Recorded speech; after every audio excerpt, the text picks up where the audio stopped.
Shughulikia watu wako Jehova, shughulikia watu wako. Wengi wanahangaishwa kwa sababu ya makesi ya mashamba, makesi ya familia, makesi kwa kazi. Rasha na kuzeketeria hiyo madhabahu ya mtito, hiyo madhabahu ya mtito, hiyo madhabahu ya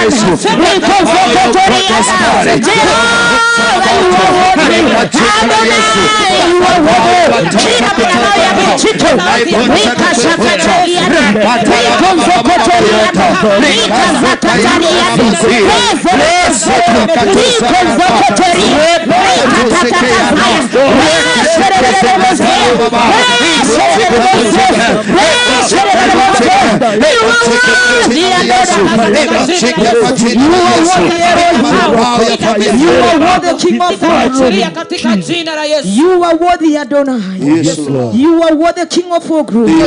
You are worthy, King of all glory. Yes, Rasherebo zeketeriande. Rimayanderebo zekete. Ambao wamefuatwa na madhabahu ya makesi. Kesi katika familia zao. Kesi kwa sababu ya shamba. Kesi kwa sababu ya kazi. Rimasharabo zeki. Kesi ya makampuni. Hayo madhabahu ya kunyonya pesa zao. Hayo madhabahu ya kuwamaliza. Rimasheketerianda ya mazao. Ine wako na madhabahu ya kurundishwa na nyuma. Hata wakipata milioni ngapi, huo ndio wakati magonjwa yanainuka.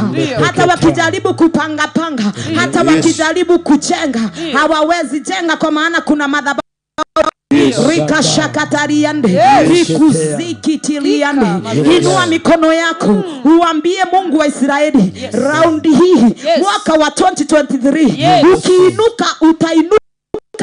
Amen. Ukipenya unapenya kabisa. Hatutakuwa wa kuanza biashara zinaisha. Bwana Yesu asifiwe. Au watoto. Yes. Biwa nyoka. Bwana Yesu asifiwe. Amen. Hambia Mungu enough is enough. Amen. Umejitolea ukawa hapa siku 3. Hebu uishi kuongea kushukuru kwa sababu ya kukuja MAUA Stadium. Amen. Kwa maana hapa ndipo utatoka na muujiza wako. Amen. Bwana Yesu asifiwe. Amen. Kwa hivyo nataka tuinue mikono yetu juu. Uambie Mungu wa Israeli. Yes. Hii round utapita bila kupingwa. Amen. Kama familia yako itapokea amani siku ya leo, hiyo amani ndumu milele. Amen. Kama utaondolewa magonjwa kwa mwili wako siku ya leo, usiende nyumbani ya rundi tena. Unajua yale magonjwa ya kurundi tena, hiyo ni madhabahu. Ambia Mungu hayo madhabahu yavunjike. Haijalishi ni ugonjwa gani. Yesu asifiwe. Yesu ni Yesu, hata alifufua. Bwana Yesu asifiwe. Kwa hivyo ambia Mungu siku ya leo, kile utapokea mahali hapa kiwe permanent. Amen. Kiwe permanent. Ushindi wako uwe permanent. Feva yenye utatoka nayo mahali hapa iwe permanent. Madhabahu yakivunjika yavunjike permanent. Magonjwa yakiisha yaishe permanent. Inua mikono yako juu. Usichoke kuitana. Ambia Mungu kile unapokea siku ya leo. Hata ukitokea kwa ile geti, uende nacho nyumbani na kiwe permanent. Rashakataria ndaya mazetoria. Rikonzokotoria ndaya mazetoria. Ni asante Mungu wa Israeli kwa maana ya miujiza ile tutapokea siku ya leo. Jehova, tunatangaza itakuwa permanent. Itakuwa permanent Jehova Shema. Na tukiinuka raundi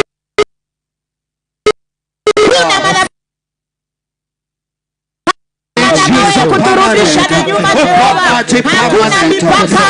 Hakuna mipaka Jehova. Hakuna mipaka Baba. Hakuna mipaka, hata wale wamefungwa kwa aina ya kiuchawi wafunguliwe permanent. Maana wewe ni Mungu inasheketeriana ikozokotoriana ipaka zakatariana ikozokotoriana ya mazaya ima ya derebozeketeriana.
Familia zao zirejeshwe, maisha yao yarejeshwe, nyota zao zirejeshwe, kazi zao zirejeshwe, huduma zao zirejeshwe, watoto wao warejeshwe, ambao wameingia kwa dawa ambao wamekuwa ni walevi, hata wale ambao wana fedha ya karo, wana skufiji wakitoka mahali hapa, ambao wanapeleka watoto wao university, ambao wanapeleka watoto wao wakitoka mahali hapa siku ya leo, watoke na ushindi wako. You are the provider, you always provide.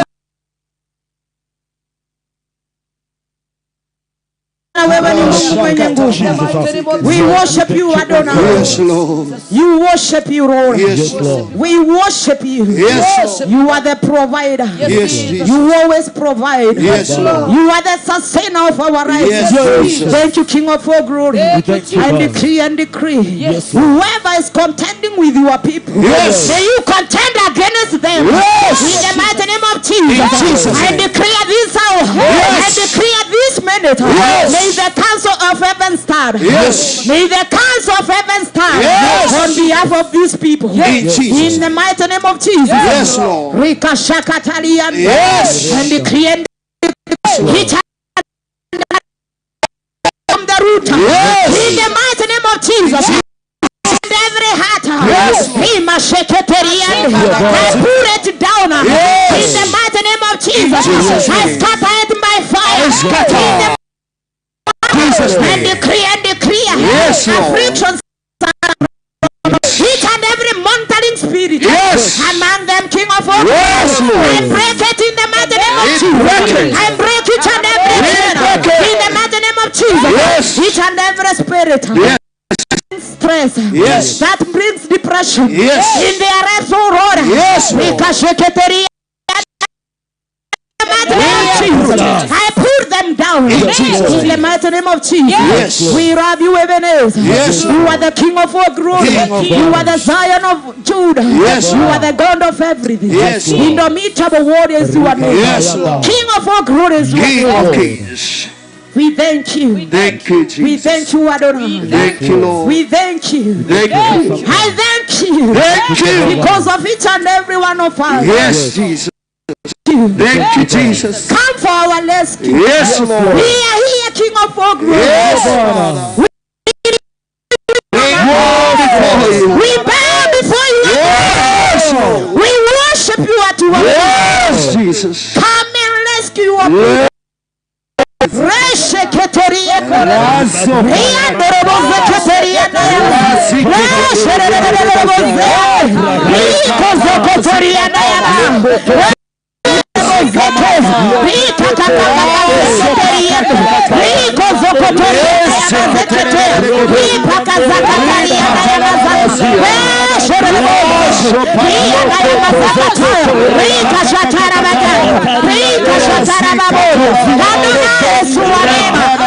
Yesu wa neema.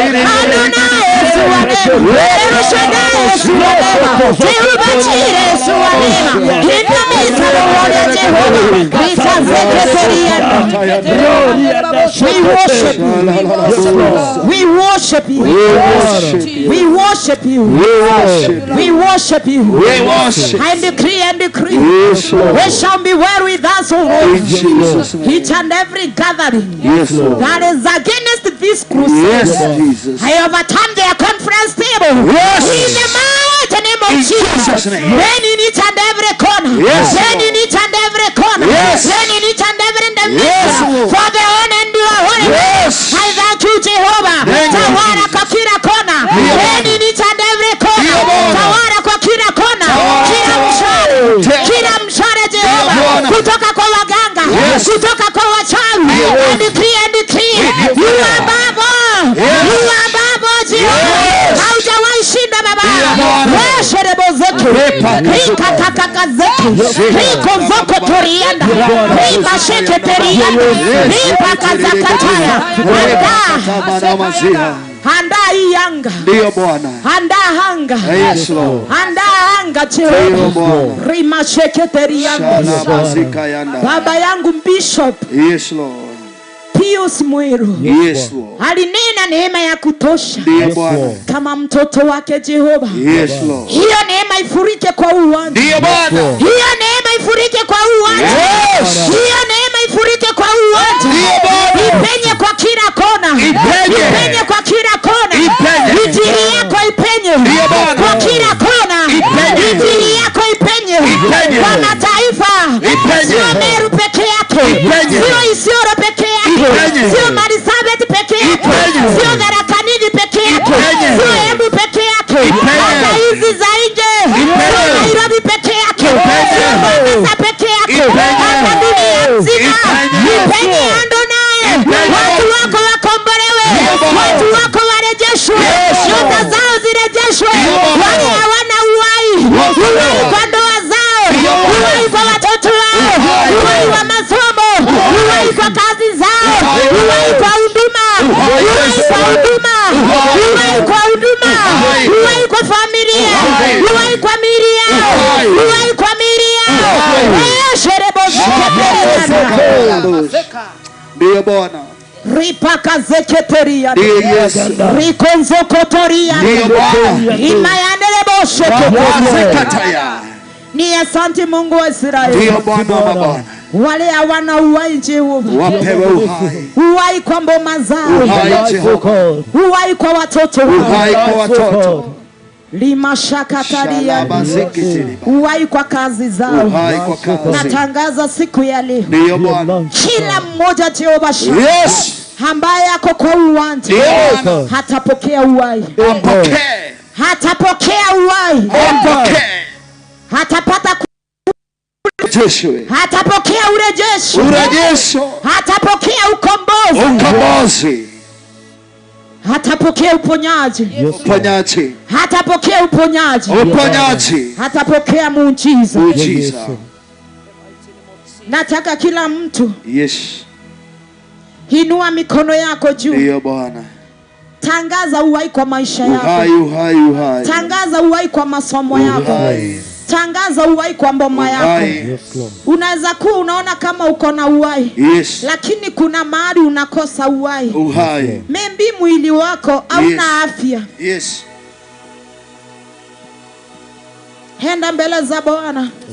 Ambia Bwana siku ya leo. Baba, tunaomba uhai katika jina. Uhai urejeshwe. Uhai kwa kazi yako ipate breakthrough.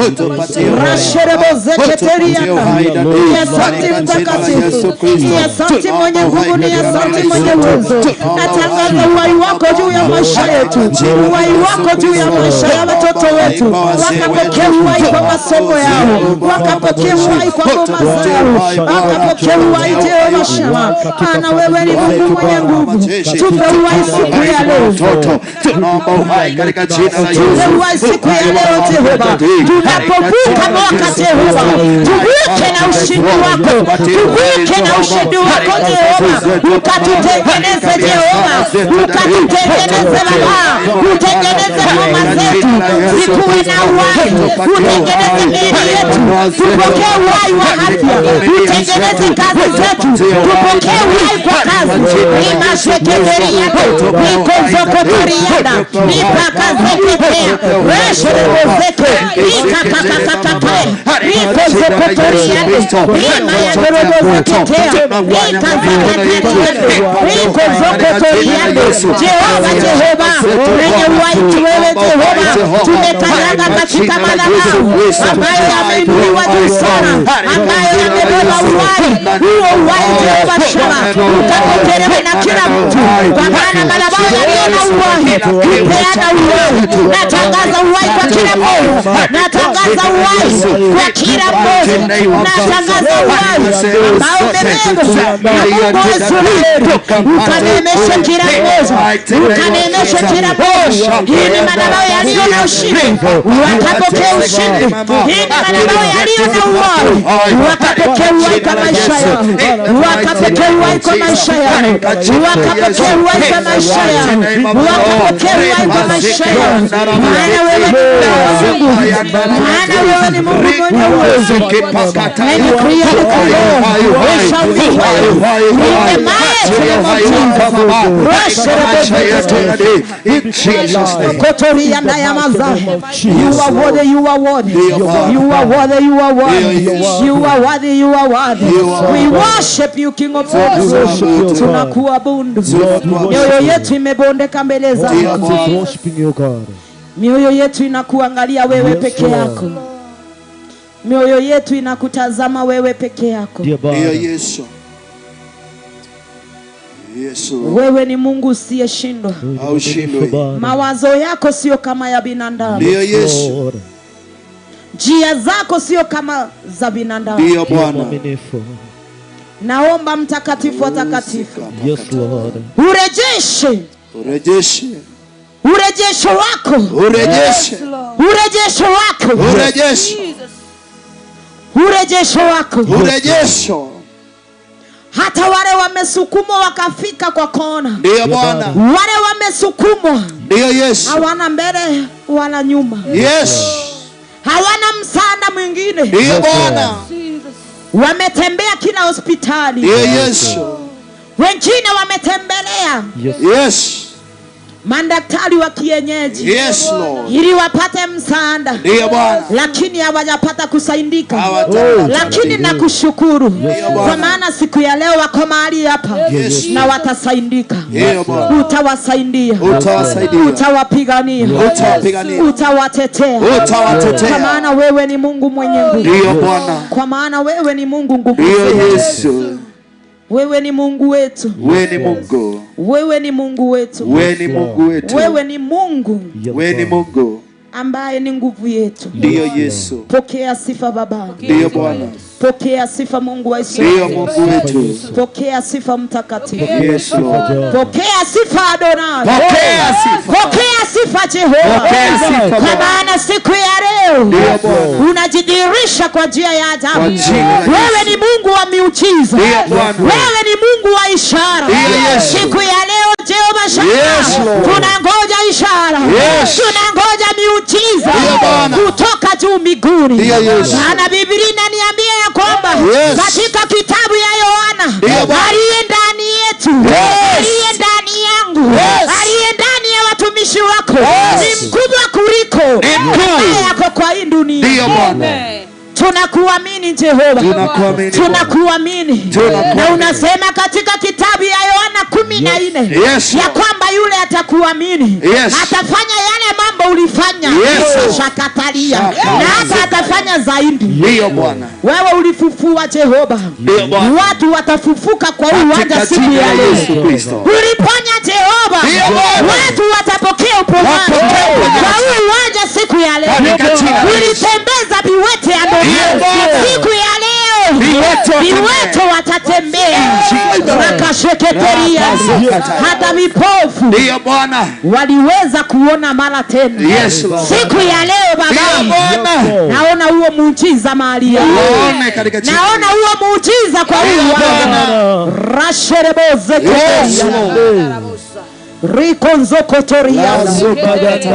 Hata aliyekuwa pale Bethsaida. Yes, Lord. Aliyekuwa anangojea maji. Yes. Yatiburiwe na malaika wako. Yes. Kwa muda wa miaka 38. Ndio Bwana. Ulikuja wewe mwenyewe. Yes. Hakurushwa na malaika. Yes. Ulimguza na mkono wako. Haijalishi watu walisema nini. Yes. Haijalishi kama hakuwa na mtu wa kumsaidia. Yes. Ulimwambia achukue mkeka wake. Yes. Apokee uponyaji. Yes. Siku ya leo Jehova, watu wanapokea uponyaji. Haijalishi wameteseka. Haijalishi vile wamesumbuka Baba. Yes. Lakini leo Jehova, wewe mwenyewe unanena kwa uwanja. Wewe mwenyewe Baba unashughulika kwa uwanja. Rakasakatariana nimayandorobozetu rikonzokotoriana rasherebozeketeriana. You are worthy, Lord. You are worthy, King of Kings. Bwana Yesu asifiwe. Amen. Simama na miguu yako. Yes. Nimesikia malaika akinipeleka katika kitabu cha Yeremia. Yes. Mstari ni wa kwanza, chapter number 1 verse 10. Yes. Biblia inasema ya kwamba nimekuinua juu ya mataifa. Yes. Nimekuinua juu ya wafalme. Yes. Ili ubomoe. Ili ukatae. Ili ubomoe. Yes. Ili ukatae. Yes. Ili ubomoe kila misingi. Yes. Ukatae kila kitu. Yes. Ili umepewa nguvu. Yes. Usijidharau. Ndio. Bwana Yesu asifiwe. Amen. Usijidharau. Yes. Umeinuliwa juu ya wachawi. Yes. Umeinuliwa juu ya maadui. Yes. Biblia inasema ya kwamba kuna watu wanakuchukia bure bila sababu yoyote, lakini uko na Mungu wa Israeli. Ndio. Uko na Mungu wa Israeli. Amen. Uko na Mungu ambaye nini unapitia. Ndio. Bwana Yesu asifiwe. Nataka uende mbele za Bwana. Yes. Malaika amesema ya kwamba umeinuliwa juu ya mataifa. Hiyo shinda unaona ukiwa nayo ni kindogo. Ndio Bwana. Uko na uwezo wa kuuvunja. Yes, katika Lord. Kitabu ya Proverbs 21 inasema ya kwamba na ulimi uko na nguvu na uwezo. Yes. Na atakayetumia ulimi wake vizuri hatakula matunda ya ulimi wake. Kwa hivyo nataka utumie ulimi wako saa hizi. Yes. Bwana Yesu asifiwe. Yes. Jitabirie mambo mazuri. Jitangazie mambo mazuri. Yes. Tunapobuka 2023, hata kama uko na mtoto amemaliza class 8, haujui hauna njia yoyote, Mungu ataprovide. Hata kama amemaliza form 4, hauoni njia yoyote, Mungu anatengeneza njia hata nikao. Kwa hivyo usichoke. Yes. Bwana Yesu asifiwe. Amen. Yes. Ujue malaika ananisaidia kujua wengine wako hapa na wajui watarudi wapi baada ya mkutano. Maana kule nyumbani kumejaa kelele na stress. Bwana Yesu asifiwe. Mungu atatengeneza njia. Enda mbele za Bwana. Tumia ulimi wako. Tangaza mambo mazuri. Jua ya kwamba yeye ni Alpha and Omega. Amen. Bwana Yesu asifiwe. Amen. Bwana Yesu asifiwe. Amen. Ukisoma katika kitabu ya Revelation 22. Yes. Verse 11 and 12. Yes. Biblia inasema ya kwamba mimi ni Alpha and Omega. Wa kwanza na wa mwisho. Yes. Naja upesi kulipa mtu kulingana na kazi yako. Umejitolea uwe hapa. Mungu anakushughulikia. Amen. Mungu anakushughulikia. Kwa hivyo inua mikono yako. Umepewa nguvu na uwezo katika jina la Yesu wa kuvunja kila nila, wa kuvunja kila madhabahu katika jina la Yesu. Ambia Mungu akusaidie. Tumia ulimi wako. Bwana Yesu asifiwe. Ubali unaona hapo ndipo Mungu anakufikisha. Kama uko mahali hapa na wewe ni mchungaji na wewe ni mtumishi wa Mungu, umbali unajiona hapo ndipo Jehova Mungu wa Israeli atakufikisha. Kama uko hapa na wewe ni mwanafunzi, umbali unajiona hapo ndipo utafika. Amen. Tangaza mambo mazuri. Pia huyo mtumishi wa Mungu jiandae vizuri. Piga makofi yako. Shangilia, shangilia, shangilia. Karibu mtumishi wa Mungu. Baba yetu na Baba Jawani. Karibu Baba. Karibu mtumishi wa Mungu. Huwa ni msafara wa mtumishi Mejawara. Tunakupenda. Karibu sana mtumishi wa Mungu. Karibu, karibu, karibu. Wanaotutazama kwa runinga, meja wana wamefika kwa uwanja. Karibu, karibu. Viewers wetu kule kwa mtandao, wanaotutazama kwa mitandao, Baba, meja wana wamefika kwa uwanja. Karibu sana Baba. Karibu mtumishi wa Mungu. Wanaotutazama kwa TV, wanaotutazama kwa maruninga, mtumishi nabii Menjawara, Baba wa mataifa, amefika kwa uwanja. Karibu sana mtume Menjawara. Karibu sana mtume Menjawara. Inua mikono yako. Shangilia, shangilia, shangilia. Karibu, karibu, karibu. Karibu, karibu, karibu, karibu. Karibu, karibu. Karibu, karibu, karibu. Bwana Yesu asifiwe. Bwana Yesu asifiwe. Wote ambao wako kule nje, na wale wako ndani, na viewers wetu ambao wanatutazama kwa Meru TV, ambao wanatutazama kwa Meru TV, ambao wanatutazama kwa Meru, na ambao wanatusikiliza kwa redio zetu. Huu ni wakati ambao tumeweza kupokea nabii wetu. Ndio. Menjawara amefika kwa uwanja. Amen. Na kushukuru sana baba yangu Pastor Pius Mwilo na kuheshimu ndani. Sasa naomba kila mtu ainue mikono. Inua mikono yako vizuri. Inua mikono yako vizuri. Hata wale wako kule, naomba tusongee. Naomba tusongee karibu. Wale wako kwa kule tent, wakuje hapa mbele ili tukaribishe mtumishi wa Mungu kwa madhabahu. Inua mikono yako juu sana. Inua mikono yako juu kabisa. Inua mikono yako juu kabisa. Inua mikono yako juu kabisa. Tupokee mafuta ya Mungu kwa huu uwanja. Tupokee neema ya Mungu kwa huu uwanja. Nataka tushangilie. Nikisema moja ushangilie. Mpaka mara 3. Na nabii wa Mungu ataweza kusongea kwa madhabahu. Amen. Mara ya kwanza, Jesus. Unasema Jesus. Na nikisema mara ya 3 ushangilie. Kama uko na leso yako, kama uko na kitambaa yako, jipanga panga kuipeperusha. Jipanga panga kuipeperusha, kwa maana unapopeperusha ndio malaika wa Mungu anakushughulikia. Amen. Mara ya kwanza, Jesus. Mara ya pili, Jesus. Mara ya 3, shangilia, shangilia, shangilia. Karibu sana. Shangilia, shangilia. Jesus.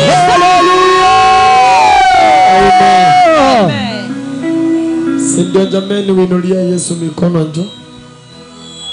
Winulia Yesu mikono juu. Inua mikono yako mbele za Bwana.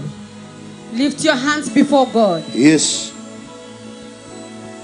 Inua mikono kila mmoja. Lift your hands wherever you are, everyone. Inua mikono yako kila mmoja. Lift your hands, everyone. Tuko hapa kwa ajili Yesu ametumana tu hapa. We are here because Jesus has said that we are supposed to be here. Na kama Yesu ameshatumana, kuna mambo ya ajabu inaenda kufanyika. And if he has sent us here, there are wonderful things that are going to happen. Kama Yesu ametumana, kuna watu wanaenda kupokea uponyaji. If Jesus has sent us here, there are people who are going to receive their healing. Yes. Kama Yesu ametumana, kuna watu wanaenda kupokea urejesho wa maisha yao. If Jesus has sent us here, there are people who are going to receive the restoration of their life. Kwa inua mikono yako mahali tulipo. Just raise up your hand wherever you are. Usisikie ile jua iko, sikia sauti ya Bwana Yesu peke yake. Do not feel the sun, but feel the voice of the Lord alone. Maana walio wagonjwa wanapona Yesu Kristo. Because those ones who are sick, they are going to get their healing in the name of Jesus. Wanaenda kupokea uponyaji wa ajabu. You are going to receive mighty healing. Mungu ataachilia wale waliofungwa na madhabahu. Those who have been able to be bound by the altar. Ningeomba uinue mikono yako. So I want you to raise your hands. Na tukiwa tumeinua mikono moja kwa moja, and as we are raising your hands, nataka kutambua uwepo wa Mungu ambao uko mahali hapa. I want to recognize the presence of the Lord that is here.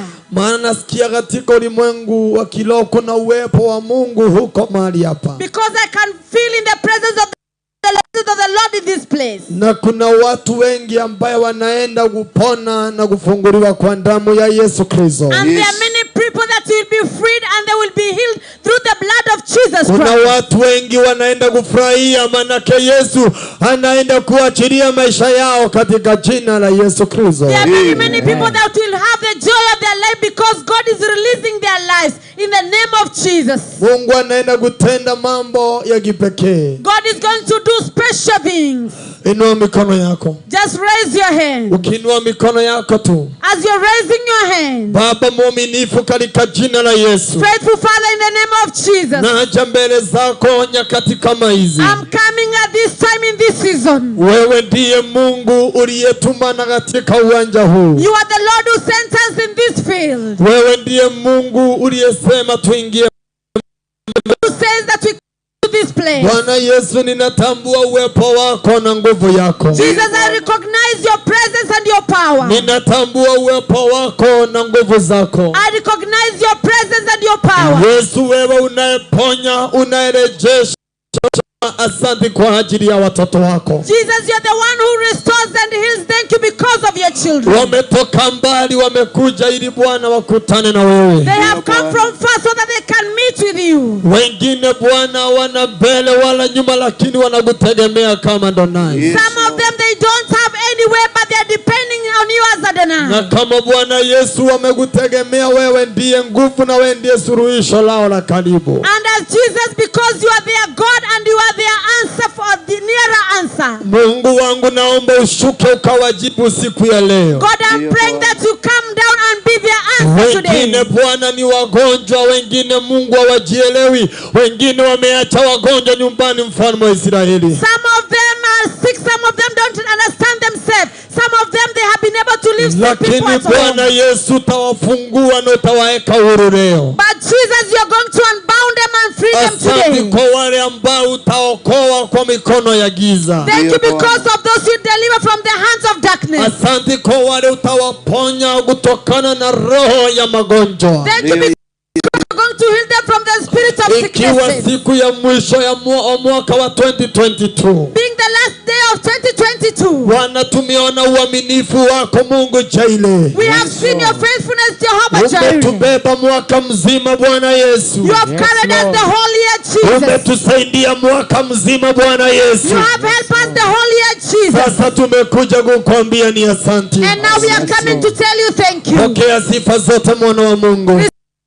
Is the Son of Asante God. kwa wale wanaotutandao. Thank you because you are watching us online. Wabariki Yesu. May they be blessed, Jesus. Wainuliwe kwa nguvu yako na uwezo wako. May they be lifted through your power and your Kwa ability. jina la In the name of Jesus kila Christ. mmoja sema amen. Ya Yesu makofi na vigelegele. Hallelujah. Hiyo sio makofi ya Bwana Yesu. Mpe Yesu makofi na vigelegele zaidi ya hiyo. Hallelujah. Good shouting.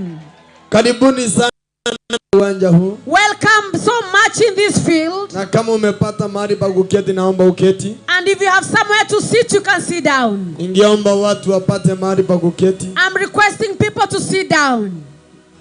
Tafuta mahali pa kuketi uketi. Just find a place to sit and sit. Na baada ya kuketi Yesu mwenyewe atakutana na shinda yako. And after sitting your problems. Na Bwana Mungu wetu And Jesus Christ will heal all of you. mtu mahali aseme amen. Amen. Jina langu naitwa Mtume Nabii Major 1. I'm Prophet Major 1. Nashukuru Bwana kwa ajili ya hii neema. I thank God because of this grace. Na pia nashukuru Mungu kwa ajili ya baba zangu ambao walitangulia kuhubiri injili kabla yangu. And I thank God because of my fathers that were able to preach the gospel before me. Ambao wametushikilia tukafika mahali tumefika. That they were able to hold us to reach wherever we are now. Hatujafika hapa kwa ajili tulikuwa waombezi. We have not reached here because we are so prayerful. Hatujafika hapa kwa ajili tunajua kutafuta Mungu. We have not reached here because we know how to seek for God. Furthermore, hata kuomba ilikuwa ni shinda kwetu. Furthermore, even praying was a problem to us. Lakini nashukuru Mungu maana tulipatana na wazazi. But I thank God because we met with parents. Waliye na nguvu na uwezo zaidi. That they have ability and power even more. Na sana sana mshukuru mama wangu wa Kilo pamoja na baba wa Kilo. And so much I thank my spiritual mother and father, Bishop Pius Moiro, pamoja na Reverend Lucy Moiro, together with Reverend Lucy Moiro, ambao wamekuwa ni wazazi zaidi ya wazazi. that they have been parents more than parents. Nasema manake wanatutazama wabarikiwe mahali walipo. Because I know they are watching us, may they be blessed wherever they na are. nipeane salamu za baba na mama, niwaambia watakuwepo hapa dakika yoyote leo ama asubuhi kesho. Wameniambia niwasalimu katika jina la Yesu Kristo. And let me give you their greeting. They have said they will be here anytime today or tomorrow. Na mtabarikiwa na Yesu. And you'll be blessed by Jesus. Mtu mahali aseme amen. Amen. Mtu mahali aseme amen. Amen. Wewe umekuja kuona mkono wa Bwana, inua mkono wako, sema Yesu nisaidie. Yesu nisaidie. Inua mkono wako tena, sema Yesu nisaidie. Yesu nisaidie. Siku ya leo manake moyo wangu today, because my heart is feeling like helping people. Ninasikia nisaidie watu. I want to help people. Maana sina siku zingine zimezalia, ni leo peke yake tufunge mwaka. Because I don't have any other, it's only today I can cross over. Tufunga mwaka huu mbele za Bwana. I have faith. Mwaka funga na mashinda yote inaacha 2022 tunaingia 2023. As we are ending the year, we are leaving all the problems of 2022 as we are getting to 2023. Na Mungu anatenda maajabu. And God will do wonderful things. Na nishukuru watenda kazi. And I want to thank all the servants. Au kukuja kuketi MAUA. You did not come to sit down in MAUA. MAUA. Kazi. You came to work. Unastahili ufanya kazi na kuwakaribisha wengine. You are supposed to work and welcome others. Na hata kuwasaidia wale unaona mambo wamefika mwisho. And even that has reached their end. Na Yesu atatubariki. Kila maajabu. God will do us good. Katika asubuhi ya leo, in this morning, kubali leo Mungu akinisaidia, Mungu anavyonisaidia kunikubalie nipate neno hili. Allow me to give you this word as the Spirit is helping me. Nataka nikufunze kidogo tu. I just want to teach you a little bit. Nataka I want to teach you a little bit. Na watu wetu wa Meru TV. And our people of Meru TV. Na watu wanasema wasikii sauti yetu ya TV. There are people who are saying they cannot hear the voice. Na tutabarikiwa ikishughulikiwa. And we shall be blessed if it's taken care of. Pia naomba kijana yangu Kimbo ndi usilalie, Kimbo ndi iguze vile inavyofaa. Manake hiyo ndiyo tumeitiwa na Mungu. Amen. Somebody shout a better amen. Amen. Siku ya leo, today, kama utaweza kuandika ni vizuri uandike. if you can be able to write, it's good you write. Na kama utaandika kwa mawazo yako. And if you cannot write, you write it in your mind. Lakini ni muhimu sana uandike jambo hili. But it is important to write these things. Na Mungu naye atakubariki. And God will bless you. Inua mkono wako, sema Bwana Yesu. Bwana Yesu. Aliyenielekeza kindole cha lawama. Aliyenielekeza kidole cha lawama. Kindole za mashinda. Kidole na mashida. Yoyote aliye kinyume na maisha yangu. Yoyote aliye kinyume na maisha yangu. Tunapofunga mwaka huu. Tunapofunga mwaka huu. Hivyo ndivyo Bwana Yesu. Hivyo ndivyo Bwana Yesu. Maisha yetu inafunguliwa. Maisha yetu inafunguliwa. Nataka uinue mikono juu tu. I just want you to lift your hand. Ukiwa umeinua mikono juu. As you're lifting your hand. Kabisa juu. Completely lift your hand. Dakika tu. Just take a minute. Nataka umwambie Yesu asante. I want you to tell Jesus thank you. Yako. Do not tell him your problem. Mwambie asante kwa kunibeba mwaka mzima. Tell him thank you for carrying me the whole year. Mwambie asante kwa kunibeba mwaka mzima. Thank you for carrying me the whole year. You are not more good or more precious kufika hapa leo. Sisi sio wa thamani ama muhimu to be here today. Si ati sisi ni waombezi ndio manake tumefika hapa. Not that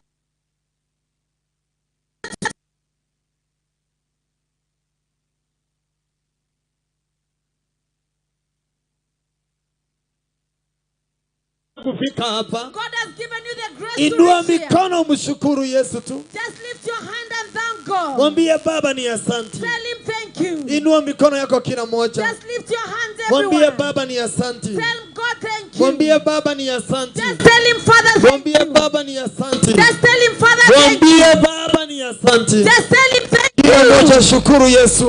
Every one of us thank God. Asante manake tunamshukuru Yesu. Thank you because we are thanking God. Mwambie Baba ni asante. Tell him thank you Jesus. Mshukuru Yesu kila mmoja. Thank Jesus everyone. Mshukuru Yesu kila mmoja. Thank Jesus everyone. Mwambie Baba unastahili sifa. Tell him you deserve all the Mwambie glory. Mungu unastahili sifa. Tell him you deserve all the glory. Mwambie Yesu unastahili sifa. Tell him you deserve all the praises. Mwambie Yesu pokea sifa zote. Tell him receive all the praises. Mwambie Baba ni asante kwa kunisaidia. Tell him thank you because of helping. Mwambie Yesu pokea sifa zangu. Tell him receive all my praises. Mwambie wewe ndiye Jehova Mungu. You are Jehovah God.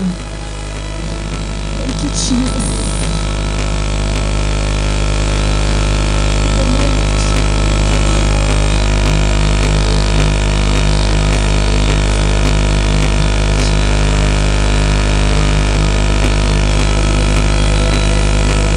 Inua mikono yako tumshukuru Yesu. Just lift your hand and thank Jesus. Inua tu mikono yako mshukuru Yesu.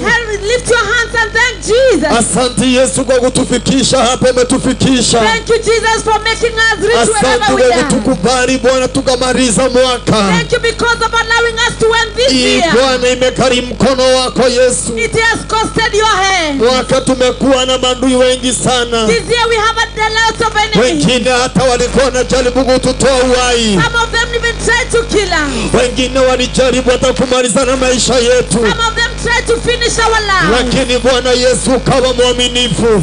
But you are faithful. Lakini Bwana Yesu ukatusaidia. But you helped us. Kama vile tumeinua mikono yetu juu. As we are lifting our hands. Tunasema Bwana pokea sifa zote. We are saying receive all the praise. Bwana pokea shukrani zote. We are saying receive all the thanksgiving. Maana hii yote umefanya ni kwa utukufu wa jina lako. Because whatever you have done is because of the glory of your name. Asante Bwana kutusaidia Bwana Mungu wetu. Thank you because of helping us our God. Ukatuepusha na makaburi na vifo. You have made us escape from death Ukatoa and majina grave. yetu kwa vitabu vya waganga. You have removed our name from the book of the Bwana witchcraft. pokea sifa Bwana Yesu. Receive all the glory Kama Jesus. vile tunavyomaliza mwaka. As we are finishing the year. Chochote kimepangwa kinyume na sisi. Whatever has been planned Bwana against us. Yesu kinafika mwisho leo. It is coming to an end today. Kinafika mwisho leo Bwana Yesu. It is coming to an end today Kwa Jesus. jina la Yesu Kristo. In the name of Jesus Jehova Christ. pokea sifa zote. Jehovah receive all Jehova the praises. pokea sifa zote. Jehovah receive all Kwa the jina la praises. Yesu Kristo. In the name of Jesus Umeinuliwa Christ. Bwana Yesu. You are lifted Asante Jesus. kwa ajili ya kumaliza mwaka. Thank you because of finishing the year. Bwana asante kwa ajili ya kutufikisha tarehe 31. Thank you because of making us reach this year that if Kweli Bwana ni kwa ajili ya mkono wako. it is because of your hand. Kweli ni kwa ajili ya faiba yako. It is because of your favor. Pokea sifa zote. Receive all the Kwa praises. jina la Yesu. In the name of Jesus. Tumeomba na atakuamini.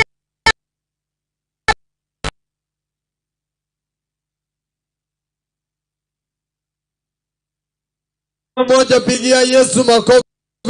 Clap to Jesus and say amen. Bwana Yesu akubariki. May Jesus bless you. Na Bwana watende maajabu. And may he you do you good. Kwa jina la Yesu Kristo. In the name of Jesus. Wagonjwa na kwa jina la Yesu. And I want to say those who are sick will be able to get their healing in the name of Jesus.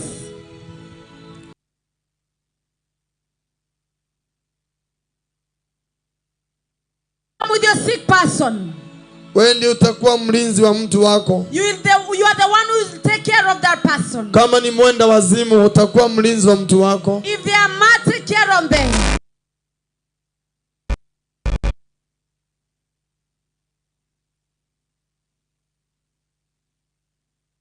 Power is here. Na Mungu atatenda makubwa. And Jesus will do great things. Mtu mahali aseme amen. Amen. Ningetaka kuongea asubuhi ya leo. I want to take this morning kwa sauti na maelekezo ya Roho Mtakatifu. Through the voice and the direction of the Holy Spirit. Jinsi ya kuvunja madhabahu ya vifo katika maisha yetu ama katika familia yetu. How to break the altars of death in our families and in our lives. Nimekuja kama nabii wa Bwana Yesu. I've come as a prophet of Jesus. Yoyote ako katika uwanja huu. Whoever is in this company. Na kuna alama ya kaburi iko juu yake. And there is a mark of the grave. Hiyo alama inafika mwisho. That is the mark is coming to an end. Na tafadhali watenda kazi hawafanyi kazi. Usikuje kusimama huku kwa uwanja. Karibisha wale watu unaona wanaingia kule. Hacha kusimama mahali pamoja. Tafadhali wacha watenda kazi wanaofanya kazi, usisimame ama kukuja kuketi kwa uwanja. Shughulikia watu mahali popote walipo. Somebody take care of the people, welcome them wherever they are. Unafanya kazi. Just work. Hicho ndicho kimefanya Mungu akuinue. That is what has made God to lift you. Sikiza nikwambie. Listen, I want to tell you. Yoyote yako katika uwanja huu, whoever is in this field, ama yule amenitazama, or whoever is watching kwa mitandao, on the online, na kuna alama ya mauti, and there is a mark of death, imenenwa na wachawi na waganga. Hii alama tunarudishia wenyewe. Back to the owners. Amen. Haujasema amina. Amen.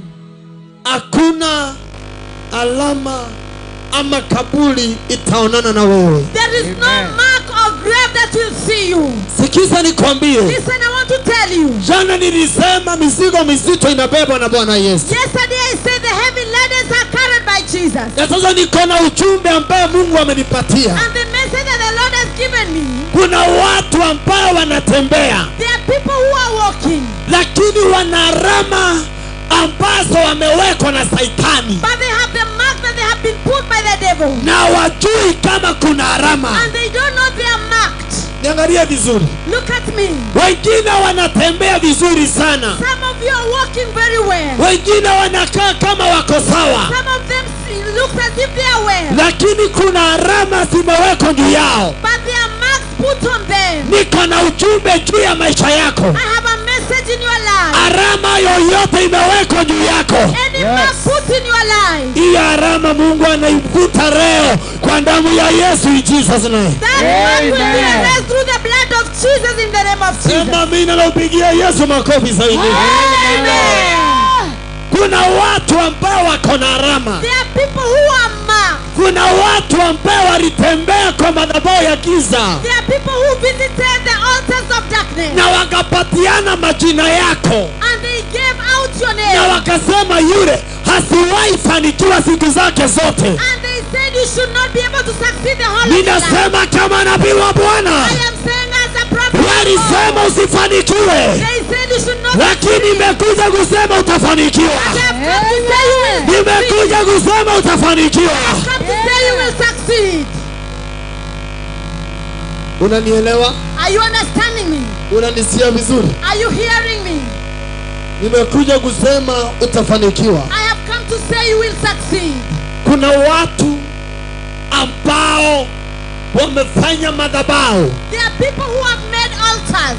Kuna watu wametembelea miungu yao. There are people who have visited their God. Ili wahakikishe hauna uhai. So that they can make sure you don't have life. Tuko pamoja? Are we together? Uhakikishe wewe umeisha. They make sure that your life has ended. Uhakikishe hauna familia. They make sure you don't have a family. Uhakikishe umekuweka magonjwa. They make sure they have stealing diseases. Ninayo habari njema kwako. But I have good news for you. Chochote kimetengenezwa na wachawi na waganga, Whatever has been made by the witchcraft, kinafika mwisho kwa jina la Yesu it is Kristo. coming to an end through the blood of Jesus. Kinafika mwisho kwa jina la It Yesu. is coming to an end through the name of Jesus Christ. Maana kwa damu ya Yesu Because through the blood of Jesus, maisha yenu itakombolewa. your life will be delivered. Kwa damu ya Yesu Through the blood of Jesus, utapata uhai. you will get life. Na Mungu ataondoa kila alama iliyotumwa na yule mwovu. And God will be able to eliminate every mark that was sent by that the evil one. Kuna watu ambao wako hapa tu, There are people who are here today. wanatembea They are walking, lakini wako na alama. but they are marked. Uliza mwenzako uko na alama yoyote? Ask your neighbor, do you have any mark? Amekwambia juu. What have they have said they don't know. Kama ajui kabla hatujamaliza hii, If they don't know before we finish this, atakuwa amejua kama ako na alama yoyote ya Shetani. he will have known if they have any mark of the devil. Amen. Mbona hujampatia Mungu makofi ni nani? Hallelujah! Kabla hatujamaliza, before we finish, utajua vizuri sana you will know it very well kama uko na alama ama huna. if you are marked or not. Kuna watu wamejitolea kutafuta Yesu, There are people who have given themselves to seek Jesus, lakini usiku na mchana wanalia. but day and night they are crying. Maana wanapoendelea kutafuta Mungu wanakuta wanafika mahali wanakuta wamerudi nyuma tena. Because as they continue seeking God, they reach a place, they start going back again. Wanakuta maisha ni kung'ang'ana. They find that life is just struggling. Sikiza nikupe ujumbe. I want to give you a message. Bwana Yesu amekuja Jesus has come ili aondoe alama ambayo umewekwa na muovu. so that he can eliminate and erase that mark that you have been put by the evil one. Yes. Aondoe alama ambayo umewekwa na Shetani. So that he can remove that mark that you have been put by the devil. Hatutavuka na alama za 2022 2023 zinaondolewa, tuvuke tukiwa na neema ya Yesu. To cross over with the marks from 2022 to 2023, they are going to be erased so that you. Amen. Kwa hivyo utavuka mwaka huu ukiwa na alama ya ushindi. Hautavuka alama ya madeni, alama ya kuhomewa, alama ya kilio kila nyakati. You are not going to cross over this year, but you're going to cross over with the mark of victory, not with the mark of defeat and crying every time. Amen. Waliowekwa alama za kilio kila nyakati The ones that have the marks of crying every time, zinaondolewa kwa jina la Yesu they Kristo. will be erased through the name of Jesus Zinaondolewa Christ. kwa jina la Yesu. They are erased through the name of Jesus Christ. Zinaondolewa kwa jina la Yesu. They are erased in the name of Jesus Christ. Ningetaka unisikize vizuri kabisa. I want you to listen at me very well. Nisikize vizuri.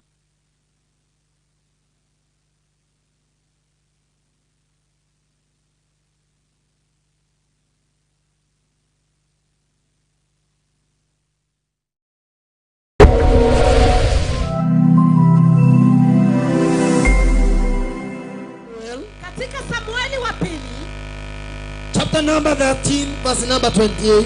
mstari wa 13, mlango 13 mstari wa 28. Andiko inasema nini? What does the Bible say? Mstari wa 13 mstari wa 28. Kisha Absalomu akawaamuru watumishi wake, akasema, angalieni basi moyo wake Amnoni. Angalieni basi moyo wake Amnoni. Look at now, mark the heart of Amnon. Utakapofurahia kwa huu mvinyo, Wakati atafurahia kwa ule mvinyo. When he marries with wine. nami nitakapowaambia, mpigeni Amnoni, Mpigeni Amnoni, Smite Amnon.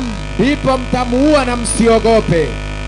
inua mikono yako, sema yoyote ameamua kuniua, Mungu wa Israeli amuue kabla hajaniua. Yoyote ameamua kuniua, Mungu wa Israeli amuue kabla hajaniua. Unajua kuuawa sio peke yake kwa kukufa na kuwekwa kwa jeneza. You know, to be killed does not mean dying physically and being put in the grave. Kuna watu wako na maono ya ajabu. There are people who have great visions. Kuna watu wamewahi yote wakiwa watu wa kimataifa. There are people who have been put as international people. Lakini vile wanavyoendelea, But as they continue, wamejikuta kila kitu imeenda chini. they find themselves, everything is coming down. Kila kitu imeisha. Everything is coming to an end. Wameanzia kukufa physically. They have started dying physically. Wamekufa kiroho. They have died spiritually. Wamekufa kimaisha. They are dying in life. Ndivyo mfalme akamwambia Amnoni, And the king told Amnon, wakati utaona amefurahia kwa ajili ya ile pombe atalewa nayo, when you see him making merry because of the wine he will drink, nenda mumuue. go and kill him. Kuna watu ambao wanajifanya marafiki wa karibu na wewe na sio wako na haja na urafiki wako. There are people who pretend to be close friends, not that they are interested with your friendship. No, Hapana. hawana haja na urafiki wako. They are not interested with the friendship. Wako na haja waue kile wewe umebeba. They are interested to kill what you are carrying. Yoyote anaua maono yako, auawe na Jehova kwa jina la Yesu. Whoever is killing your vision, may they be killed by Jehovah in the name of Jesus. Amen. Amen. Mungu amuue mwenyewe kwa jina la Yesu. May God kill them himself in the name of Jesus. Sikiza vizuri. Listen well. Kuna watu wanapitia mashinda. There are people who are passing through problems. Wanapitia mashinda ya kiroho. They are passing through spiritual problems. Wanapitia mashinda physically. They are passing through physical problems. Hawana mahali popote. They don't have any way. Maisha yao ni ya maswali peke yake. Their life is full of questions. Are we together? Tuko pamoja. Wako na maisha ya maswali. They have life full of questions. Kazi yao wanauliza, nilikosea wapi? Their work is to ask, where did I go wrong? Nilifanya nini? What did I do? Sikiza nikwambie, Listen, I tell you. yoyote ametumwa kwako, Yes. yoyote amekuendea kwa nguvu ya malaika, wanaisha nguvu. Hiyo imani yako sio ya mtu mwenye anamaliza mwaka. That your amen is not like a person who is ending the year with. You can shout and better amen. Amen. You can shout and better amen. Amen. Nitakusomea maandiko sahihi. I will read the scriptures now. Na inasema na imwangukie. It says, may it fall to him Katika hiyo nyumba in that house ya huyo mtumizi, of that servant. isiwahi kosa mwenye magonjwa. May it not lack a person with disease. Hivyo maana unaona kwenu, That is why in your family, kila mwaka lazima mzike watu. in every year you must bury people. Lakini niko na habari njema. But I have good news. Tunamaliza, tunabakisha mazaa. We are only remaining with Kabla ya hiyo mazaa yajaisha, tunafunga kila kaburi, tunafunga kila ripoti, tunafunga kila mipango, tunanua chochote kimepandwa. Amen. Hiyo imani yako iko na pepo tatu. Sema amina mzuri. Amen. Tunang'oa kile kimepandwa na adui. We are uprooting what has been planted by the devil. Mfalme anasema, na wakati utaona amefurahia. And the king said, when you see him marrying, Amefurahia, making Mary happy, mumuweni bila wasiwasi. kill him with no wasiwasi. Amuniangalie niwaambie hivi. You are not looking at me. Hata usiangalie kuniangalia mimi mwenyewe. Just look at me. Muweni bila wasiwasi. Kill him with no worry. Niko na habari njema. I have good news. Yoyote ametumwa akuje akuue, Whoever has been sent to come and kill, auwe biashara yako, kill your business. auwe huduma yako. Yes. Ninasema kama nabii, ninasema kama nabii, atafika mwisho leo. Today. Hapana, Amen. ninasema atafika mwisho leo. His end is coming today. Mwisho leo, His end is coming today. sio kesho. Not tomorrow. Leo atafika mwisho. His end is coming today. Kama mimi wewe ningesema amina zaidi ya mara 5. Amen. Amen. Amen. Yoyote amebeba mapepo, hiyo mapepo inamrudia leo. Amen. Those demons are turning back to them. Amen.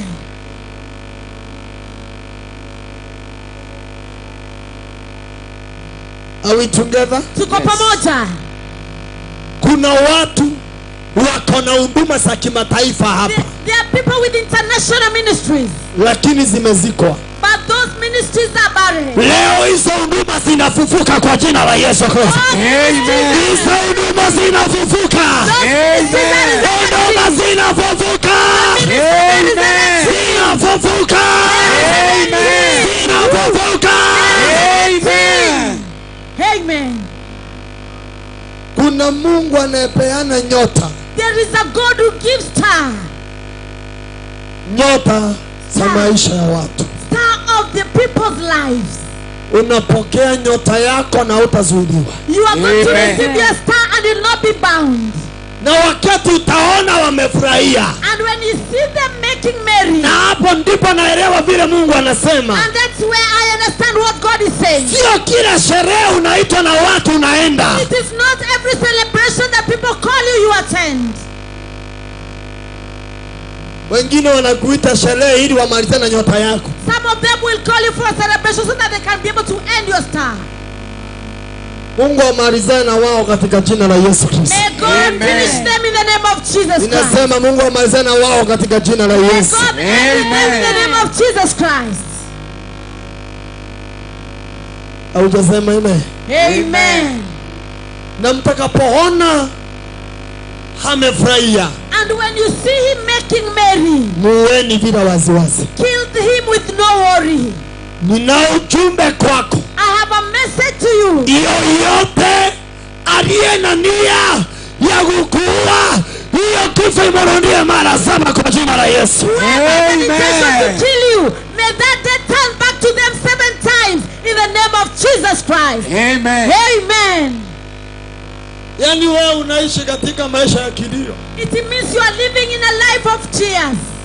Wengine jamii zao zimerekeshwa mashinda. Some of your families, they have directed problems. Ni nani huyo anayekukimbisha? Who is that is running after you? Ni nani huyo hataki kuona ukiwa na amani? Who is that don't want to see you with peace? Ni nani huyo ameharibu watoto nje kwa familia mzima? Who is that destroyed children of the Ni whole nani family? huyo amekuweka ugonjwa? Who is that has instilled diseases on you? Yesu amezaliwa kwa ajili ya sisi. Na kwa damu ya Yesu tunakombolewa. Jesus has come because of us, and through the blood of Jesus we shall be delivered. Amen. Amen. Tuko pamoja? Are we together? Tuko pamoja? Are we together? Unanielewa? Are you understanding me?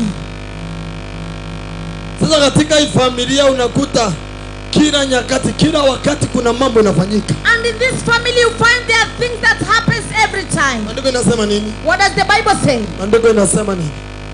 Napenda Biblia sana. I love the Bible. Katika kitabu ya Samueli wa pili, Second Samuel 3 mstari wa 28, na imwangukie Yoabu pamoja na nyumba yake.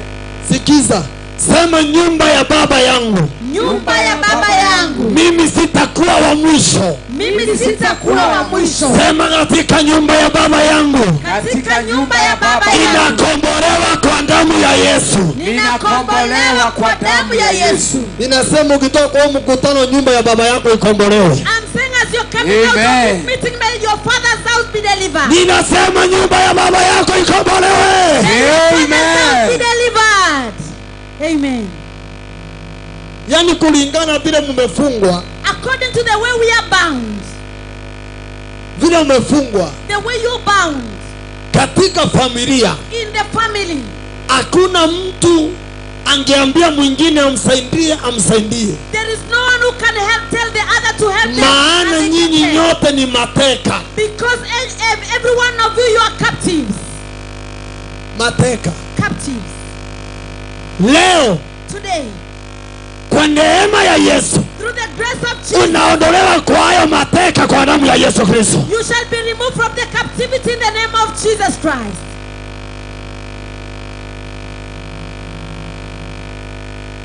Umenielewa? Are you understanding me? Umenielewa? Are you understanding me? Na imwangukie nyumba ya Yoramu. And may it fall on the house of Joab. Yoyote amekulaani, Whoever has cast you, alaaniwe na Yesu leo. may they be cast by Jesus today. Inua mikono kabisa, sema amina mzuri. Amen. Ninataka hiyo amen yako unasema ifanyike hivyo. I want you amen, the one that you are saying, may it happen the way you have said it. Ifanyike hivyo. May it happen that way. Imwangukie. Imwangukie Yoabu kichwani pake na nyumba yote ya baba yake. Tena hiyo nyumba ya Yoabu. Tena nyumba ya Yoabu. And the house of Joab. Isikose kuwa na mtu mwenye kutoka damu. Can you see? Angalia hii sasa. Look at this. Isikose mtu mwenye kutoka damu. May it not lack a person who bleeds. Unakuta katika jamii, You find in the family. Kuna watu wanatokwa na damu. There are people who always bleed. Isikose mtu mwenye kutokwa na damu. Au aliye na ukoma. Au aliye na ukoma. Or that one who is a leper. Au mwenye kutegemea fimbo. Au mwenye kutegemea fimbo. Or the one that leaneth on the staff. Au mwenye kuanguka kwa upanga. Au mwenye kuanguka kwa upanga. Or that falleth on the sword. Au mwenye kuhitaji chakula.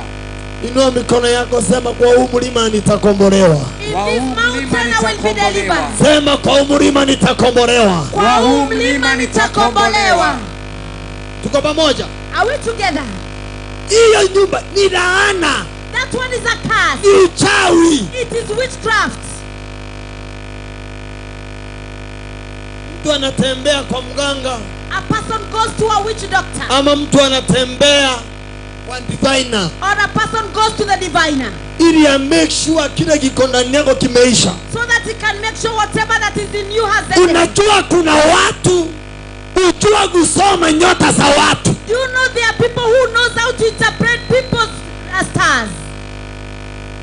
Na si ati ni roho wa Mungu wako ndani yao. And it's not that the spirit of God in them. No. Hapana. Some of them are diviners. Wengine wao ni madiviner. Na wanajua kusoma nyota za watu. And they know how to interpret people's stars. Wanaangalia huyu mama. They look at this mama. Wanaona kuna nyota ya maisha. And they see she has the star of her life. Sikiza. Listen.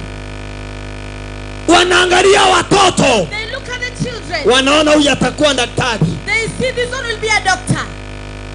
Wanaenda wanafunga. They go and bind. Mtoto anasoma. The child goes to school and unang'ang'ana na masomo. you struggle with education. Unampeleka university mzuri. You take them to good university. Anamaliza. They finish. Akimaliza anakuja anakuambia. After finishing they come and tell you. Nataka kufanya kazi ya mechanic. I want to do a mechanical job. Na ile course ulisomea? What about the course that you are able to take? Hapana. No. Wengine mnasikia mtu anakuambia nataka hata kufungua hoteli. You hear a person telling you I want to start a hotel. Akona degree. They have a degree. Shinda sio yeye. The problem is not them. No. Hapana. Shinda ni moja. The problem is one. Nyota yake His star. Ilisomwa na wachawi na waganga. It was interpreted by the witchcraft. Na wanajaribu kubeba kile kiko ndani yake. And they are trying to carry what is in him. Wanajaribu kuua kile kiamebeba. They are trying to kill whatever is carrying. Hakuna mwenye kwa katika uwanja atakufa premature death in Jesus name. There is no one in this field that will be able to die premature death in the name of Jesus. Amen. Iwe ni kifo gani ama gani. It doesn't matter what kind of death. Mungu anakuja kuinua watu kwa level ingine katika maisha yao. God is coming to raise people in another level in their life. Ni iangukie familia ya Yoram. May it fall or rest on the family of your Joab. Angalia hii.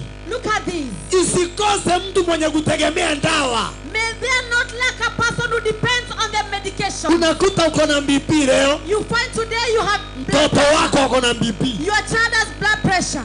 Hiyo sio mipango ya Mungu. That is not the plan of God. Usidanganywe. Do not be lying. No. Hapana. No. Hapana. Unakuta leo. You find today. Unaimba miguu. You are able to cry because mtoto of wako your anaimba miguu. And your child is also crying because of the legs. Unakuta ulikuwa na pesa. You find that you had money. Muda usio muda. After a short time. Hiyo pesa imeisha yote. All the money ends. Unaachwa ukiwa unaomba. And you are left borrowing.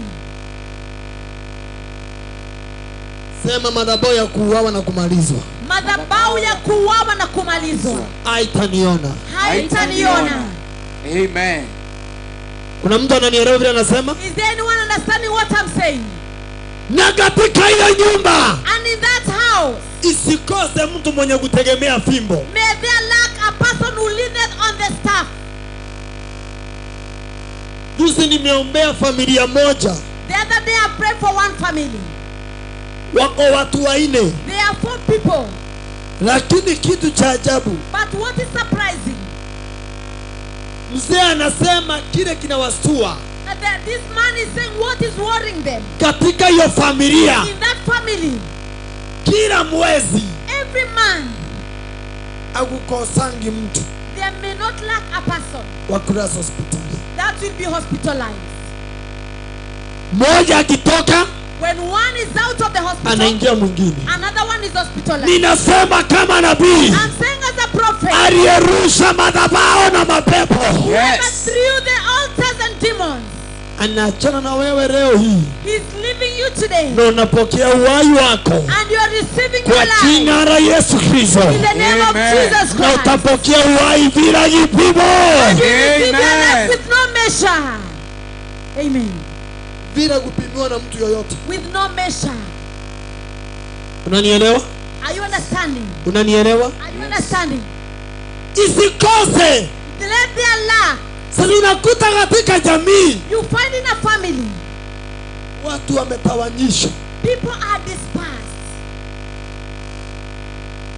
Ninasema kila roho iliyetumwa kwenu, I'm saying every spirit that is sent to you, hiyo roho inafika mwisho leo hii. that spirit is coming to an end. Hiyo roho inafika mwisho leo hii. It is coming to an end today. Unapona na unapokea mwangaza wako.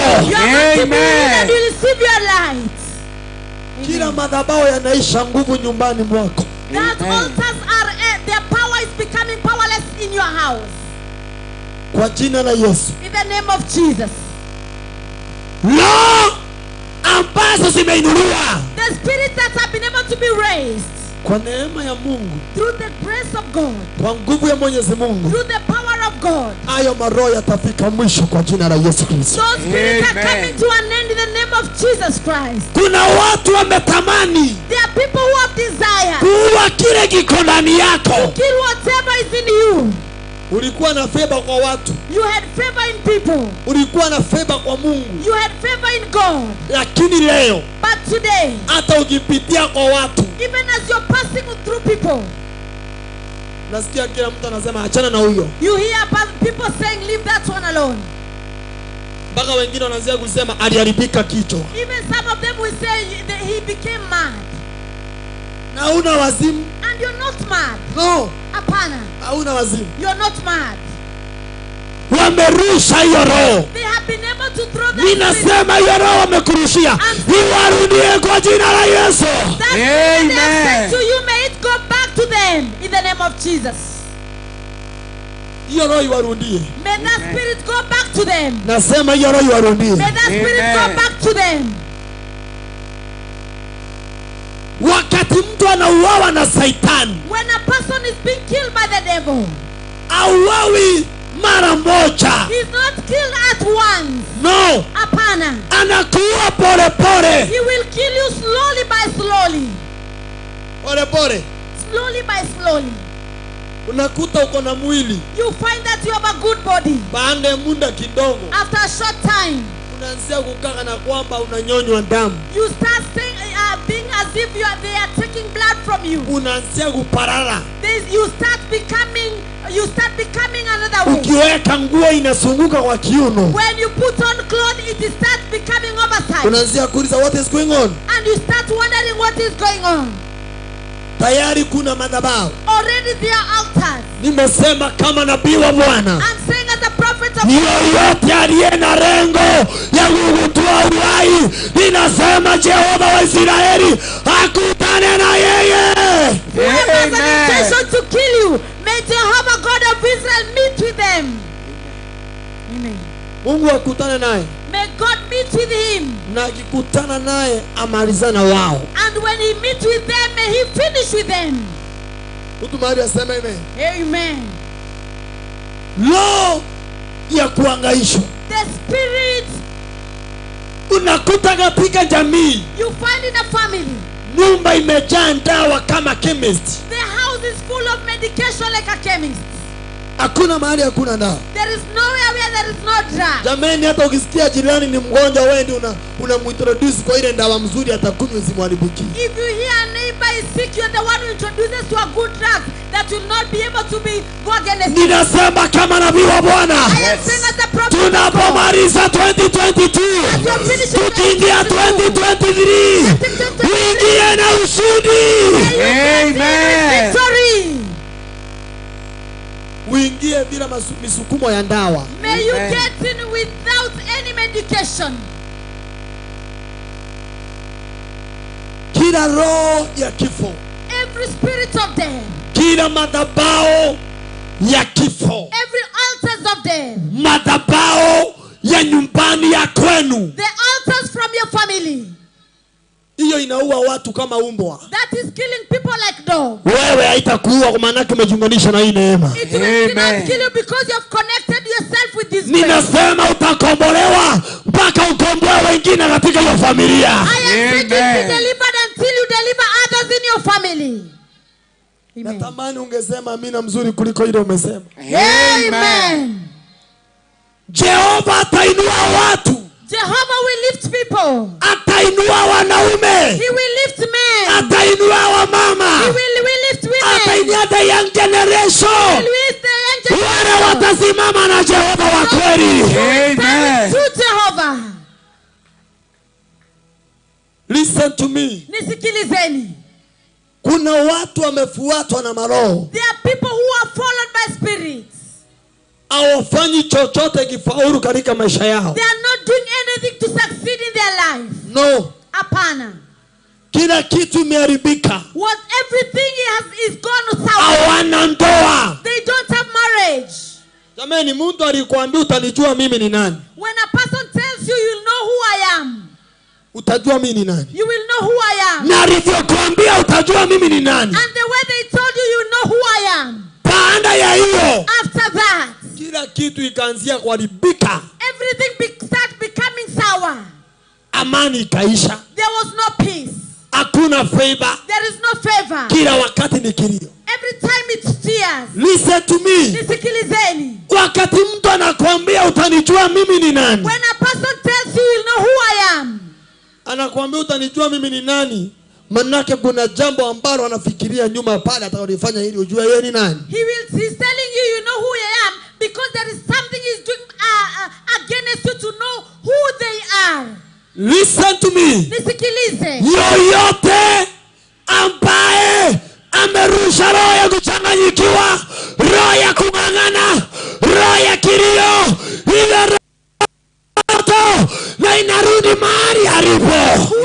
The spirit of confusion, the spirit of death, the spirit of suffering, it is going back to them in the name of Jesus. Jameni, unaona huyu mtu anafaa kuwa na maisha mengine kuliko nyakoneo, lakini ako pale tu maisha ya kung'ang'ana. You are seeing a person is supposed to have a better life than the one he is, but he's there struggling. Maisha ya kilio. The life of tears. Ana mbele wala nyuma. He has no way, not forward, not backward. Hata ndio manake unaona mtu akikosa focus ama akiona maisha yameharibika. That is why when a person lacks focus or the lifestyle in a long direction, kila mtu anakimbilia Saudi Arabia kwenda kuajiriwa. everyone will go to Saudi Arabia to be employed. Ukifika kule unakuta ni mateso zaidi. When you go there, you find there is a lot of even suffering. Ninaombea watu leo. I'm praying for people today. Ninaombea watu leo. I'm praying for people today. Zile vifungo zilizofunga zinafika mwisho leo. Amen. Amen. Haujasema amina, sema amina tena. Amen.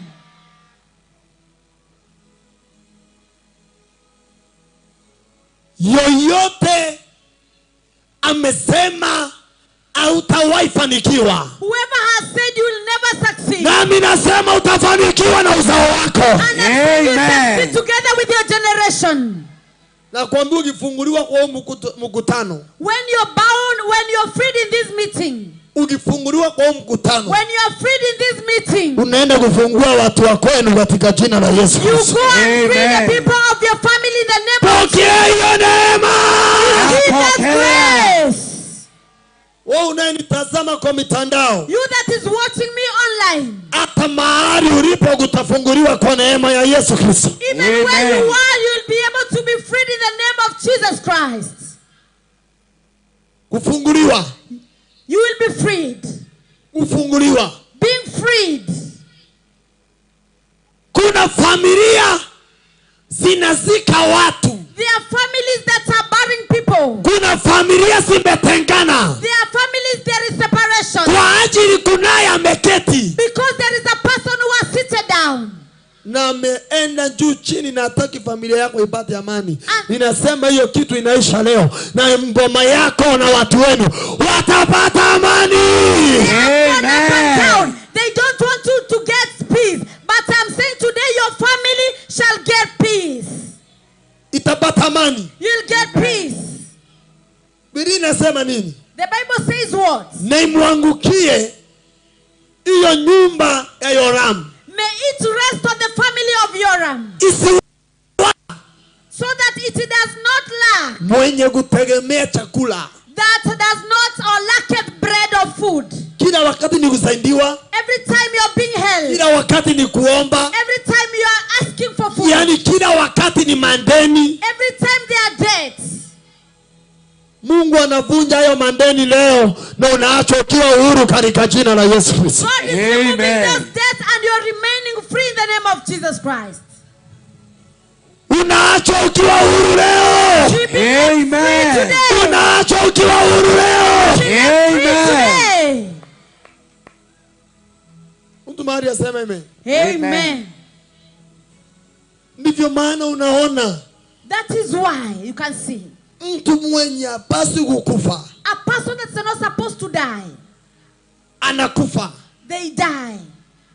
Lakini mchawi anaachwa pale tu anaendelea. But the witch doctor is left there to continue. Maana kazi yao ni kutoa watu hai. Because his life is to be able to keep. Yoyote amepewa kazi ya kutoa hai, ninasema apigwe na randi ya Bwana.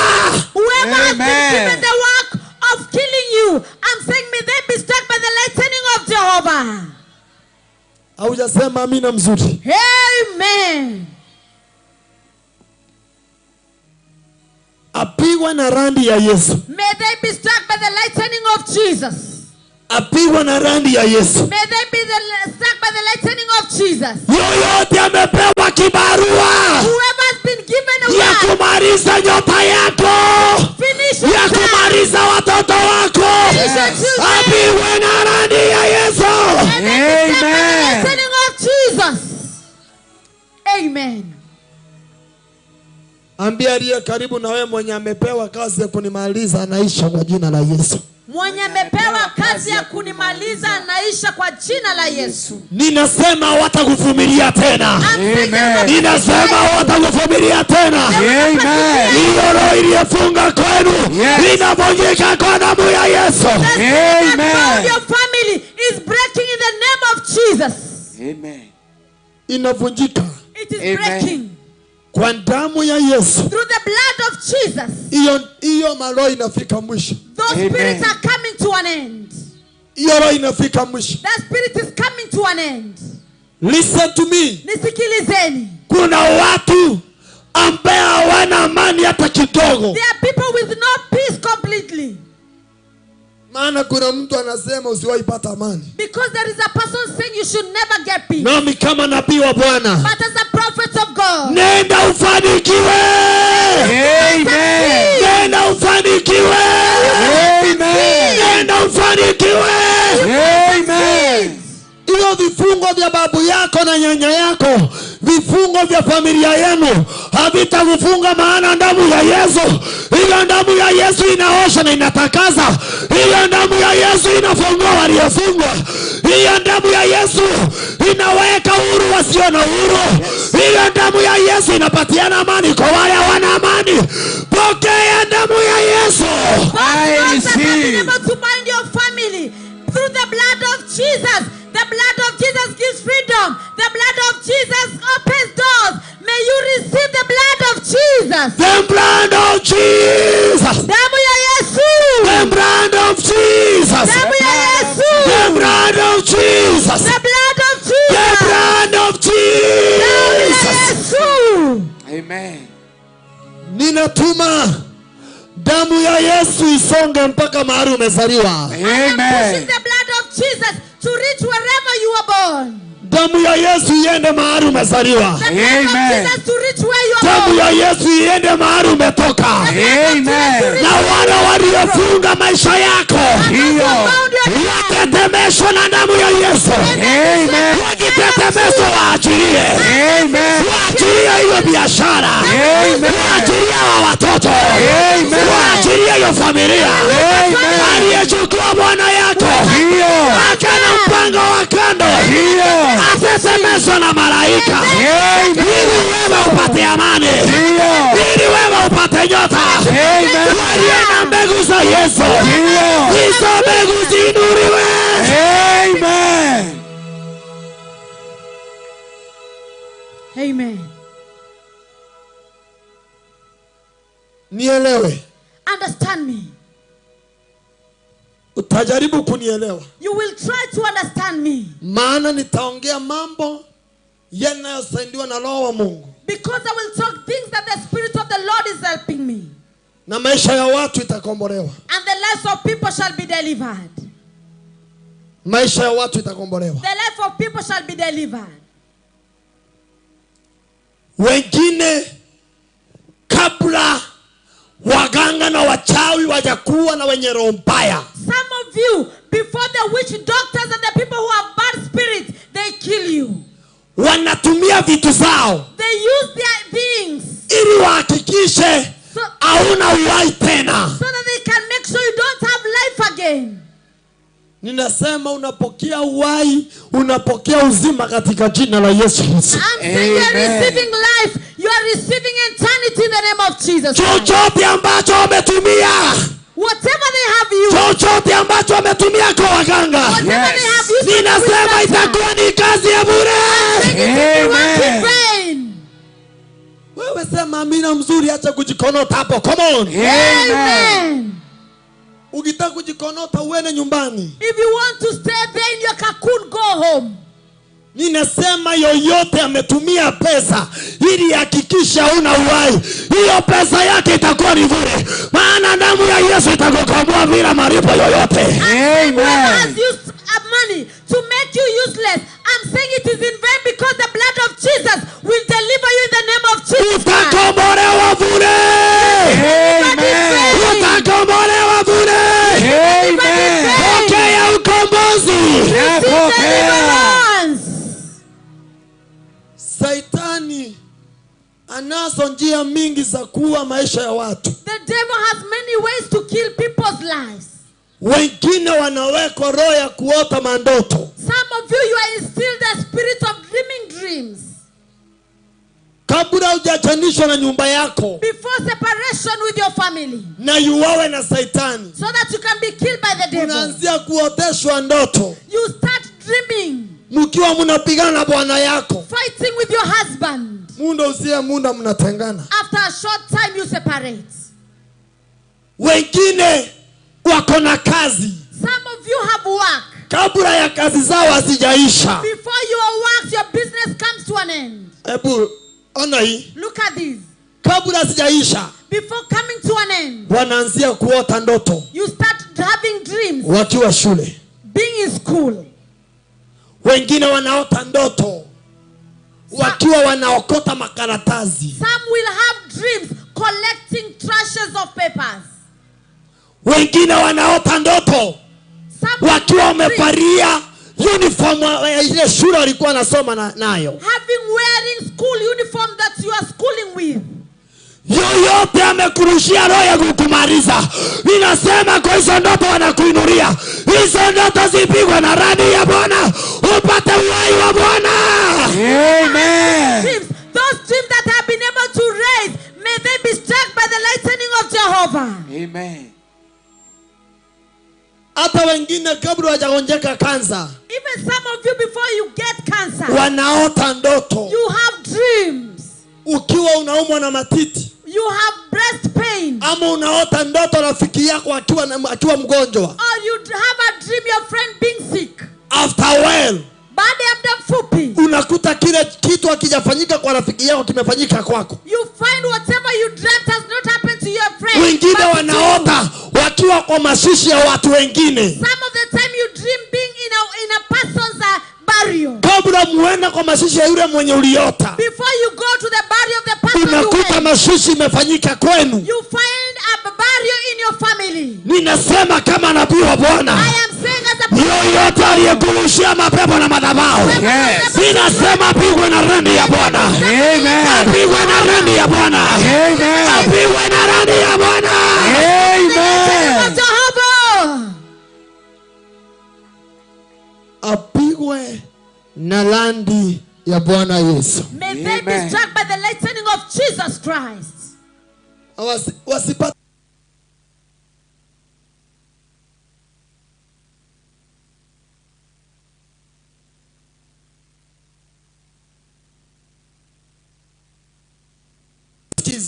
I want you to listen to me. kuna watu There are people, familia zao zinalia, their families are in tears maana kumetengenezwa zimefanyiwa zilie. because it has been planned so that they can cry. Iyo madhabahu wameinua kwa familia yenu. The altars they have lifted Iyo your family. madhabahu inavunjika leo hii. Altars are breaking today. Uliza mwenzako umesema amina? Have you said an amen? Uliza amesema amina? Ask them if they have said amen. Maroho iliyofuatanishwa kwenu, The spirits that are following in your family, Bwana anaimaliza. God is finishing them. Inua mkono sema Bwana Yesu. Bwana Yesu. Kila roho Kila roho iliyoinuliwa kwetu iliyoinuliwa kwetu inaisha leo. Amen. Inaisha leo. inaisha leo. 2 Samuel chapter number 11 Samueli wa pili 11 verse number 14 and 15. mstari wa 14 na 15. Maandiko yanasema nini? What does the Bible say?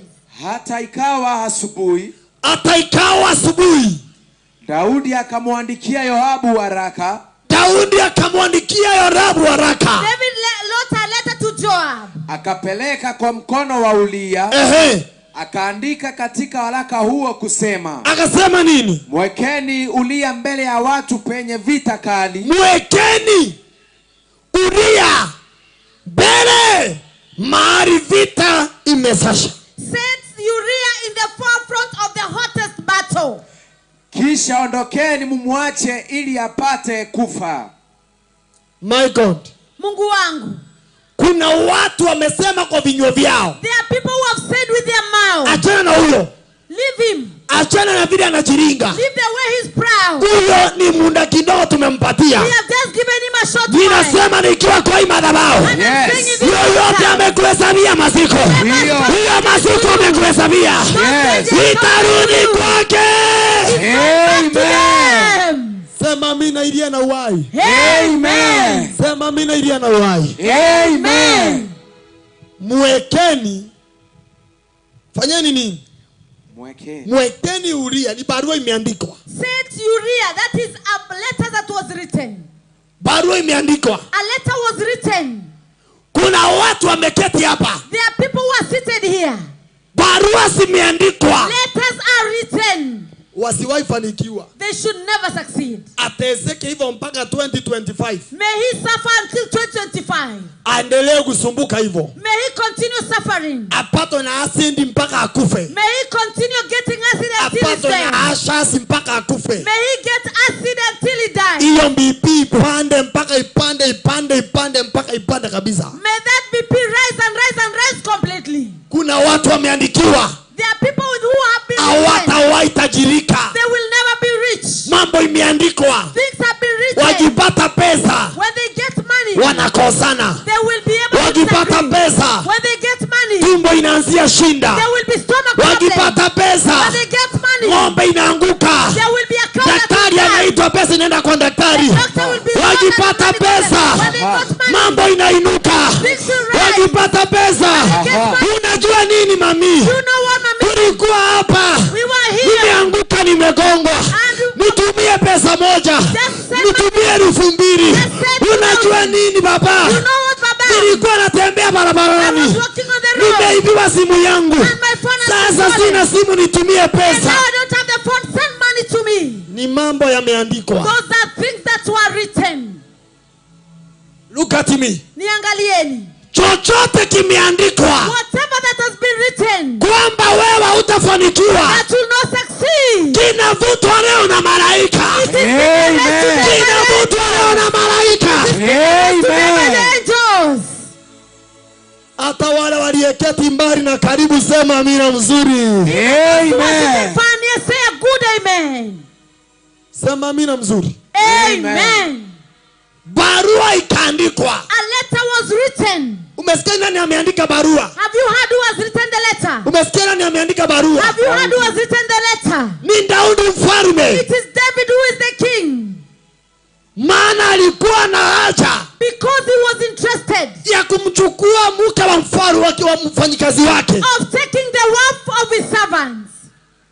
Sasa aende awekwe mbele, so that he can be put in front, auawe, to be killed, ili amchukue, so that he can take the wife. Listen to me. Nisikilizeni. Yoyote anakuwa kwa ajili ya shamba, ninasema atakuwa kwa jina la Yesu Kristo. Amen. Because of the land, they will not kill you in the name of Jesus Christ. Amen. Na hiyo shamba wataona. And that land they will not see. Wewe utaipokea kwa jina la Yesu Kristo. You will receive it in the name of Jesus Christ. Amunielewi? You are not understanding me. Wanaonitazama, whoever is looking at you, yoyote anajaribu kukuangamiza kwa ajili ya watoto wako, kwa ajili ya mali yako, anapigwa na randi ya Yesu. Amen. Nakwambia jameni, ile nguvu iko hapa, itasonga mpaka mahali walipo, watapigwa na randi ya Bwana na wataachana uhai wako. It is going to where it is. They will be struck by the lightning of Jehovah and they will leave your life alone. Ninasema wataachana uhai wako. Amen. Yoyote anakuwa ili abaki peke yake, ninasema ataona uhai wako. Chochote wameandika kimevutwa na malaika. Amen. They are leaving you alone. Whatever they have written, it will be erased by the angels.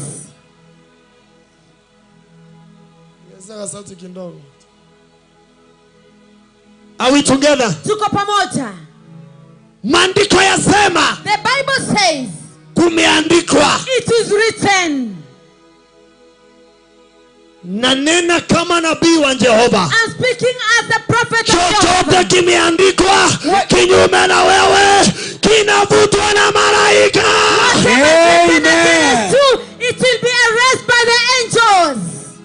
Kinavutwa na malaika. It is being erased by the angels. Nasema kinavutwa na malaika. It will be erased by the angels. Na itafanyika hivyo. And that is what will happen. Nasema itafanyika hivyo. And that is what will happen.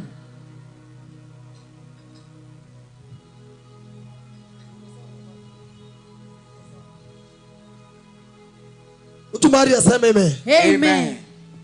Kuna vitu ambavyo vimeandikwa. There are things that have been written. Kuna vitu ambavyo vimetengenezwa. There are things that are prepared. Ili vikumalize. So that they can finish you. Chochote kimetengenezwa. Whatever that is prepared. Yoyote alisema ni vile watoto watasoma hawatawahi ajiriwa. Ninasema tunapomaliza 2022 tukiingia 2023 utakuwa na kuajiriwa. Amen. Utakuwa na kuajiriwa. Amen. Nasema kutakuwa na kuajiriwa. I'm saying there will be employment. Ninaona revival ya ajabu. I can see a great revival. Ninaona revival ya ajabu. Revival. Revival.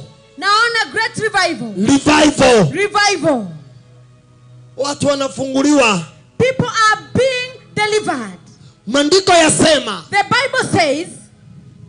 Sikiza. Listen. Na wekwe mbele. And let him be put on the forefront. Ninasema kama nabii. I'm saying as a prophet. Yoyote aliandika mambo ambayo anataka ikufanyikia mabaya na ikaweka wa kitabu ya muganga mbele. Roho ikiwa ndani ya roho, nimeiondoa pale, nimewapiga na upofu wa malaika. Amen. I'm to put on the forefront of the witchcraft. I'm saying, may they be struck angels. wapigwe na upofu wa malaika. Amen. Piga huo mchawi na upofu. Amen. Piga huo mchawi na upofu. Amen. Yani wao watakangi kuona To see you succeeding. umeng'ang'ana, You have struggled. umefanya kila kitu, You have done everything. lakini bado unang'ang'ana na maisha. But you are still suffering in life. I declare in the name of Jesus, Natangaza katika jina la Yesu. may the Lord give you peace and peace and peace and peace. Wacha Mungu Amen. akupatie amani na amani na amani. Amen. Nataka uambie mwenye kukarimu na wewe, kile kimeandikwa kibaya juu ya maisha yako kinafika mwisho kwa jina la Yesu. I want to tell a person near you, whatever is written that is not good against your life, it is coming to an end in the name of Jesus Christ. Chochote kimeandikwa kibaya Whatever is written that is against kinafika mwisho kwa jina la Yesu. to an end in the Amen. name of Jesus Christ. Kinafika mwisho. It is Amen. coming to an end. Kinafika mwisho. It is coming to an end. Chochote kimeandikwa. Whatever is written. Wengine ni wahubiri, Some of you are preachers. wengine ni watumizi, Some of you are ministers. lakini kumeandikwa. But it is written. Hubirini tu. Mhubiri tu. Just continue preaching. Hubiri tu. Continue preaching. Lakini hautawahi pita huu mpaka. But you will never pass over this boundary. Huo mpaka utaupita na usonge mbele kwa jina la Yesu This Kristo. boundary shall cross Amen. over and go forward. Haujanielewa? You have not understood me. Nasema hiyo mipaka utaipita na usonge mbele kama lightning katika jina la Yesu Kristo aliye hai. Those boundaries, you shall pass them like lightning in the name of Jesus Christ who is alive. Utasonga mbele kwa neema ya Bwana. You shall be able to pass them by the grace of God. Utasonga You shall ambayo yameandikwa there are things that are written. ikiwa mkutano. Being the second day of this meeting, Ninasema kama nabii wa Bwana. Yes. as a prophet of Kuna God. ufufuo wa Jehova. Amen. Kuna ufufuo wa Jehova. Resurrection of Jehovah. Mungu anakupatia uhai. God is giving you life.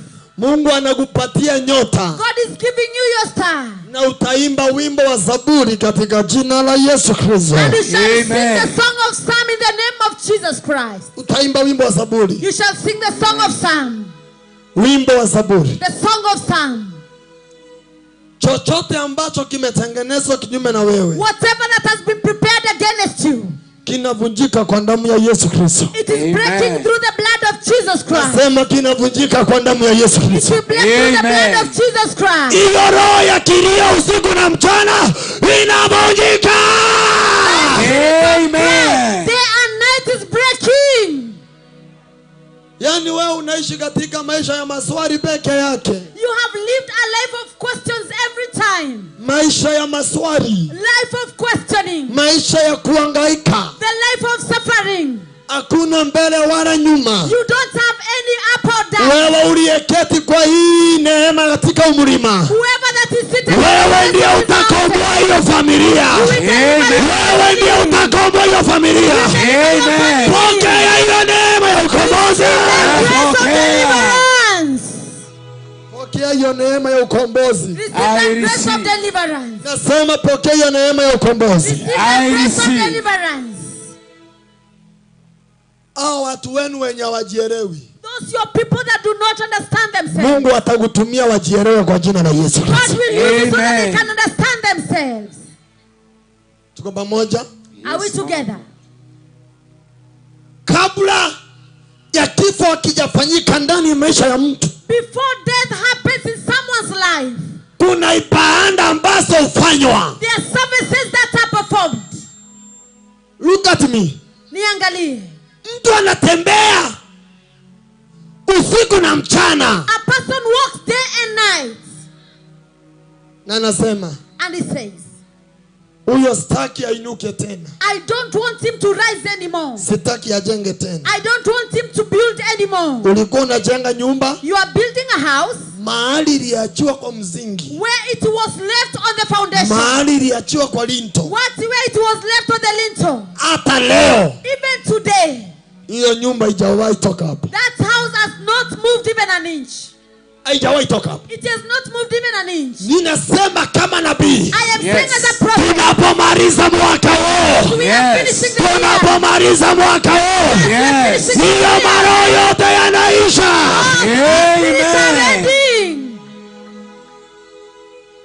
Watu watapokea neema ya kuinuka tena katika jina la Yesu Kristo. Amen.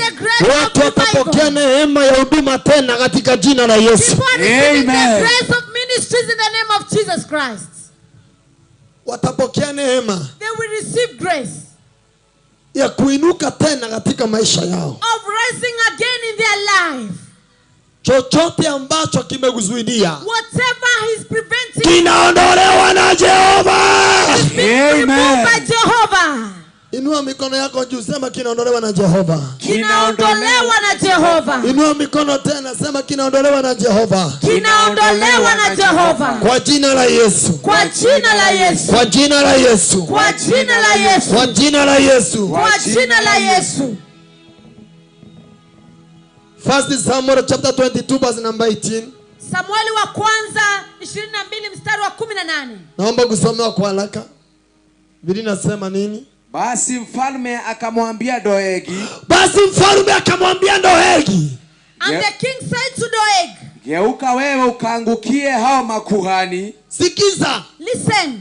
Makuhani ni watumishi wa Mungu. Priests are servants of God. Kuna watu wameachwa na jina pastor. There are people who are left with the name pastor. Pastor. Pastor.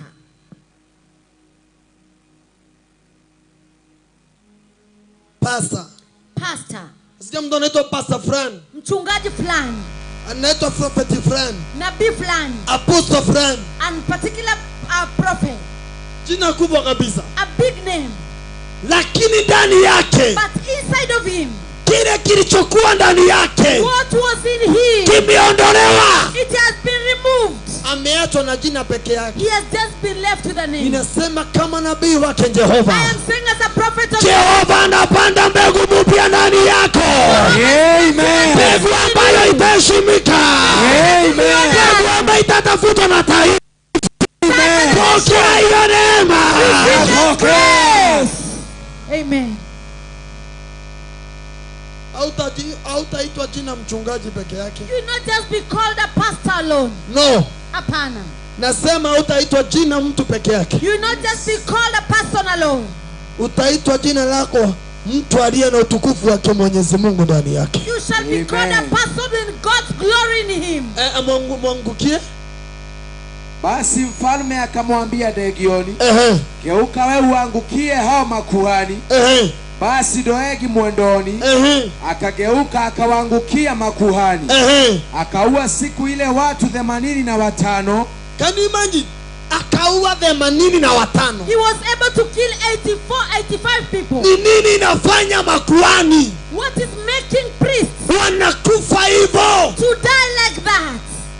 Instead waue wachawi, ndio wanaua wanawachawi. Instead of killing the witches, they are being killed by the witches. The problem is, shida ni watu wa Igembe, people of Igembe, the people of MAUA, watu wa MAUA, wachungaji wamekosa umoja. The pastors have no unity. No. Hapana. Hakuna umoja. There is no unity. Kila mtu kanisa yangu. Everyone my church. Kila mtu wa shirika wangu. Everyone my member. Listen to me. Nisikilizeni. Usipiganie washirika. Do not fight because of the members. Usipiganie watu. Do not fight because of the members. Kanisa sio lako. That is not yours. Kanisa ni la Jehova. That is for Jehovah. Kanisa ni la Jehova. That is for Jehovah. Hamjanielewa? You have not understood me. Kanisa ni la Jehova. The church is for Jehovah. Lakini siku za leo, but in these days, watumishi wameacha kupigana wachawi. The servants are not giving the witch doctor. Wameanzia kupigana na wao wenyewe kwa wenyewe. They have started fighting themselves. Ukiona yule ameinuka, when you see that one has risen, hautaki kumuona. You don't want to see them. Ukiona yule ameinuka, When you see the other one, usiende kwa yule ni wandebo worshiper. do not go to that one, is for the Ukiona yule ameinuka, When you see the other one rising, huyo ukimsalimia utaenda jehanamu. when you greet him, you go to Jehannam. Na ndivyo unasikia huyu andui And that's why that enemy, anatuma mtu anaitwa Ndoeri. he is sending to air. Waangukie Go and fall on them. watumizi. Servants. Unasikia siku moja anaua watu 80. And you hear the one day has killed more than 80 people. Ninasema katika kizazi hiki, I'm saying in this generation, Jehova atainua wachungaji Jehovah will lift waliye na moyo wa Jehova. Waliye na moyo wa Jehova Baba. Jehovah God. Hawana moyo kwa sababu ya tumbo zao, They don't have their heart because of their stomach. lakini wanatamani kusaidia watu. But they desire to help people. The church of the Lord, Kanisa la Bwana. mliokusanyishwa na Bwana. The ones that you have been gathered here by Yoyote aliye na lengo ya kukuua atauawa na Jehova kabla hajakuwa, katika jina la Yesu Kristo. Amen. To kill you, they will be killed by Jehovah before killing you in the name of Jesus Christ. Amen. Inua mikono juu. Inua mikono juu. Lift your hands. Sema Bwana Yesu. Bwana Yesu. Yoyote anatumia njia yoyote. Yoyote anatumia njia yoyote kumaliza kile kiko ndani yangu. kumaliza kile kiko ndani yangu. Afike mwisho. Afike mwisho. Kwa nguvu ya Yesu. Kwa nguvu ya Yesu. Amen. Unasema amina, unampigia Yesu makofi. Mtu Maria sema amen. Amen. Yoyote akona mpango wa kuua kile kiko ndani yako, Whoever has a plan to kill whatever is in you, afike mwisho na Bwana Yesu akuinue level nyingine. come to an end and may Jehovah raise you to another level. Nimesema kama nabii wa Bwana, I'm saying as a prophet of God, hautakufa ovyo ovyo. you will not die just like that. Yesu anakuinua level nyingine ya maisha yako. Jesus is lifting you to another level of your life. Anakuinua level nyingine ya maisha yako. He is lifting you to another level of your life. Na utapata uhai. And you shall get life. Utapata amani. You shall get peace. Na Mungu atakutetea. And God will speak on your behalf. Mungu atakutetea. God will speak on your behalf. Mungu atakutetea. God will speak on your behalf. Atakupatia amani. He will give you peace. Na utaimba wimbo wa Zaburi katika jina la Yesu And you Kristo. will sing a song of Psalm in the name of Jesus Christ. Kila mmoja inua mikono juu.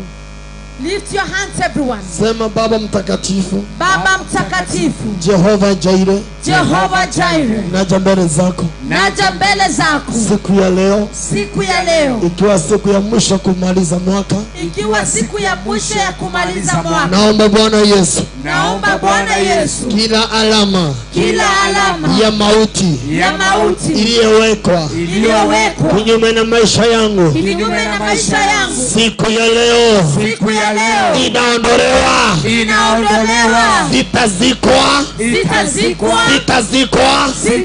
na sitazika watu katika jamii yangu. Sema kwa damu ya Yesu, kwa damu ya Yesu, maisha yangu ikombolewe kwa damu takatifu, ikombolewe kwa damu takatifu. Pigia Yesu makofi. Haleluya. Pigia Yesu makofi mazuri. Haleluya.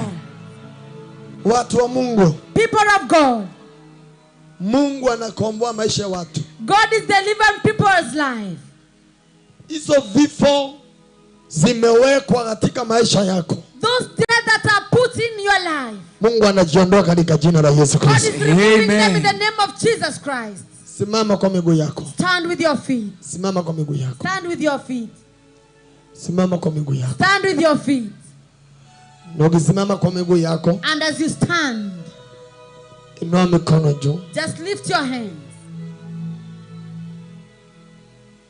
Inua mikono juu. Lift your hands. Na ningeomba the pastors that we have, I request wachungaji ambao tuko nao, the pastors that we have, wachungaji ambao tuko nao mahali hapa. kuna wachungaji wametoka mbali, We have pastors that have come from far. wengine wametoka karibu. Some of you have come from near. Omba. You. Do not.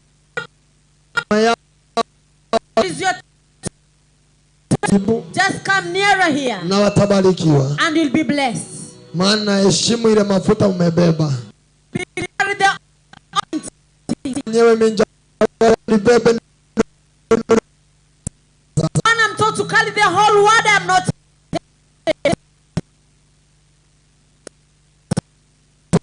You must be able to.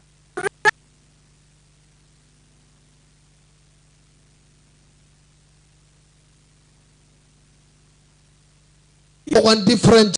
Have come from other churches. Zote tunajenga mwili wa Kristo. All of us. Omba karibu kwa jina la Yesu. I'm saying welcome in the name of Inua Jesus. mikono yako mbele za Bwana. Just lift your hands before God.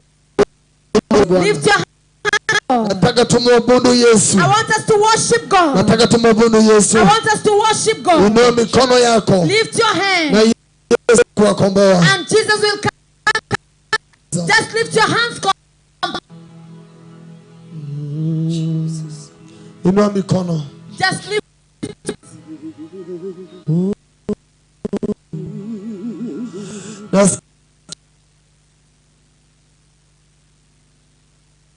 Wale wamekuja na mashinda itabebwa na Yesu siku ya leo.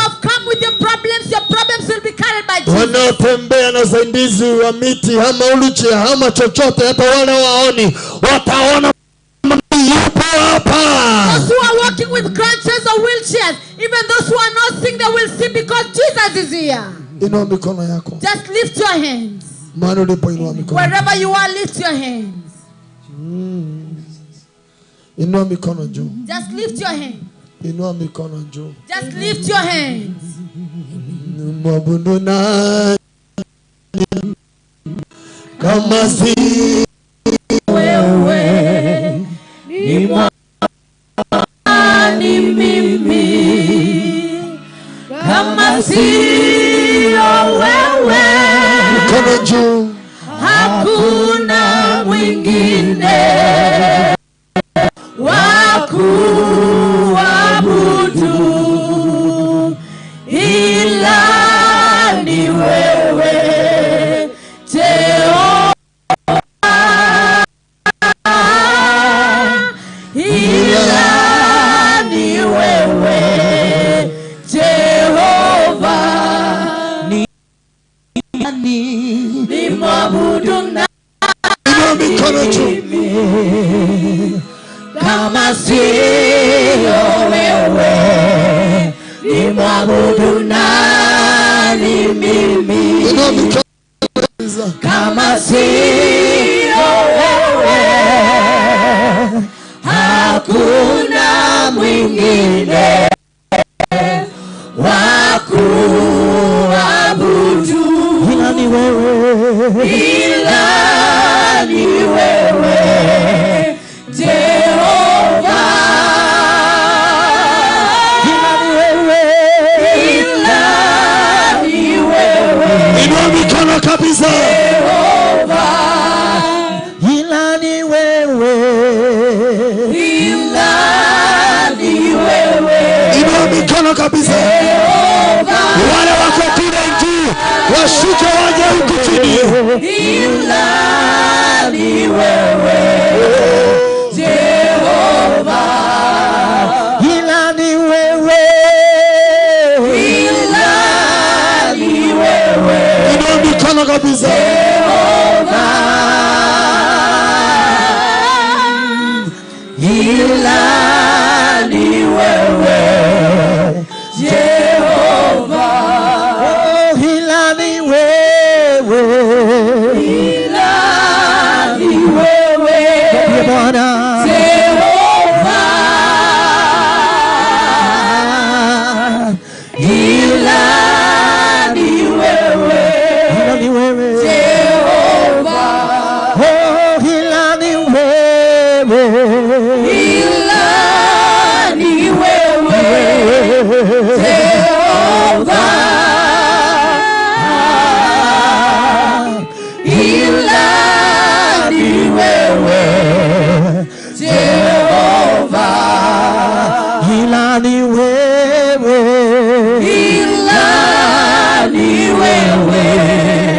Jehova, ila ni wewe. Jehova, ila ni wewe. Ila ni wewe Bwana. Jehova, ila ni wewe. Jehova, nasema ila ni wewe. Ila wewe Bwana. Nyosha mikono yako mwambie Bwana, ila ni wewe Bwana. Ila ni wewe Jehova. Hakuna mwingine kama wewe Yesu. Sujawa msalaba umeinuliwa juu, wacha nikuabudu ewe Mungu wangu. Sujawa msalaba umeinuliwa juu, wacha nikuabudu ewe Mungu wangu. Sujawa msalaba, sujawa msalaba umeinuliwa juu, wacha nikuabudu Bwana, wacha nikuabudu ewe Mungu wangu. Sujawa msalaba, sujawa msalaba, na mikono yako mwambie Bwana, umeinuliwa juu, wacha nikuabudu, wacha nikuabudu ewe Mungu wangu. Sujawa msalaba, nasema sujawa msalaba umeinuliwa juu, umeinuliwa juu, wacha nikuabudu, wacha nikuabudu ewe Mungu wangu. Nasema sujawa msalaba, sujawa msalaba, hakuna kama wewe, umeinuliwa juu, wacha nikuabudu, wacha nikuabudu ewe Mungu wangu. Unayeponya, sujawa msalaba, Mungu mwenye uwezo, umeinuliwa juu, wacha nikuabudu, wacha nikuabudu ewe Mungu wangu. Mwenye uwezo wote, sujawa msalaba, uwezo wote yako mwambie Bwana, umeinuliwa juu, wacha nikuabudu Bwana, wacha nikuabudu ewe Mungu wangu. Hilo mikono yako mwambie Bwana Yesu, sujawa msalaba umeinuliwa juu, umeinuliwa juu, wacha nikuabudu Bwana, wacha nikuabudu ewe Mungu wangu. Sujawa msalaba, nasema sujawa msalaba, nasema Bwana, umeinuliwa juu, wacha nikuabudu, wacha nikuabudu ewe Mungu wangu. Unayeponya kansa Bwana, sujawa msalaba, tenda miujiza ni wewe, umeinuliwa juu, rashaka tatala bagadesh, wacha nikuabudu ewe Mungu wangu. Wewe ni mwema, haufananishi, wewe ni mwema Bwana, wewe ni mwema, nishi Bwana, haufananishi, wewe ni mwema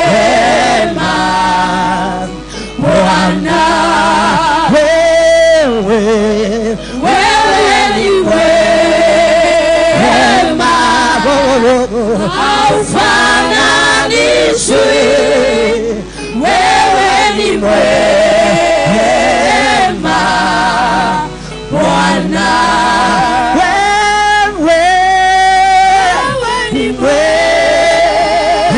Haufananishwi Bwana, haufananishwi, wewe ni mwema Bwana. ile mikono yako mwambie wewe ni mwema Bwana, wewe ni mwema. Haufananishwi Yesu, haufananishwi Bwana, haufananishwi Bwana, wewe ni mwema Bwana. Hakuna kama wewe Bwana, wewe ni mwema, haufananishwi, wewe ni mwema Bwana. Hakuna kama wewe Yesu, wewe ni mwema, wewe ni mwema. Haufananishwi Yesu, haufananishwi Bwana. Hakuna kama wewe, wewe ni mwema. Hakuna mwingine kama wewe Yesu Bwana. You are highly lifted up, Jesus, Jesus. You are highly lifted up, Jesus, Jesus. You are highly lifted up, Jesus, Jesus. You are highly lifted up, Jesus, Jesus. You are highly lifted up, Jesus, Jesus, Jesus. You are highly lifted up, Jesus, Jesus. You are highly lifted up, Jesus, Jesus, Jesus. You are highly lifted up, Jesus, you are highly lifted up, Jesus, Jesus, Jesus. You are sacred, Jesus. We bless your name. lifted up, Jesus, you are highly lifted up. highly lifted up, Everybody say, Jesus, Jesus. You are highly lifted up, Jesus, Jesus. Umeinuliwa juu, Yesu, Yesu. Umeinuliwa juu, Yesu, Yesu. Hakuna kama wewe, Yesu. Wote wanatembea, Yesu, Yesu. Hakuna kama wewe, mwenye nguvu, mwenye uwezo. Umeinuliwa juu, Yesu, Yesu. Umeinuliwa Bwana, umeinuliwa Bwana. Nyosha mikono yako mwambie Bwana, nyosha mikono yako tu mwambie Yesu umeinuliwa, kuna kama wewe. Nyosha mikono yako Bwana, Yesu, Yesu.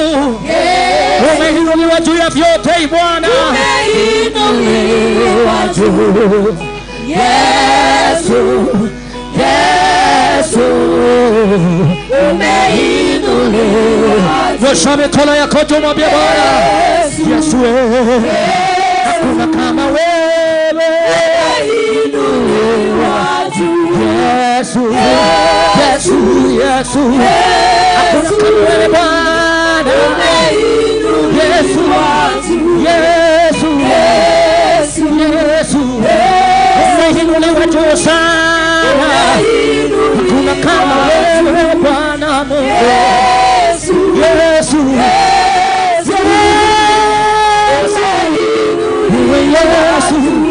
Yesu. Umeinuliwa juu sana Yesu, juu ya kila mamlaka, juu ya kila Yesu, hakuna kama wewe Bwana. Umeinuliwa juu ya vyote, hakuna kama wewe. Umeinuliwa Bwana, nyosha mikono yako juu mwambie Bwana umeinuliwa. Mfalme wa falme, wewe ni Mungu mkuu, hakuna kama wewe Bwana. Yesu, wewe ni Bwana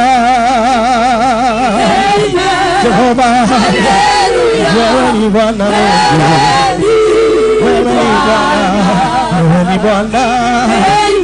Haleluya, haleluya, wewe ni Bwana. Inua mikono yako Yesu, mwenye uwezo, mwenye nguvu na mamlaka. Shaka toleregede shaka magana leketele magana. Wewe ni Bwana Jehova wasfajili, hakuna kama wewe Bwana. Mfalme wa falme, wewe ni Bwana, hakuna kama wewe Yesu. Haleluya, Bwana unatawala, Jehova unatawala, hakuna mwingine kando yako Yesu. Unatawala Bwana, unatawala Yesu. Haleluya, unatawala Yesu. Jehova unatawala, mwenye uwezo, mwenye nguvu na mamlaka. Rakato sheketekepelea. Haleluya, twakuinamia Bwana, twakuinamia, tunakuinamia Bwana. Ukiweza kupiga magoti yako, piga mbele za Bwana.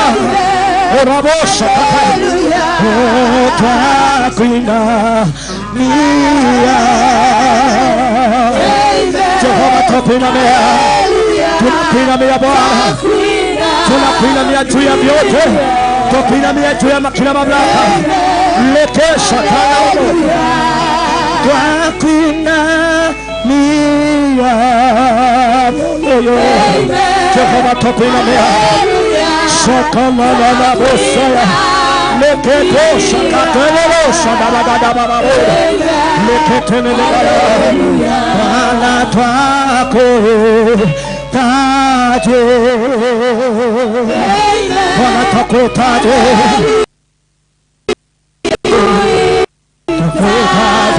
twako taje Bwana lako shekelele twakulilia Bwana, twakulilia Yesu, twakulilia. Hatuna mwingine kama wewe Bwana. Lekesha twakulilia Bwana, twakulilia Bwana. Jehova twakulilia, hatuna mwingine kama wewe Bwana.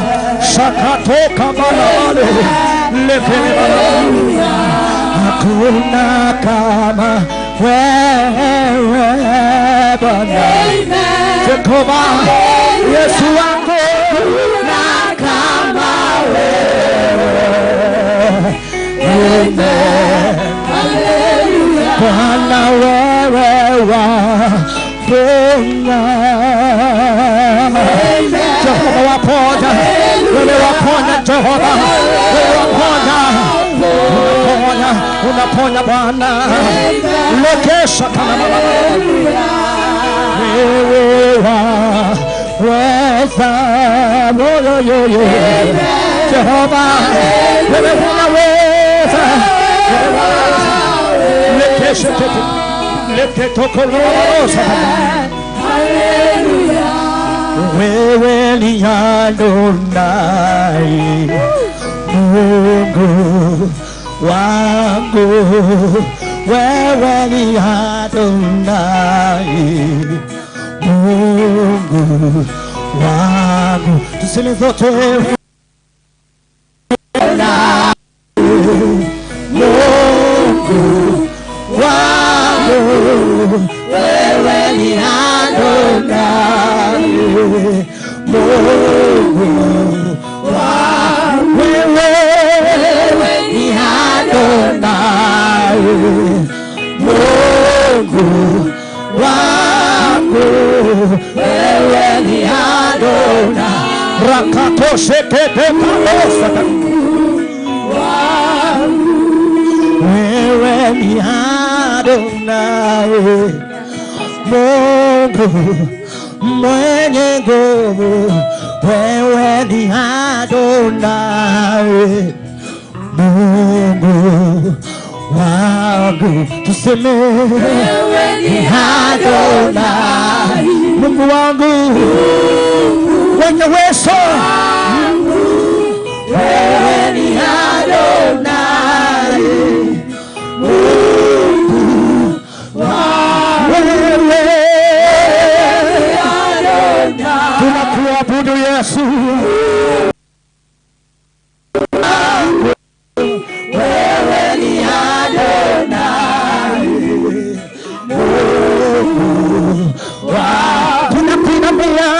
Wewe ni Adonai,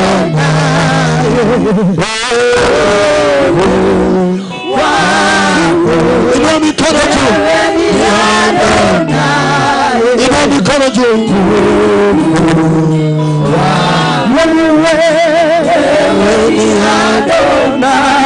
Piga makofi, inua mikono juu.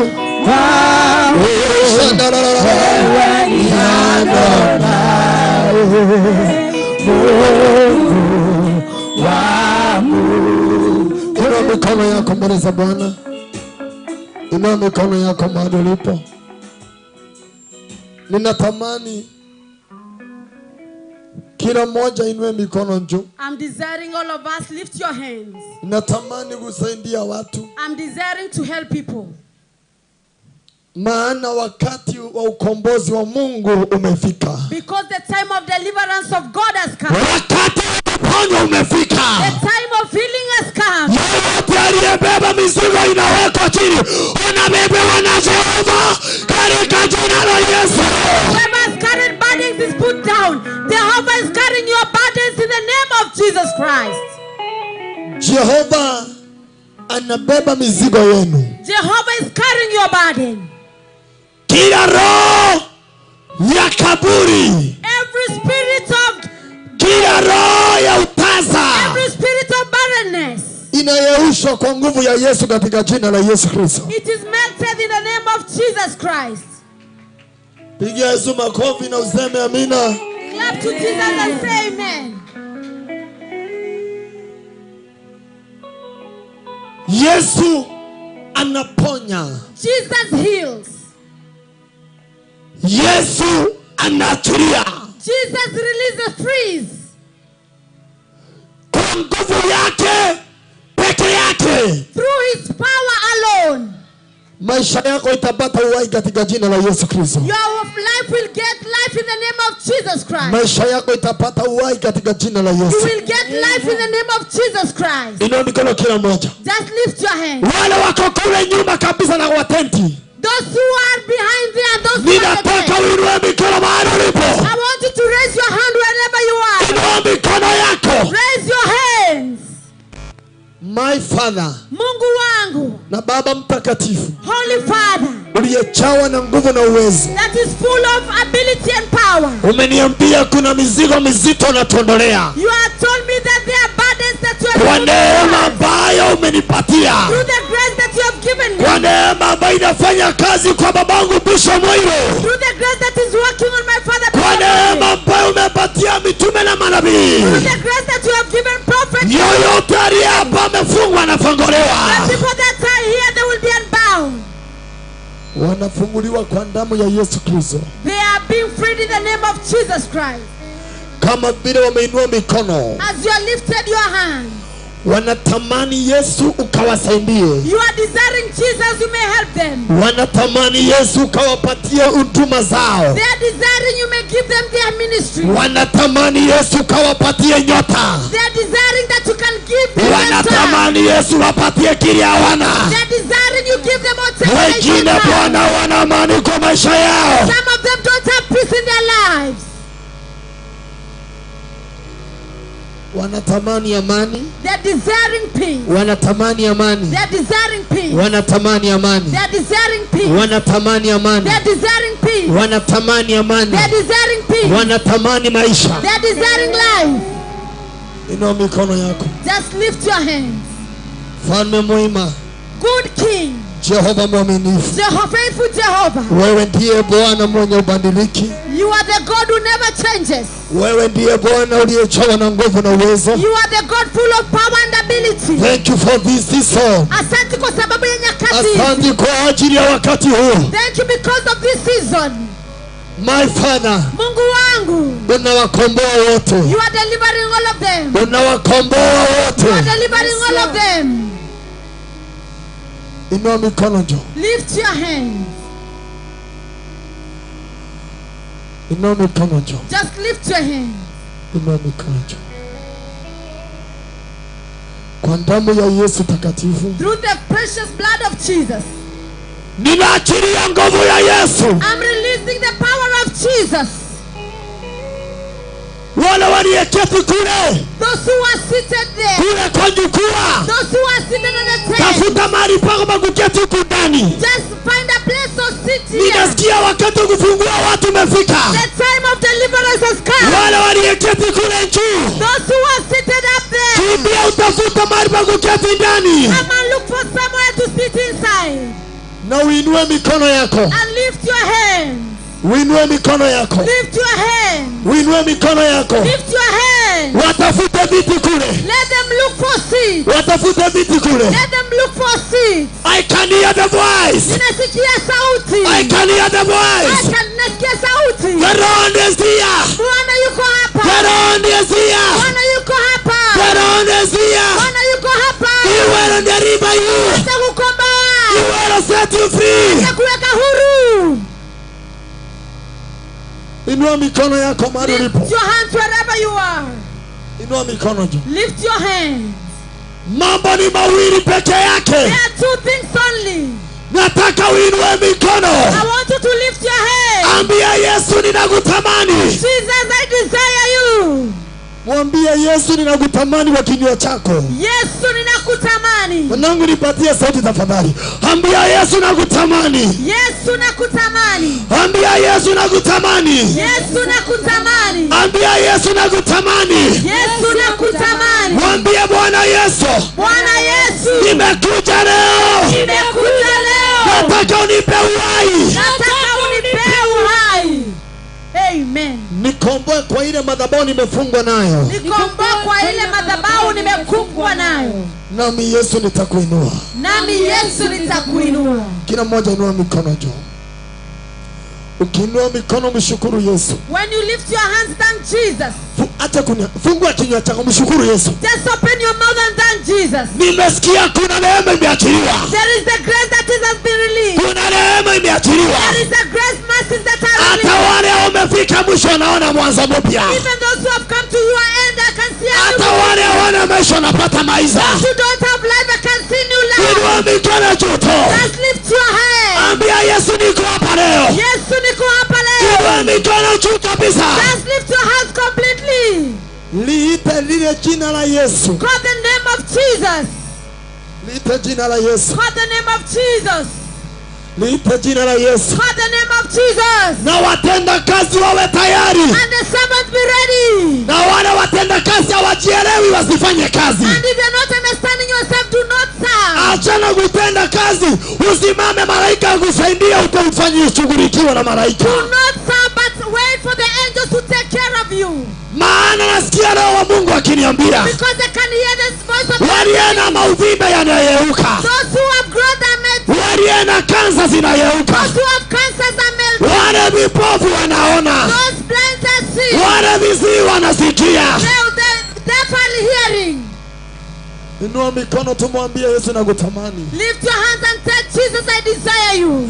Waliaibiwa akili zao wanapata akili leo. Those their minds that have been stolen, they are getting back their mind. Nasikia Roho Mungu akiniambia niachilie neema ya ukombozi. I can hear the voice of the Lord telling me to release the spirit of deliverance. Sijui ni nani yuko tayari kukombolewa. I don't know who is ready to be delivered. Kama uko tayari kukombolewa, inua mikono kwa Yesu. Ready to be delivered, lift your hands to Jesus. Nasikia niachilie neema ya ukombozi. I'm hearing to release the spirit of deliverance. Kuna watu watakombolewa kwa niaba ya watu wao. People would be delivered on behalf of their friends. Wengine watakombolewa kwa maisha yao. Some of them would be delivered. Wengine watakombolewa kama nitazama. Some of them would be delivered as you're watching me. Hata wewe unanitazama ukiwa na kilio na ukiwa na ugonjwa. Even you are watching me when you have tears and you have sickness. Hiyo shinda inafika mwisho leo. That problem is coming to an Hiyo end. shinda inafika mwisho leo. The problem is coming to an end. Hiyo shinda inafika mwisho leo. The problem is coming to an end. Nikwambia hata kama umeombewa miaka mingi, Even though you have been prayed for many years, haujawahi saidika. you have never gotten your help. Leo unasaidika. Today you will get help. Inua mikono yako. Lift your hands. Baba mfalme ni asante. King, thank you. Baba mfalme ni asante. Father King, thank you. Baba mfalme ni asante. Father King, thank you. Maana nimeona mbingu imefunguka. Because I can see heaven opening. Kuna watu wameanzia kukombolewa. There are people who are started to be delivered. Hiyo minyororo inakatika moja moja. Those chains are breaking now. Hiyo minyororo inakatika moja moja. Nipe Those sauti. chains are breaking one by Hiyo one. minyororo inakatika moja The moja. chains are breaking one by one. Inua mikono tu. Lift your hands. Razo pakatayanda. Amen.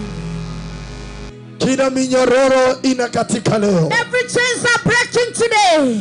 Kila minyororo inakatika leo. Every chains are breaking Kila today. minyororo inakatika leo. The chains are breaking today. Kama umulili Bwana, hata kama nitapitia karibu na wewe, hautapata ukombozi, maana unastahili umulilie Yesu, ndiye anayekomboa. If you're not crying to God, even if I pass through you, you're supposed to cry to Jesus because it's the Kama one who delivers. utamulilia Bwana, sitakugusa hata kwa mkono If wangu. I'm not crying to God, I will not be able to touch you with my hand. Hata wale sitafikia kule mbali, nguvu ya Bwana itashuka na itawakomboa. Even those that will not reach, by the power of the Lord shall come down and it will deliver them. Kila uwezo wa giza unavunjika. Every ability of the darkness is breaking. Ninavunja hiyo roho. I'm breaking that I command spirit. every power.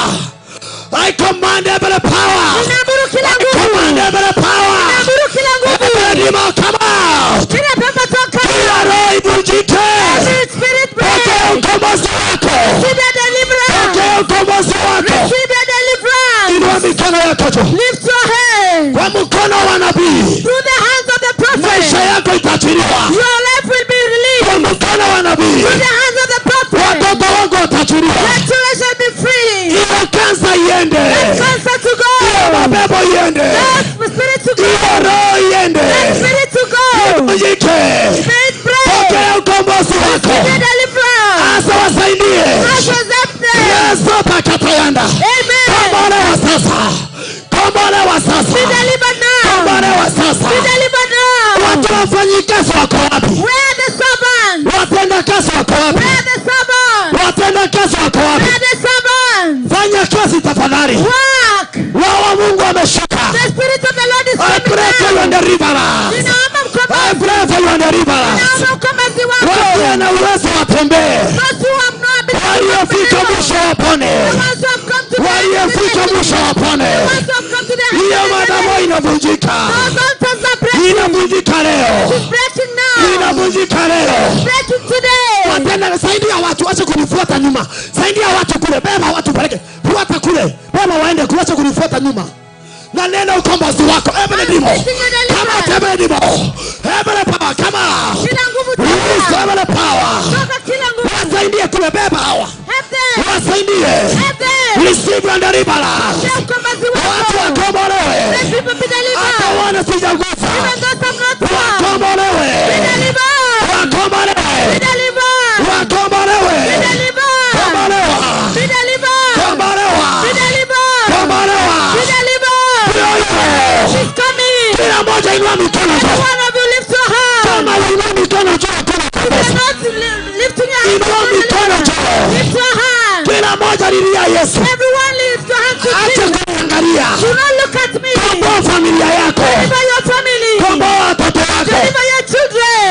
jioni ya leo This evening, ninaachilia ukombozi. I'm releasing deliverance. Ninaachilia ukombozi. I'm releasing deliverance. Ninaachilia ukombozi. I'm releasing deliverance. Miguu ipone. Let this legs get Pone kwa healing. jina la Yesu. Get healing in the name of Jesus. Akombolewe. May you be delivered. Apate uhai. May you get life. Every demon, I command it. Akwamuru. I command it. Akwamuru. I command it. Akwamuru. I command it. Akwamuru. Kombolewa. Be delivered. Kila ugonjwa. Every sickness. I command it. Akwamuru. I command it. Akwamuru. Kila pepo. Every demon. I command it. Akwamuru. I command it. Akwamuru. Lose every demon. Uweze kuachilia. Lose every demon. Weka huru. Kila roho Every spirit iliyofunga that has bound. usifanikiwe. That you shall not succeed. I command it. Akwamuru. I command it. Yayamuru. I command it. Yayamuru. I command it. Yayamuru. Receive your portion. Inua mikono juu. Just lift your hand. Nataka kutamani watu wanamulilia Yesu. People are crying to God. Watu wanamulilia Yesu. People are crying to God. Watu wanamulilia Yesu. People are crying to God. Nimefunga roho ya kaburi. I bind every spirit of Nimefunga roho ya death. kaburi. I bind spirit of Everybody death. come out. So come. Lost. Every spirit. Lost. Achilia. Lost. Achilia. Lost. Weka huru. Kombolewa. So come. Kombolewa. Be delivered. Saidia yeye kule. Come on, saidia yeye. Razo pakata yanda. Amen. Kombolewa kwa damu ya Be Yesu. delivered through the blood Kombolewa of kwa damu Jesus. ya Yesu. Be delivered through the Kombolewa blood kwa of damu ya Jesus. Yesu. Be delivered through the Kombolewa blood kwa of damu ya Jesus. Yesu. Be delivered through the blood of Hiyo Jesus. pepo inavunjika. That demon is breaking. Wasaidie jameni. Help them, please. Wasaidie. Help them. Kama unahitaji ukombozi inua mikono juu. If you need deliverance, lift your hand. Inua mikono juu. Lift your hand. Inua mikono juu. Lift your hand. Inua mikono juu. Lift your hand. Yesu yuko hapa. Yeah, Jesus is here. Yesu yuko hapa. Jesus is here. Wewe funga macho na uombe. Close your eyes Inua and pray. mikono yako. Lift your hand. Watu wanakombolewa. People have been delivered. Baada ya ukombozi, After deliverance, hiyo familia itasaidika. our family will get Baada help. ya ukombozi, After deliverance, watu watapata upenyo. people will get love. Kila ugonjwa unayeuka. Every sickness is Kila melting. kansa inayeuka. Every cancer is Kila melting. sukari inayeuka. Every diabetes is Kila melting. roho inayeuka. Every spirit is melting. Kila madhabahu yanayeuka. Every altar is melting. Inua mikono juu. Lift your hand. Watu wanapokea vipawa. Watu wanapokea nguvu. People are receiving power. Inua mikono juu. Lift your hand. Ambia Yesu nakutamani. Say, Jesus, I desire you. Ambia Yesu nakutamani. Say, Jesus, I desire you. Ambia Yesu nakutamani. Say, Jesus, I desire you. Ambia Yesu nakutamani. I desire you. Ambia Yesu nakutamani. Jesus, I desire you. Ambia Yesu nakutamani. Jesus, I desire you. Inua mikono kabisa. Lift your hand. Inua mikono juu. Lift your hand. Wewe unatamani kukombolewa. The one you desire to be Inua mikono juu. lift your hand. Inasikia neema ya Bwana. I can feel the presence of the Inavuka Lord. kama moto. It is coming. Hiyo roho ya watumbo yako. Every spirit in I your command stomach. it now. I know. Lost. Lost. Toka. Wewe inua mikono yako. Lift your hand. Every power. Kila nguvu. Kila roho iliyopandwa. Every spirit that is I present. command it. Nakuamuru. Toka mchawi. Toka. Saidia yeye kule. I command your wrath. Nakuamuru maisha yako. Ninaamuru maisha yako. Nakuamuru your life. Yapate uhai. Nipate nguvu. Yapate uhai. Nipate life. Nipate uhai. Nipate life. Nipate uhai. Nipate life. Nipate uhai. Saidia. Nipate life. Nipate uhai. Nipate life. Nipate uhai. Nipate life. Nipate uhai. Nipate life. Nipate uhai. Nipate life. In the mighty name of Jesus. Katika jina la Yesu. Inua mikono juu. Lift your hands. Haja yako ni uinue mikono juu na uombe. Your work is to lift your hands and pray. Na kuambia Yesu nisaidie. I'm telling Jesus, help me. Ukinionyesha mtu hautasaidika. If you are not to show a person, you will not get your help. Kile unapaswa ufanye ni uinue mikono juu. What you're supposed to do is to lift your hands. Uombe mbele za Bwana. Pray before God. Kuna watu milango inafunguka. There are people, doors are opening. Wale walio kule nyuma. Those who are behind them. Wewe mtumishi wache kusubaa hapo. Come on. You are servant, stop. Wache kusubaa hapo. Inua mikono yako. Lift your hands. Huu ndio wakati wa ukombozi. It's the time of deliverance. Kila pando liliyopandwa na Saitani Everything planted by the devil. linapanduliwa leo. It is being implanted. Linapanduliwa leo. It is being uprooted. Huyo mtoto wako aliyefungwa Your child that is bound. Unafunguliwa leo. Is bring free today. Inua mikono juu. Lift your hand. Wewe unaelia. Where you that you're crying. Utalia tena. Do not cry again. Ile huduma Bwana ameweka. The ministry that God has Ndani given yako you. inainuka tena. It is raising. Hiyo familia yenu imedhoofika. The family that Inainuliwa tena. is rising again. You are the one to deliver your family. Ni wewe wa kukomboa familia yenu. You are the one to deliver your family. Ni wewe wa kukomboa familia yenu. Wewe inua mikono yako. Just lift your hands. My Father. Mungu wangu. Your madhabahu, I'm break it now. Lost every demon. Lost. Mshike vizuri. Shika mikono yako. I command you. Na kuamuru. Shika mikono vizuri. I command every power. Na kuamuru kila nguvu. Ondoka mbele yake. I command every power. I command every power. Na amuru kila Lost. nguvu. Wewe roho ya kutoka ziwani. The spirit from lake. Wewe roho ya kutoka ziwani. The spirit from the ocean. I command you now. Na kuamuru sasa. I command you now. Na kuamuru sasa. Ondoka. Ondoka. Songeza mbele kidogo. Songeza. Razopa. Rekete keparanda mazi. Amen. Wewe roho. You spirit. Wewe roho. You spirit. I command you. Kuamuru. Waachilie. Ni free her. Come on. In Jesus name. Katika Kwa jina. damu ya Yesu. Through the blood of Jesus. Every demon. Kila roho. Every demon. Kila that is speaking over your life. ambaye ninajia maisha yako. Iachilie maisha yako. May it free your life. Wewe inua mikono. Lift your hand. Acha kunitazama. Don't look at me. Tazama Bwana Yesu. Look at Jesus. Mimi menja hata ukinitazama na huruma sina nguvu yoyote. You may even if you look at me with mercy, I don't have any power. Hata ukinitazama na huruma sina nguvu. Even if you look at me with a lot of mercy, I don't have power. Yesu, tazama Yesu. Look at Jesus. Achilia maisha yako kwa Yesu. Release your life to Jesus. Achilia uhai wako kwa Yesu. Release your life to Jesus. Achilia uhai wako kwa Yesu. Release your life to Jesus. Achilia uhai wako kwa Yesu. Release your life to Jesus. Inua mikono yako. Lift your hand. Patiana watoto wako. Give your children to God. Nimefunga kifo ya mtoto. I break Nimefunga kifo ya mtoto. Come on. I block the death of Come my child. on. So come. Hiyo kifo ya mtoto. The death of my child. Hiyo kifo ya mtoto. The death of my child. Hiyo roho ya kuachana mgongo wako. The spirit I of command it. Loose. So come. You spirit. Wewe roho. Come out. Toka. Achilia mwili wake. Release that body. Inua mikono juu. Lift your hands. Yesu ako na nguvu na uwezo. Yes, that Jesus has power and the ability. Yesu ako na nguvu na uwezo. Jesus has the power and the ability.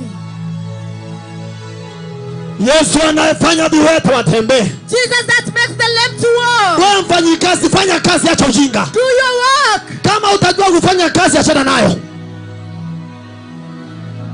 Lazopa katalanda. Amen. My Father, Mungu wangu. Baba mtakatifu, Holy Father. uliyetumana katika mlima huu. That you sent us in this mountain. Uliyetumana katika mji wa MAUA. That you sent us in MAUA. This is the time for you to deliver your people. Huu ndio wakati wako kukomboa watu wako. Wengine wanalala kulia usiku na mchana. Some of them are crying day and night. Vuta machozi ya huyu mama. May you wipe their tears. Vuta machozi ya huyu mama. Wipe the tears of this woman. Vuta machozi yake. Wipe her eyes. Vuta machozi yake. Wipe her tears. Vuta machozi yake. Wipe her tears. Vuta machozi yake. Wipe her tears. Vuta machozi yake. Wipe her tears. Vuta machozi yake. Wipe her tears. Wengine wanaumwa kwa mwili. Some of them are pain in Wengine their body. wanaumwa kwa mwili wao. Some of them are pain in their body. Bwana wasaidie. God help them. Mkomboe ndani.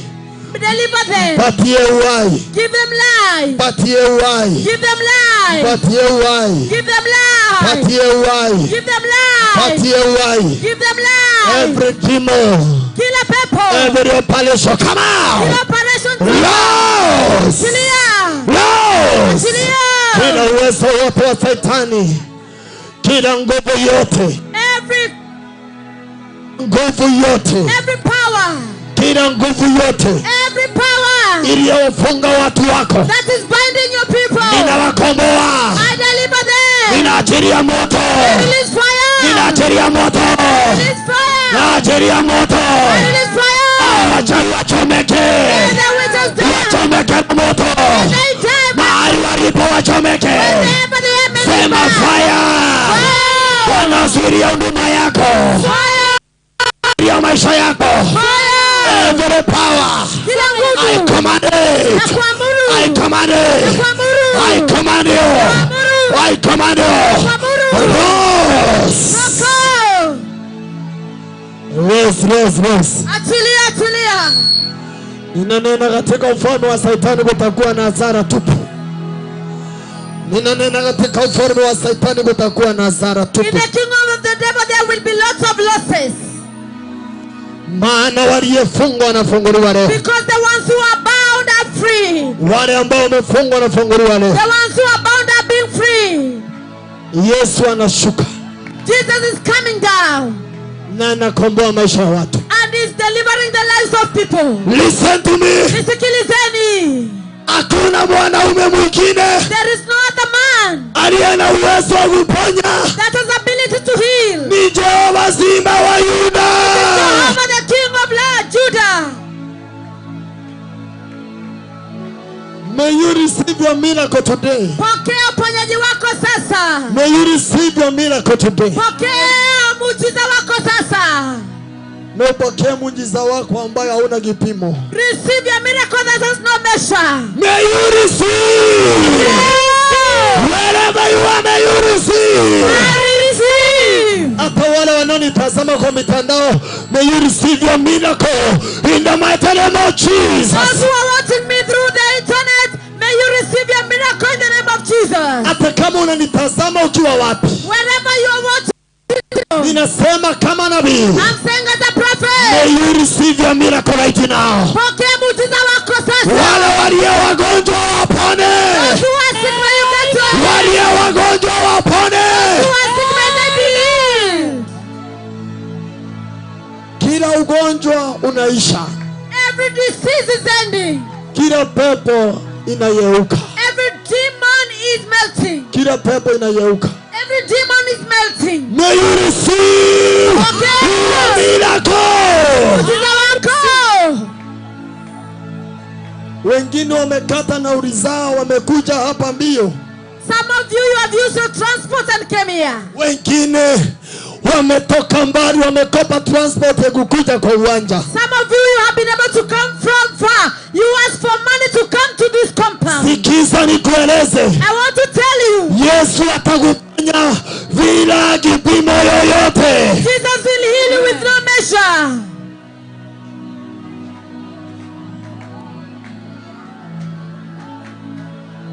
Oh my God. Mungu wangu. Oh my God. Mungu wangu. Yoyote anayelia atacheka leo. Whoever is right to cry today will laugh. Yoyote ana amani atapokea amani leo. Whoever does not have peace will receive his peace today. Wewe familia yenu imefuatwa na Shetani, leo mtapata amani nyote katika jina la Yesu Kristo. Your family is followed by the devil. All of you get peace in the name of Jesus. Inua mikono, sema Bwana Yesu. Bwana Yesu, Ninakutamani leo. nakutamani leo. Unikomboe kwa damu yako. Unikomboe kwa damu yako. Na kwa nguvu ya Roho Mtakatifu. Na kwa nguvu ya Roho Mtakatifu. Bwana Yesu. Bwana Yesu, Naomba unikomboe. naomba unikomboe. Kwa jina la Yesu. Kwa jina la Yesu. Sema amen. Amen. Pigia Yesu makofi na vigelegele. Waliyeko uwanja na mitandao, pigia Yesu makofi na vigelegele. In Jesus name. Amen. Keti mahali ulipo, kama uko na mahali pa kuketi. Sit wherever you are. If you have somewhere to sit, Keti. just sit. Hapo ulipo. Wherever you are. Kama uko na mahali pa kuketi. If you have somewhere to sit, Keti. just sit. Keti. Mtu mahali aseme amen. Amen. Kila mmoja aseme amen. Amen. Nasema usitoke kwa uwanja huu bila ukombozi wa Yesu katika jina la Yesu. I'm saying you should not come out of this field without the deliverance of Jesus in the name of Jesus. Wale wanaokombolewa na Mungu kuachana wao waendelee kukombolewa. Those who are being delivered by God, let them continue to be delivered. Waendelee kukombolewa. Let them and continue to be delivered. Listen. Sikiliza. Utaponywa na Yesu. You'll be healed by Jesus. Na uponyaji utaupeleka nyumbani kwenu. And that healing you are going to take it home. Natumaini kusikia amina iliyo na uhai zaidi. I need to hear the man life. Wewe ambaye uko hapa unateswa na mapepo, hiyo mapepo inafika mwisho leo na unapata uhai. You that is here and the demons are making you suffer, you are going to get your life. Amen. Sema amen. Amen. Wale hawana nyota ya biashara, Those who don't have the star wanapokea nyota za biashara. they are receiving the star business. Amen. Bwana Yesu, komboa wote walio chini kwa neema yako. Deliver all these people that are down here through your grace. Kila mmoja aliye chini kwa imani wao. Everyone on the ground on this altar. Nina neno moja mbili tatu, pokea ukombozi. 1, 2, 3, receive your deliverance. In Jesus name. Katika jina la Yesu. Umekombolewa. You are delivered. In Jesus name. Katika jina la Yesu. Listen to me, ujapigia Yesu makofi. Hallelujah. Mama unapona. Mommy, you will get your healing. Unapona. You'll get your healing. Hauna macho. You don't have eyes. Hauna macho. You're blind. Unapata macho leo. But you're getting your eyes. Unapata macho leo. You are getting your eyes Kwani today. wewe ni mchawi upigi Yesu makofi? Why are you not clapping to the Lord?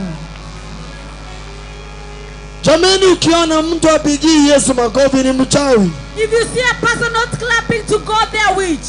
Sisi tulioleka na Yesu tunampatia Yesu makofi mazuri, maana tumeoleka kwa damu takatifu yake.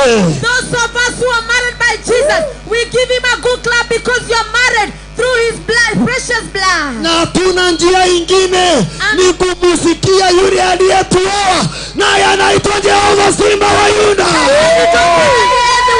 But to listen to the one that married us, and his name is Jehovah, the Lion of Judah.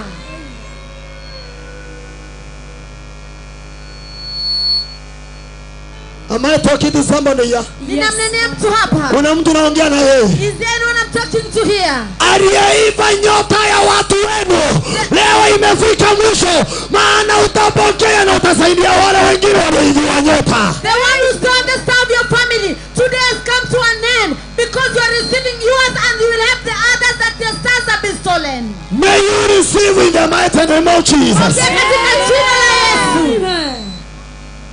Wengine hata hawajielewi. Some of you even don't understand themselves. Hawajielewi. They don't understand themselves. Wanaenda ama wanarudi. They don't know if they are going or they are coming back. Lakini leo But today, unakombolewa kwa damu takatifu ya Yesu. you'll be delivered through the precious blood of Jesus. Unakombolewa kwa damu takatifu ya Yesu. You'll be delivered through the holy blood of Jesus. Wale wachungaji wako hapa Those pastors that are here, wanapokea nyota za huduma. Amen. Na Mungu ainue hata wengine. And may God lift even others. Hata wale wangetarajiwa kama wangeinuka, Mungu awainue tu. Even those who are not expected they can rise. May God just rise them. Ninasema Mungu awainue tu. I'm just saying, may God rise them. Wasaidie mahali wametoka kwa jina la Yesu Kristo. So that they can help whatever they come from in the name of Jesus. Mtu mahali aseme amen. Amen. Yesu akupatie nyota yako May Jesus na give you nyota ya your star. damu yako. And the star of your bloodline. Mtu mahali aseme amen. Amen.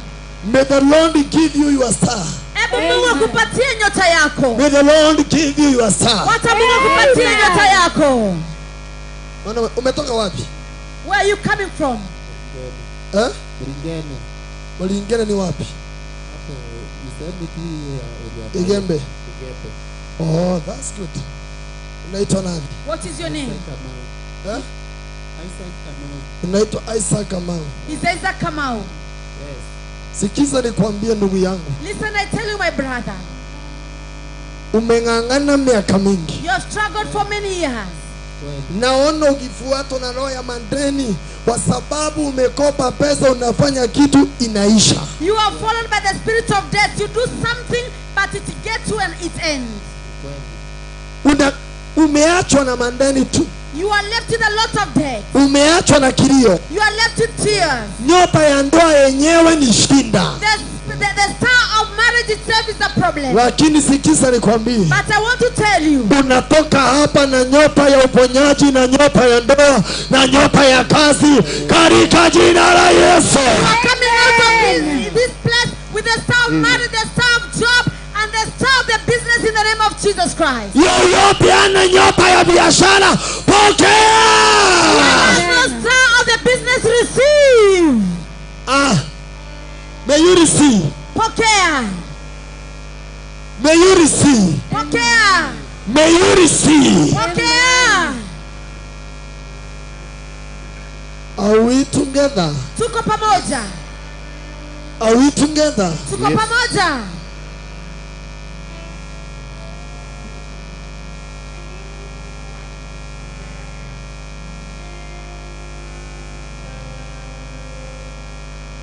Listen to me. Nisikilize. In the book of Ezekiel 13 verse number 19. Katika kitabu cha Ezekieli 13 mstari wa 19. Maandiko ya Bwana inasema, the Bible says, kuna watu there are people ambao wakikula, when they eat, wakunywe, they drink, hata wakiambiwa waue wengine wanawaua kama umbwa. if they are told to kill others, they will kill them like dogs. Yoyote ameshibishwa na waganga na wachawi na wenye roho mbaya ili waue maono yako, wapigwe na randi ya Bwana. Amen. By the witches, by the people with bad hearts, may they be killed. Nasema wapigwe na randi ya Bwana. May they be slain by the lightning of Jehovah. Wapigwe na randi ya Bwana. May they be slain by the lightning of Jehovah. Amunielewi? You're not understanding me. Wapigwe na randi ya Bwana. May they be slain by the lightning of Jehovah. Maandiko yasema nini? What does the Bible say? Nanyi mmenajisi kati ya watu wangu kwa ajili ya makonzi ya shairi na vipande vya mkate, ili kuziua roho za watu ambao iwapasi kufa na kuhifadhi hai roho za watu ambao iwapasi kuwa hai. Listen. Ili kuua roho. So that to kill or to slay the soul. Kuna watu wetu wamekufa. There are people, our people that have died. Na hawakuwa wanapaswa kukufa. And they were not supposed to die. Wameuawa bila sababu yoyote. They have been killed with no reason. Swali yangu ni moja. My question is one. Mama aliyezaa watoto wawili, that gave birth to 2 children. Mmoja ako class 2. The first one is class 2. Mwingine ako nursery. The other one is in nursery. Amekufa. Yes, she has died. Utaniambia hiyo kifo ni ya Mungu ama ni ya Shetani? Is that the death of God or devil? Shetani. Biblia yasema nini? The Bible says what? Nao wamenajisi kati ya watu wangu. And they have been able to pollute me among many people. Kwa ajili ya shairi na vipande vya mikate. Because of the barley and the pieces of bread. Wakikula tu. When they eat. Mtu akitembea kwa mganga. When a person goes to a witch doctor. Aende aseme. And they go and say, ninataka uniwekee mama fulani ama mzee fulani ugonjwa wa sukari. I want you to instill a particular mama or a particular man diabetes. Anawekwa. He is instilled the disease. Wewe unaishi kutibiwa sukari. And you are treated the diabetes. Na iponi. It will never get healing. Unaishi kutibiwa BP. They treat you of their BP. Haiponi. It does not get healing. Mpaka unaenda kuajiriwa ili upate pesa kutibu wazazi wako. You go and be employed so that you can get money to treat your parents. Listen to me. Nisikilizeni. Yoyote ameenda kwa mganga. Whoever has gone to a witch. Yoyote ameenda kwa mchawi. Whoever has gone to a witch. Ili akurushia mapepo ya murudie. May they go back to them. Inua mkono wako, sema yamrudie kwa jina la Yesu Kristo safi. Yamrudie kwa jina la Yesu Kristo safi. Amen. Jina la Yesu ni jina takatifu. Amen. The name of Jesus is a holy name. Jina la Yesu ni jina takatifu. The name of Jesus is a holy name linalokomboa that delivers wale waliofungwa. those who are bound. Ninasema kama mtume wa Bwana, I'm saying as a prophet of God, wewe umekuja na mgonjwa ama umemwacha nyumbani, the one you have come with your sick person, atoke hapa akiwa amepona. Atoke hapa akiwa amepona. Amen. With healing. Nasema watoke hapa wakiwa wamepona. May they come out of here with healing. Wamepona. When healed. Maana uponyaji huu ni bure. Because this healing is nothing. Na Yesu ametumana hapa aponya watu bure. It is free and he has sent people to heal people. Kwa hivyo nasema kama nabii wa Bwana, so I'm saying as a prophet of God, kila ugonjwa uliyepandwa ndani yako unapanduliwa kwa nguvu ya malaika. Everything planted is new, it will be uprooted through the power of the angel. Amen. Inua mikono juu, sema unaondolewa kwa nguvu ya malaika. Inaondolewa kwa nguvu ya malaika. Amen. Sema unaondolewa kwa nguvu ya malaika. Unaondolewa kwa nguvu ya malaika. Amen.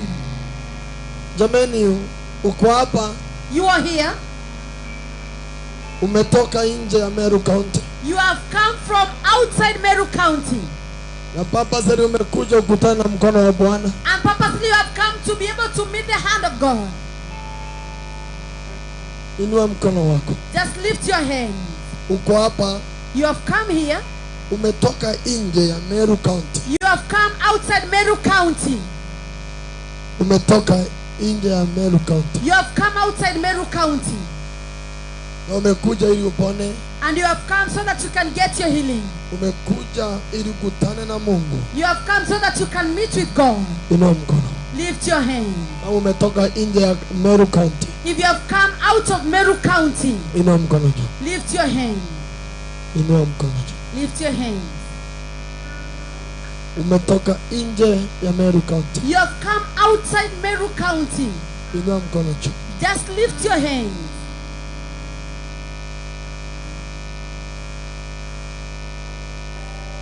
Na pia inawezekana kuna mtu ametoka nchi nyingine.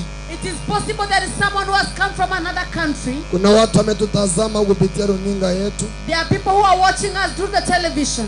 Wengine tutazama kwa mitandao. Some of you are watching us through internet. Wengine kwa YouTube. Some of you are on YouTube. Wengine Facebook Live. Some of you Facebook Live. Wengine kwa Meru TV. Some of you Meru TV. Wengine Meru TV. Some of you Meru TV. Inawezekano. There is a possibility. Ya umetoka nje. You have come outside. Outside our country. Nje nchi yetu. Utapokea uponyaji katika jina la Yesu Kristo. You will receive your healing in the name of Jesus Christ. Naomba nikubalie. Allow me. Nishughulikie wale kwanza wametoka the outside our county. To take care, to be able to take care of those who have come outside Meru County. Wanasema Mungu, nimekuja kwa huu mlima ili uniponye. You are saying that I have come into this mountain, God, so that you can heal me. Umetoka nje ya Meru County. You have come outside Meru County. Inua mkono mahali ulipo. Just lift your hand to wherever you are. Na watu wangu mlie na microphone. And my people with microphone.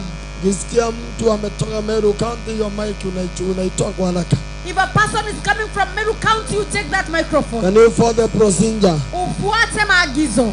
Mtu anaitwa Naaman hakupona ukoma kwa sababu alikuwa mfalme. Naaman was not healed of his leprosy because he was a king. Hakupona kwa ajili alikuwa na pesa mingi. He did not get healing because he had a lot of money. Alipona kwa ajili alifuata maagizo ya malaika. He was healed because he followed the instruction of the angels. Na hata wewe utapona ukifuata maagizo ya malaika. And even you will get your healing if you follow the instruction of the angels. Upo kama umetoka nje ya Meru County. So if you have come outside Meru County, hata kama unaishi outside Meru County, umekuja papa ili usaidike, inua mkono. Even if you are living outside Meru County, you have come into this meeting to get your your help, just raise your hand. Inua mkono juu. Just raise your hand. Baba mwaminifu katika jina la Yesu. Grateful Father, in the name of Jesus. Asante kwa wale wametoka nje ya kaunti yetu. Thank you because of those who have come outside our county. Wamekuja kutafuta msaada. They have come to look for help. Naomba Bwana Yesu apate huo msaada. I'm praying may they get that help. Kwa jina la Yesu. In the name of Jesus. In Jesus name. Katika jina la Yesu. Amen. Amen. Patia Yesu makofi. Give Jesus a hand clap. Hallelujah. Naomba kama utapatiwa microphone. If you be given the microphone, Inaomba tu napea mtu microphone anashika mwenyewe. I desire you give the microphone to the person to hold it in themselves. Jina lake, His name, ametoka wapi, where are you coming from, na ile muujiza anahitaji Mungu amfanyia mashida yake ni gani? and the miracle that you need God to perform to you, or what is your problem? Unaitwa nani? Kama hajui kushika unamshikia. Umetoka wapi? Kutoka Makueni. From Makueni County. Uko na shida gani? What is your problem?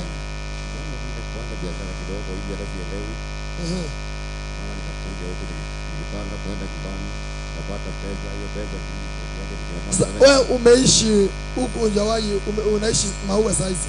Are you living in MAUA? Nikasikia ile gari yako inatembeza hapa, nilikuwa niende Christmas. Kwanza nikuja hapa niombewe kidogo.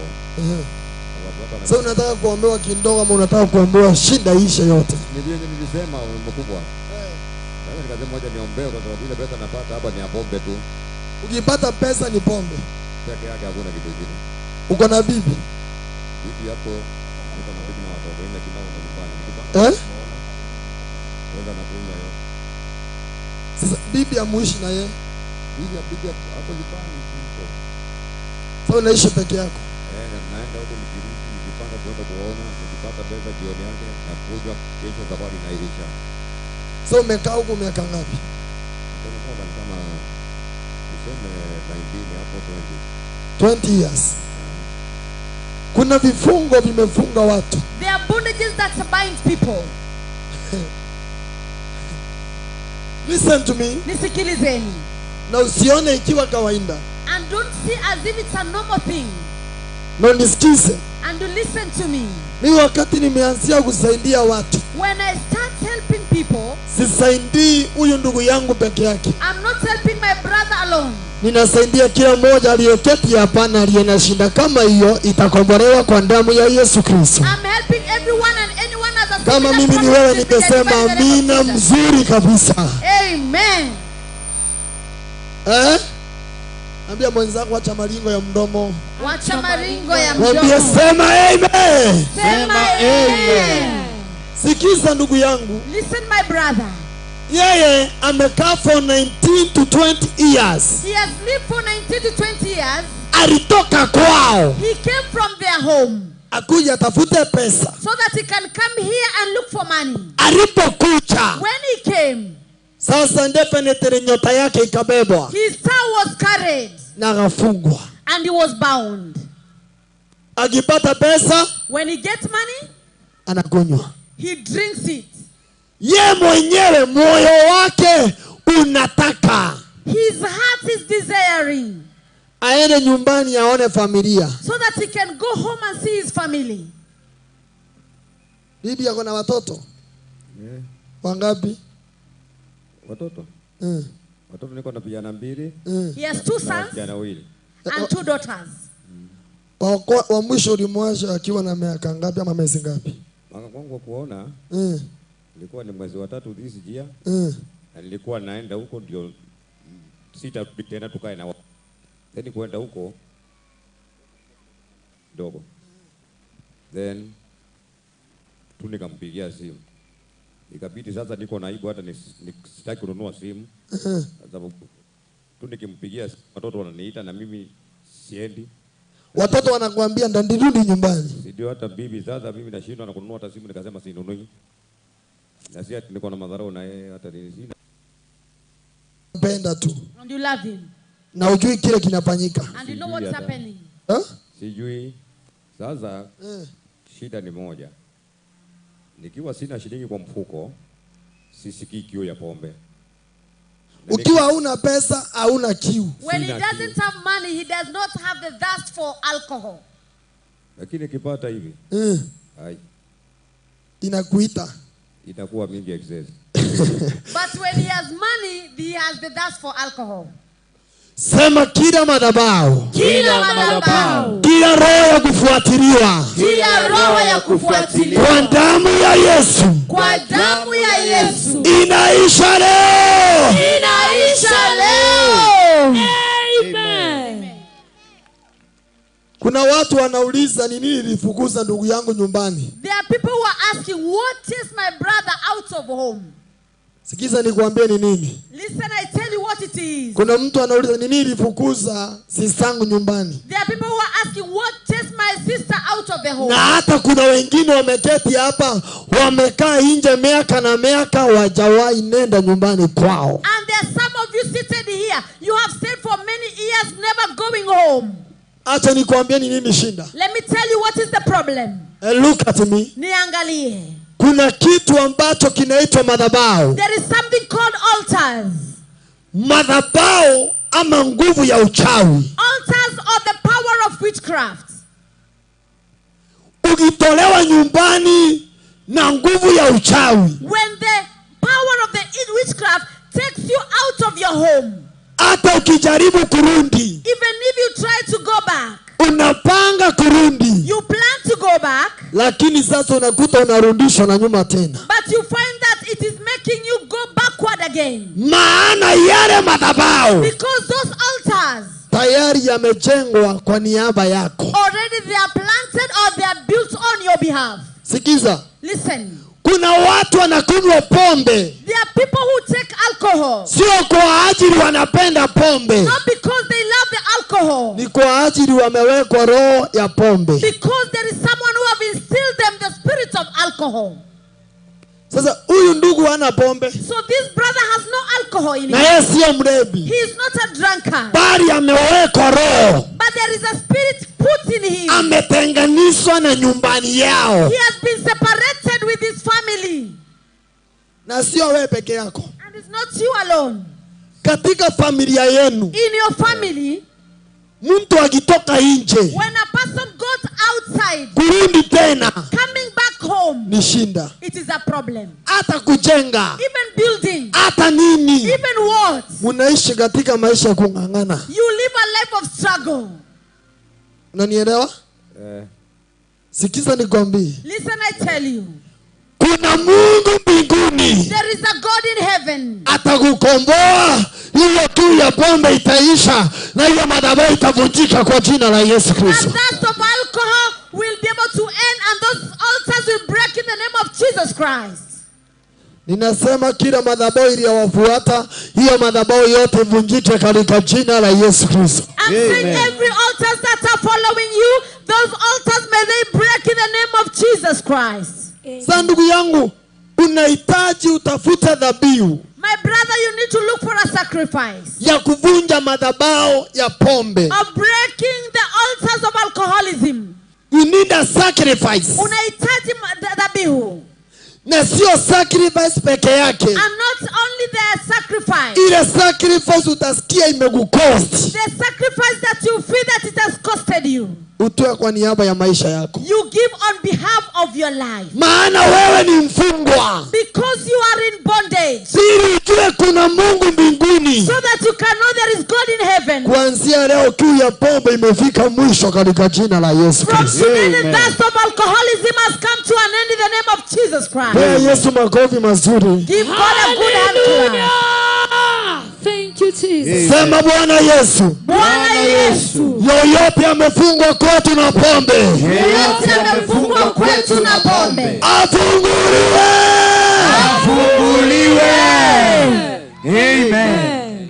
Kunaye amefungwa kwenu na pombe? Is there anyone who is bound by alcoholism? Kunaye amefungwa kwenu na pombe? Is there anyone bound by alcoholism in your family? Kunaye amefungwa kwenu na pombe? Is there anyone bound by alcohol in your Hata family? wale wananitazama. Even those who are watching me. Hata kama wewe ndio uko hapa na umefungwa na pombe. Even if you are here and you are bound by alcohol. Hiyo madhabahu ya pombe ivunjike. Alcohol may they break. Amen. Look at me. Niangalie. Kuna familia There are families zimejengwa katika misingi ya pombe. that are built on the foundations of the alcohol.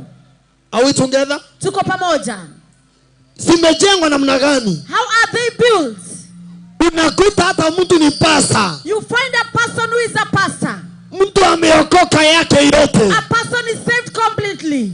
Miezi mitatu anakaa kanisani. 3 months you stay in church. Mwezi wa 4 The 4th month anarudi kwa pombe. you go back to the alcohol. Kuokoka sio shinda. Getting saved is not a problem. No. Hapana. Unahitaji hiyo madhabahu ya pombe ivunjike. You need that for altars of alcoholism to break. Ninasema hiyo madhabahu inavunjika leo. Say those altars are breaking today. Inavunjika leo. Breaking today. Listen to me. Nisikilize. Pengine familia yenu, Maybe in your family, soso yako alikuwa anakunywa. your grandfather was taking alcohol. Soso yako alikuwa anakunywa. Your grandfather was taking alcohol. Soso yako alikuwa anakunywa. Your grandfather was taking alcohol. Na wote ni damu moja. All of them, they are one blood. Look at me. Ebu nitazame. Look at me. Nitazame. Wote ni damu moja. All of them are one blood. Sasa wameanzia kujenga misingi. Now they have started building foundation. Ili nikujibu ni kwa nini watu wanaokoka lakini unakuta bado kwa pombe. So that I can tell you why people get saved and still they're in alcoholism. Wameokoka. They are saved, yes. Mtu ni pasta. You are a pastor. Mtu ameamua kufuata Yesu. You have decided to follow Jesus. Lakini bado kwa pombe. But you're in alcoholism. Katika misingi ya kwenu. In the foundation of your family. Pengine misingi yenu imejengwa kwa pombe. Maybe your foundations are built in alcoholism. Tuko pamoja? Are we together? Hii ndio unaona That is why wale wazee wa zamani those elders, the elders, walikuwa wanafanya kazi they were working. ama wanaitana pamoja kama ndugu. Or they call themselves together as brothers. Alafu wanapika ile pombe ya kienyeji. And then they cook the traditional brew. Kila mmoja anaketi pale. Every one of them sits there. Akiketi pale wanasherekea ile pombe. When they sit there, they celebrate the alcohol. Wakiongea mambo mazito mazito. As they are speaking heavy things. Na wanasema kweli hii ndio bei itawahi kosekana kwa hii familia. And they said it is true that this alcohol will never lack into this family. Watoto wetu watafuatilia hapa tu. Our children will follow the same path. Sasa wakijaribu kuinuka. When they try to rise. Nyamaza mama. Maana ni madhabahu yalijengwa. Because these are foundations that were built. Look at me. Niangalie. Ile madhabahu inakuvuta tena. Those altars start pulling you again. Inakuvuta nyuma. Start pulling you again. Manake ni madhabahu. Because these are altars. Wale wazee wa zamani. Those elders. Walikuwa na mashamba makubwa sana. They had very big lands. Wao unauliza mbona sisi hatuoleki? And you are asking why are we not getting married? Your grandfather. Nyanya yako. Pengine walikuwa na mashamba mengi. Maybe they had a lot of lands. Na hiyo familia ilikuwa imezaa msichana mmoja peke yake. And maybe in that family they had only given birth to one girl. Mmoja. Only one woman. Hawana vijana. They don't have men. Na wanasema. And they were saying. Tunapoendelea. As we continue.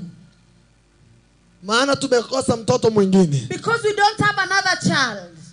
Huyu hata akioleka. Even this one, if she is married. Ataoleka na atarudi hapa. She will be married but she will come back here. Ili shamba isiwahi potea. So that this land will never be in vain. Sasa mtu anaoleka. So you get married. Anarudi nyumbani tena. You go back home. Anarudi nyumbani tena. You go back home. Tafadhali ukija na mtu kila mtu wako anaweza unajua na msaidia na mtoa kwa jua. Ukija na mtu. Kama mtu wako ni mgonjwa. When you see your person is very sick. na bado malaika hajamfikia mponye, unamsaidia. And the angel has not reached them so that to heal them, you just help them. Kuna jua kali sana, There is a bright sunlight. unamsaidia You help them, na atapona. and you'll be able to get healed. Wanachenga madhabahu. They built altars. Wanasema hata wakioleka watakuwa wanaenda wanarudi. They say even if they get married, they will be married and then coming back home. Yoyote ako hapa Whoever is here, na ameishi kwa familia iliyojawa na madhabahu, and you're in a family that was full of altars, hiyo madhabahu ivunjike kwa damu ya Yesu. let those altars break through the blood of Jesus. Sema amen. Amen. Sema ivunjike kwa damu ya Yesu. Ivunjike kwa damu ya Yesu. Inua mkono wako juu, sema hiyo madhabahu Hiyo madhabahu iliyojengwa kwetu iliyojengwa kwetu ivunjike. Ivunjike. Amen. Mpatie Yesu makofi mazuri aliye na ndavu. Give God a good hand clap. Patia makofi zaidi. Give him a good hand clap. Nani mwingine najua kama uinui mkono sitakusaidia. If you're not lifting your hand, I will not help you. Nani mwingine aliyetoka county nyingine? If you have come from another county, jina lako mahali umetoka na ile shindo unataka isaidiwe. your name, where you have come from, and the problem that Malaika yuko hapa na nasikia. the angel is here and is listening. Naitwa Mrenje Tikarambu, nimetoka Isiolo, nimekuja kuomba mtoto wangu amegonjeka, amefura hapa shingo. Ako wapi mtoto? Ako Kenyatta Hospital. Umemwacha Kenyatta? Simama. Simama ili aonekane vizuri. Mtoto aligonjeka lini mami? When did the child get sick? Ako na miaka 2. Usilie. Mungu yuko hapa. God is here, do not cry. Na ili uamini kuna Mungu. And so that you can believe there is God. Distance is not a barrier. Urefu wa kitu, urefu sio kizuizi. Nasema distance, it is the distance that you see today. Umbali ambao uko nao leo. The distance of your place. Umbali wa mahali pako. Hautazuilia chochote. It will not prevent anything. Hautazuilia nguvu ya malaika. It will not prevent. Maana Yesu atatembea mpaka Kenyatta. Because Jesus will walk up to Kenyatta. Juzi Mungu aliponya mama ako na shinda ya titi yake cancer for 17 years South Africa, na akiwa South Africa hakapona kupitia mitandao, na amekuja hapa Kenya akaniambia nabii wa Mungu, nimepona, nimeona mkono wa Jehova. The other day the Lord has healed a woman who was watching us through online. She had a stomach cancer. She came here and she said that I have seen God healing me. Kansa yake ilikuwa ya titi. And she had a breast cancer For 17 years. kwa miaka 17. Na hajawahi pona. And she had never gotten healing. Kwa mitandao. Through online. Mama akiwa anapitia. As she was passing. Anasema acha nisikie huyu anayeongea. She said, let me hear this one that is talking. Wakati nguvu ya Yesu ilikuja. When the power of Jesus came. Ilimponya akiwa mahali alipo. It healed her wherever she is. Distance is not a barrier. Umbali sio kizuizi. Mama anapona. Mtoto anaitwa nani? What is the name of your child? Fidel Mwendwa. Sasa aligonjeka namna gani mama? Tuende kwa haraka. How did she get the disease? Alifura shingo, ako na miaka 2, akaenda akafanyiwa operation Isiolo, akaambiwa aende Kenyatta. Sasa huko anakunywa dawa tu. Sasa walisema shida ni gani? What did they say the problem is?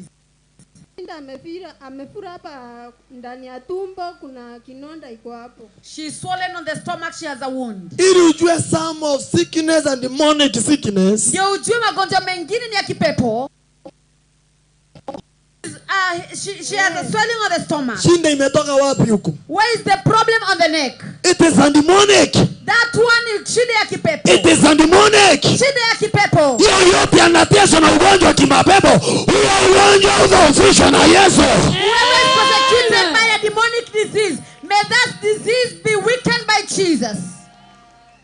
Unakosa kusema amen kumpigia Mungu makofi, na hata wewe naona wewe ni mgonjwa. Si tupigie Mungu makofi mazuri. You are not saying amen and I can see you're also sick.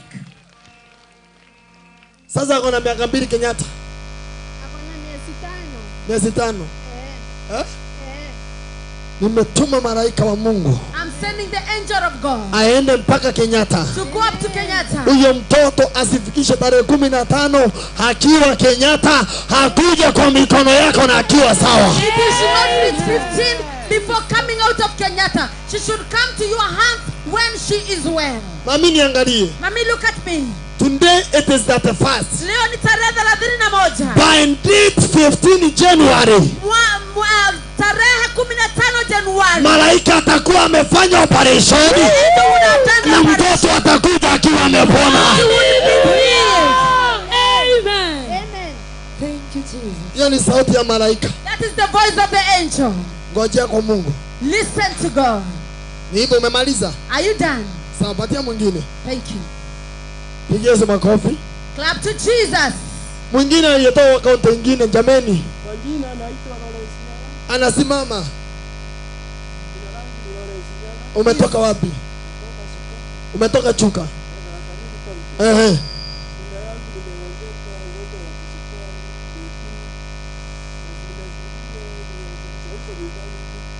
Gani hizo? Unajua shinda yetu ni moja. Malaika anauliza unataka nini? The angel is asking, what do you want? Malaika ana haja na shinda hizo nyingine. He does not interested with other problems. Hello? Amen. Unanielewa? Are you understanding me? Mungu ana haja na shinda hizo zingine. God is not interested with any other problem. Anataka hiyo shinda yako kinyumbani. He wants that problem there at home. Sukari itapona. Na utaenda pale utapimiwa na wale madaktari wako hapa wataiangalia na hawatapata sukari ndani yako katika jina la Yesu Kristo. They will go and test you and they will not see any diabetes in you. Unaenda nyumbani na uponyaji wa sukari. You are going back home with the healing of diabetes. Na hiyo sukari inaisha. And that diabetes is coming to an end. Uko sawa sasa? Amegonjeka nini? Malaria ama mapepo?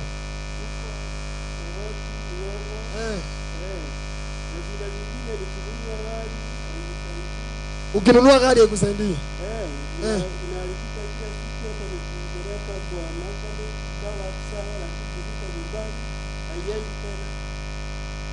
Unajua nini baba? Hebu sikiza. You know what? Malaika, the angel. Sasa unaangalia mtu na huruma, kwanza jihurumie. Umesikia mtoto wangu? Jihurumie kwanza. Feel pity for yourself.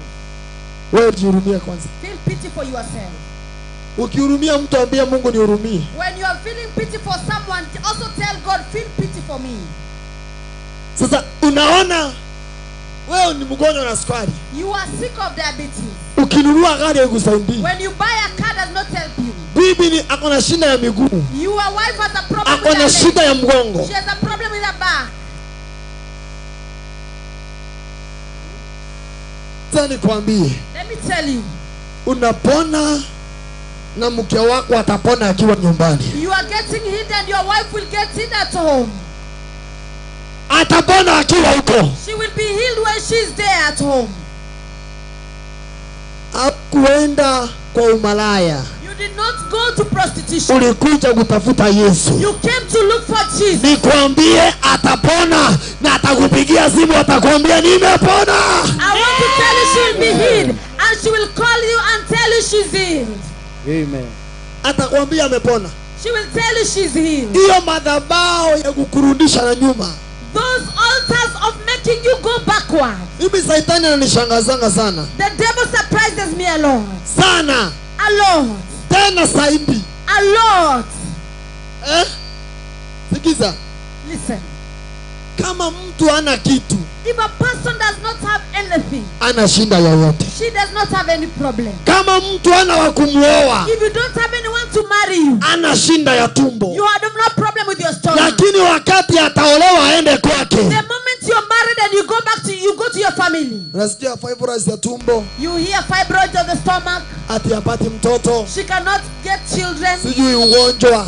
I don't know what kind of disease. Kama hujajenga kanyumba, hakuna kulala bila usingizi. If you have not built, you do not sleep without sleep. Kama hujanunua gari kama ile iko pale, wewe hauna shinda. If you have not bought such a car, you don't have a problem. Lakini wakati utanunua hako kagari, the moment moment you buy that vehicle, kanashinda kwa makanika, it will be in mechanics every time, na wewe mwenyewe unashinda hospitali. and you spend in the hospital. Yoyote ako nyuma ya maisha yako, Whoever is behind your life, apigwe na rangi ya Yesu. may they be struck by the lightning of Jesus.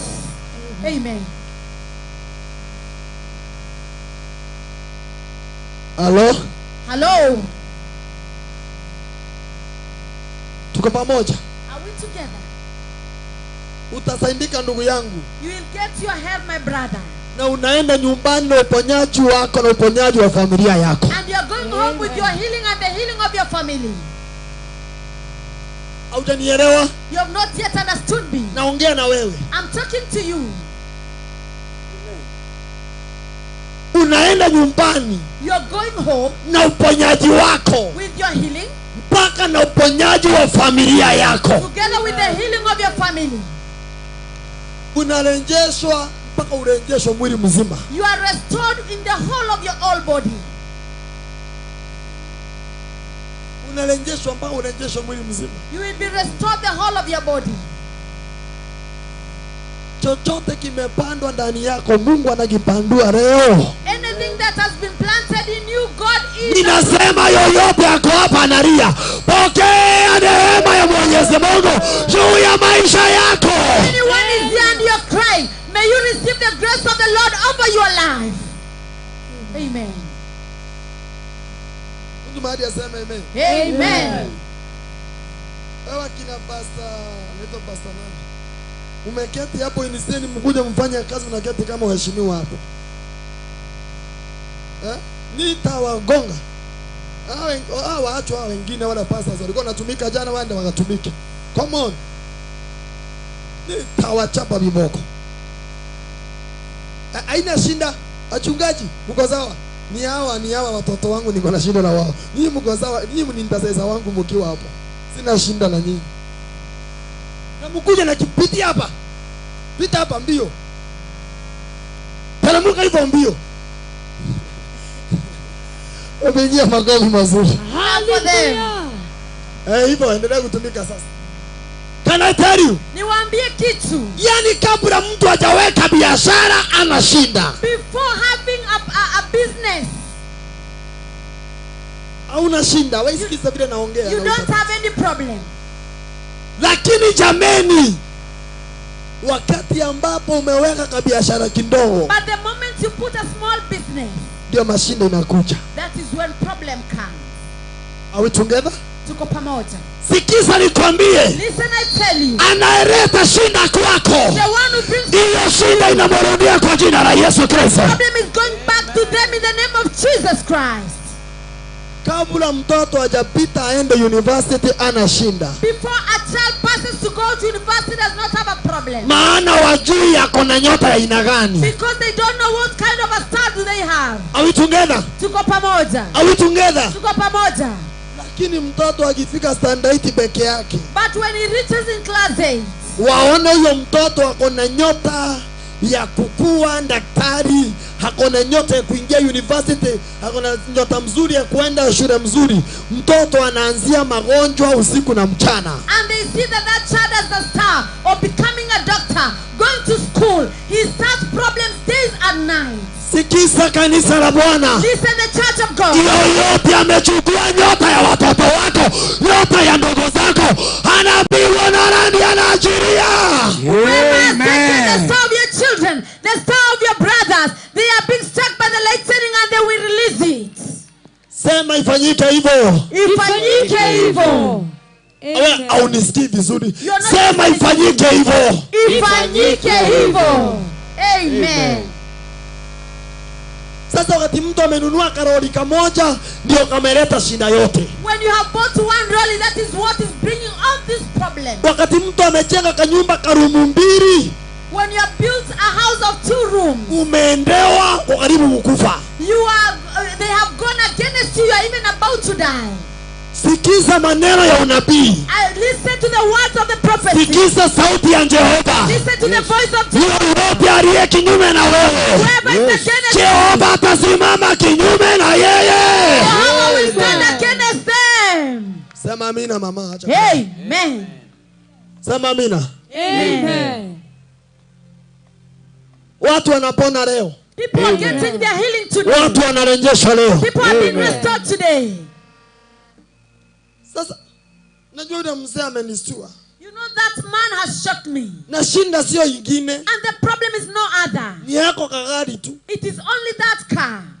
Ako kamoja. Just that one car. Unatoka MAUA na nyota ya uponyaji. You are coming out of MAUA with na nyota ya utajiri. The star of richness.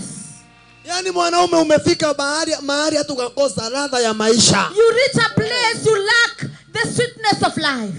Kabisa. Kabisa. Sasa ukifikia mtu amefika level ya kuuliza natafuta za nini sasa? You hear a person saying, reaching a level saying, what am I looking properties for? Mwenye aliiba hiyo nyota. The one who stole that star. Anaachana na wewe. They are leaving you. Anaachana na wewe leo hii. Today. Amen. Amen. Amen. Amen. Amen. Tunavunja hiyo madhabahu. We are breaking that altar. Mambo ya ajabu. Surprising things. Unaona familia. You see a family. Mchichana ni mrembo kabisa. They have a beautiful girl. Lakini huyo mchichana ni mumalaya international. But she does a lot of international prostitution. Sio yeye shinda. She's not the problem. No. Hapana. Hata yeye anataka kuwa na ndoa. She wants to have marriage. Lakini anawekwa roho. But she has been still a spirit. Yoyote amerusha roho mbaya katika maisha yenu. Whoever has drawn bad spirits in your life. Juu ya sisters wako ama ndugu zako. Because of your sisters or your ama juu ya maisha yako mwenyewe. Because of your own life. Hiyo roho inang'olewa na malaika. To be removed by the angels.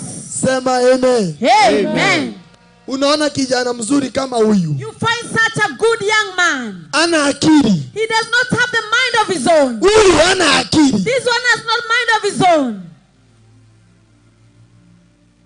Ana. He doesn't have. Ana. He doesn't have. Ajielewi. He does not even understand himself. Na ni mtoto aliyezaliwa na mama vizuri. And is a child born by a good woman. Mtu anasikia hivyo anachukua nyota. A person feels a lot of jealousy and picks his star. Mtoto anaachwa akiwa katoni peke yake. And you are left being a box. Simama. Stand. Ona aelewi.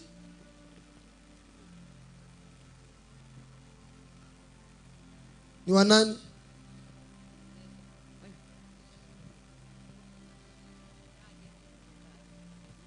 Ni wanani huyu? Ni wanani? Na shosho yangu. Ako na shinda gani? Anakuanga anakaa akipotea kila wakati. Ako na shinda anakaa akipotea kwa nyumba. Na ndi asikii. Na ajui kuongea. Asikii na ajui kuongea. Kazi yake ni kupotea tu. Na wewe unamuitanga aje? Anko. Ni anko. Sasa umekuja kuongea kwa niaba yake. Umekujanisha na soso. Ukaambia soso wewe ndio utaongea kwa niaba yake. Sawa. Amen. Amen. Anapata akili yake kwa jina la Yesu. He will get his mind in the name of Jesus. Ninapenda watoto kama hawa. I love such kind of children. Wale wanaweza kubeba shinda ya mtu. That they can carry the problem of a person. Ni anko yake. It is her uncle. Anapotea. She comes from home and goes away. Ana masikio. He cannot hear. Ana sauti. He does not have a voice. Lakini namshukuru Jehova. But I thank Jehovah. Atatoka hapa na akili yake. Because he will come out of this place. Atatoka hapa na masikio. He will come out of hearing. Atatoka hapa na sauti. He will come out of this place hearing and talking. Hii akili narudi normal leo. Your mind is coming back to normal today. Hii akili. This mind. Hii masikio inafunguka leo. These ears will open today. I can see an operation of the Holy Ghost. Ninaona operation ya Roho Mtakatifu. Wangapi wanaamini Yesu yuko hapa na anatenda kazi? How many are believing Jesus is here and is doing his work? Kama unaamini Yesu yuko hapa, inua mikono sema haleluya. Hallelujah. Sema haleluya. Mami, umetoka wapi? Mommy, where you come from? Umetoka wapi? Umetoka pande gani? Ngonyi. Umetoka Meru. Shinda yako ni gani? Ni kazi. Uko na shinda gani mama? Niko na shinda ya nikiweka kazi inaisha. Unaweka kazi inaisha. Unaweka inaisha. Lakini nastuka manake kile kimenishangaza. What is shocking me? Nimeona ukiwa umeketi kwa soko. I have seen you seated on the watu wanauza na wanaangalia namna hii. people selling and you are just looking at them. Nimekuona wa soko kubwa sana kama Kakoromoni hapo. I've seen you in a big market like Kakoromoni. Nyota yako ilienda ya kazi. Your star of job was the Hauna nyota. You don't have star. Na mandeni. And she has a lot of debts. Unafanyanga biashara wapi? Where do you work? Nilikuwa nimefungua mbuche na hoteli. Hata vile iliisha sijui, hata nikasikwa na kanso. Nini ikaenda batiri ya kupima nyama. Sasa hoteli ukafunga mbuchari. Na kazi nyingine gani umeweka ikaisha? Na ya soko naye nilifunga. Ulikuwa unafanya nini sokoni? Nilikuwa nauza viazi. Wapi? Kakoromoni. Hallelujah! Hallelujah! Accurate prophecy from man of God, Mtume Nabii Mejawa. We thank you, Jesus. Sasa ikaisha. Sasa umeachwa hivyo. Sina kitu. Umeacha na mandeni ya wenyewe. Na mandeni mingi sana. Kama ya pesa ngapi? Kama 50 hivi. Ya 50? Inaisha mwaka mpya unapata nyota ya kazi. Amen.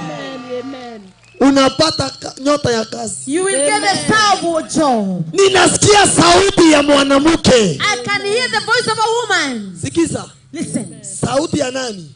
Ya mwanamke. The voice of a woman. Inasema. It says. Hiyo malingo uko nayo lazima itaisha. You are very proud and that proudness will come to an end. Aliongea na ukasikia. And she talked and you heard. Na ukasikia. You heard it. Na ukasikia. You heard it. Sikiza mama. Listen mami. Sikatai. I'm not denying. Umeisha. You are. Hauna pesa. You don't have money. Hauna chochote. You don't have anything. Leo ni tarehe 30. Today is 31st. Kabla ya tarehe 30. Before mwezi tunaoingia. On January. Utakuwa na pesa mpaka ya kukopesha wengi hawana. You will have money to be able to give those who are. Ni nani anayeamini hiyo? Who can believe this? Ni nani anaamini hii? We serve unlimited God. Tunamtumikia Mungu asiyepungukiwa. Mama, na kuona katika ulimwengu wa kiroho ukitoa hata pesa makanisani na kusapoti makanisa. I am singing the spiritual world. Hata kusaidia familia yangu, hata nimesomesha ndugu yangu.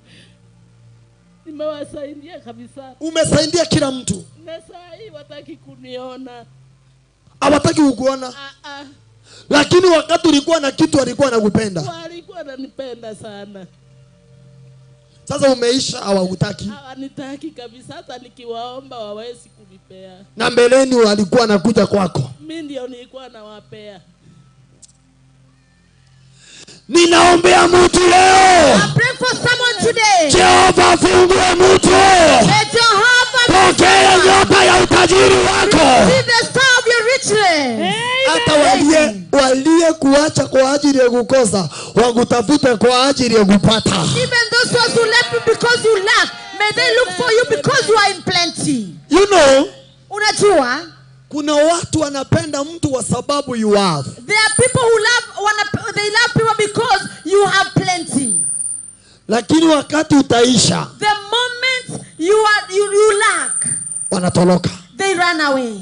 Can I tell you? Nikwambie kitu. Ninasikia mbingu inasema. I can hear the heavens say.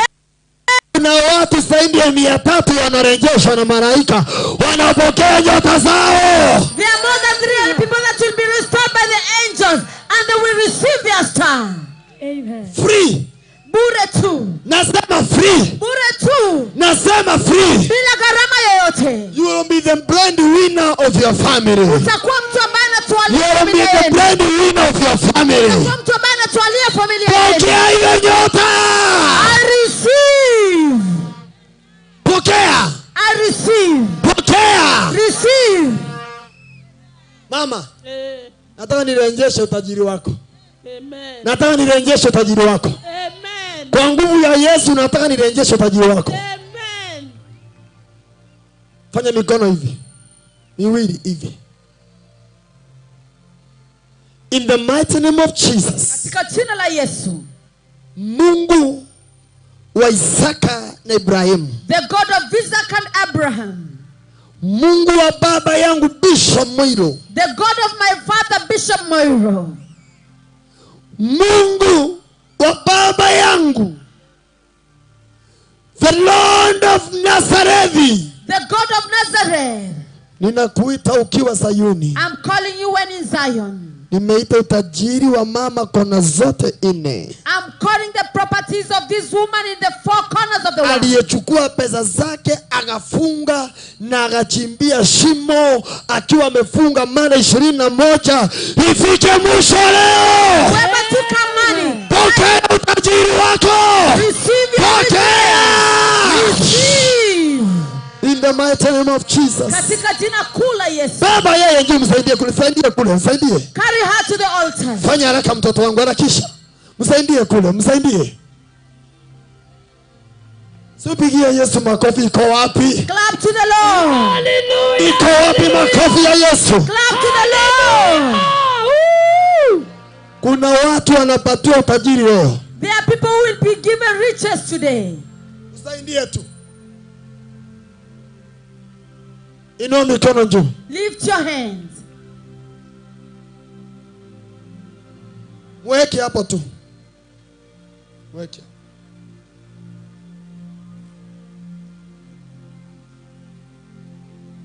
Mwenye alikuwa na pesa na zikaisha. The one who had money and the money finished. Nimeongea na upepo uliye pande hii na pande hii na pande hii na pande hii. Huo upepo uguzanye utajiri wako. Upatie. And speaking to the wind in every direction. May it gather and give it to you. Amen. Uguzanye. May it give it to you. I receive. Amen. Niangalie, look at me. Niangalie. Kama umewahi kuwa na gari. If you have ever had a car. Una. And you don't have that car. Ulikuwa na gari na leo hauna. You had a car today you don't have the car. Ulikuwa na nyumba leo hauna. You had a house today you don't have the house. Simama nikwambie. Stand, I want to tell you. Simama. Just stand up. Ulikuwa na gari. You had a car. Leo hauna. Today you don't have the car.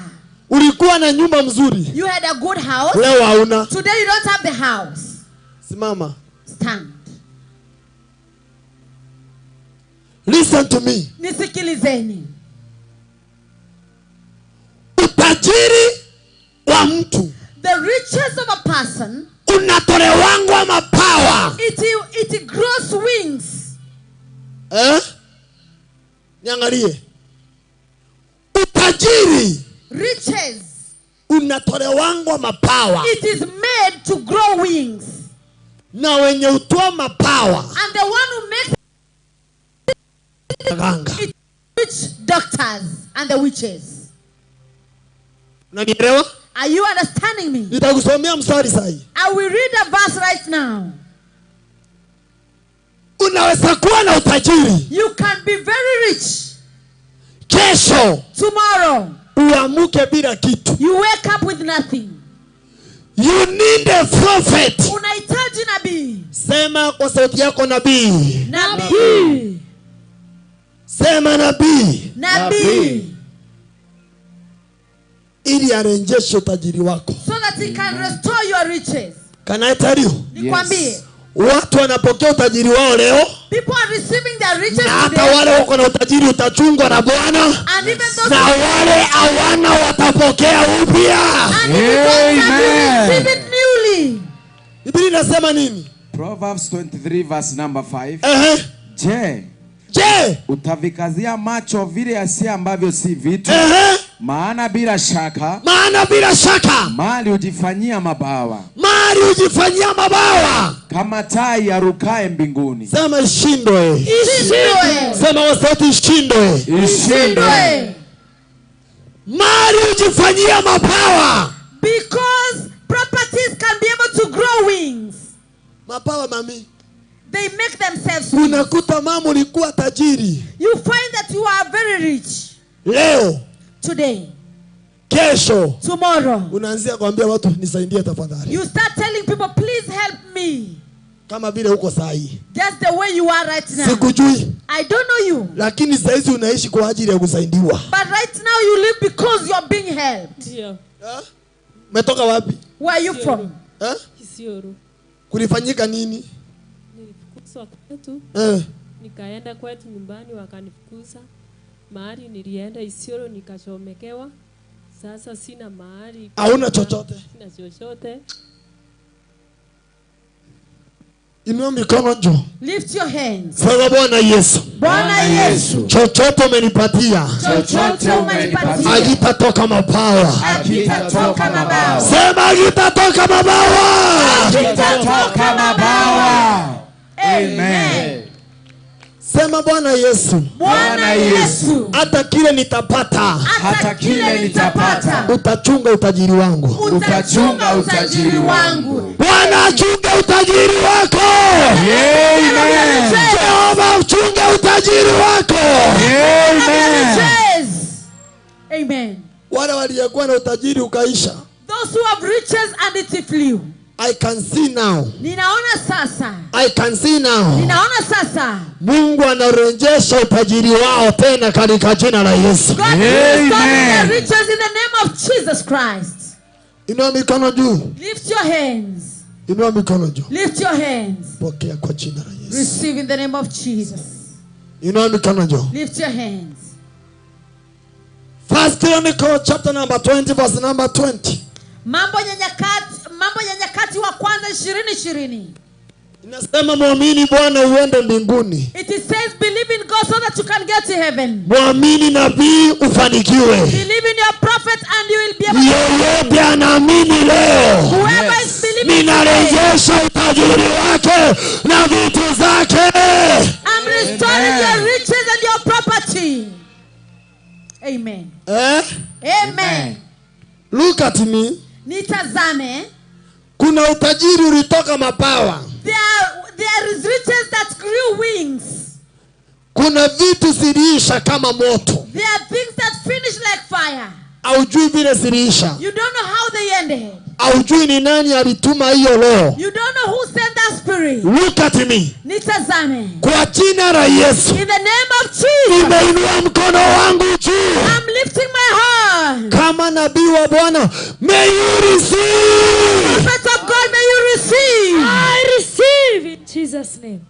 Wengine watabarikiwa mapema saa hii. Some of you will be blessed early right now. Hapana, mnielewi. You're not understanding me. Wengine watabarikiwa mapema. Some of you will be blessed early.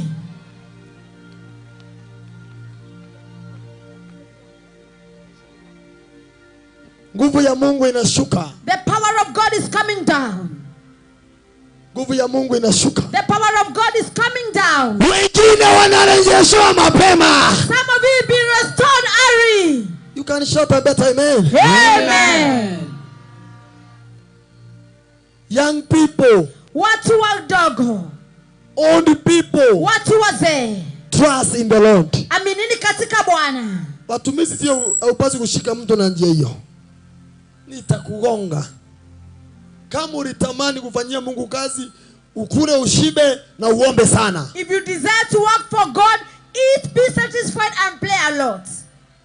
Kula. Eat. Na uombe sana. Pray a lot. Look at me. Nitazame. Ni nani alikuambia utaishi kuomba na ukiwa unateseka? Who told you you live borrowing as you are suffering? Unaenda mlimani. You go to the mountain. Kuna mashinda mengine haitaondolewa na maombi. There are other problems that will not be eliminated by prayers. No. Inahitaji ya madhabahu ivunjike, Mungu akupatie utajiri. You need those altars to break so that God can give you riches. Ninasema kama nabii wa Bwana. I'm saying as a prophet. Yoyote aliyefunga kuachilie. Amen. They free you. Amen. I can hear the heaven says. Ninasikia bingu inasema. Watu wanabarikiwa mapema. People are being blessed early. Amen. Jameni, sijui ni kwa nini nasikia katika ulimwengu wa kiroho. I don't know why I'm feeling in the spiritual realm. Kuna watu watabarikiwa hapa. There are people who are going to be blessed. Watu wao wataanza kusema ni majini waliendea. Your people will start saying that you have gone for the genies.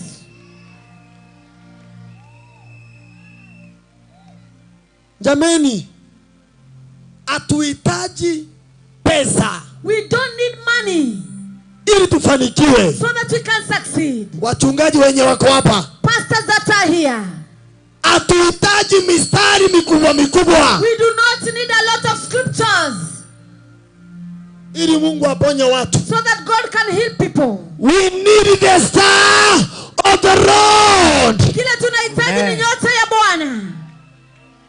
Na wachungaji wote wali hapa wapokee nyota za huduma katika jina la Yesu. And all the pastors that are here, may you receive the star of ministry. Hauhitaji You do not need upatane na tajiri ili maisha yako inuke. Unahitaji upokee nyota. What you need is to receive the star. Pokea hiyo nyota. Receive the star. Amen.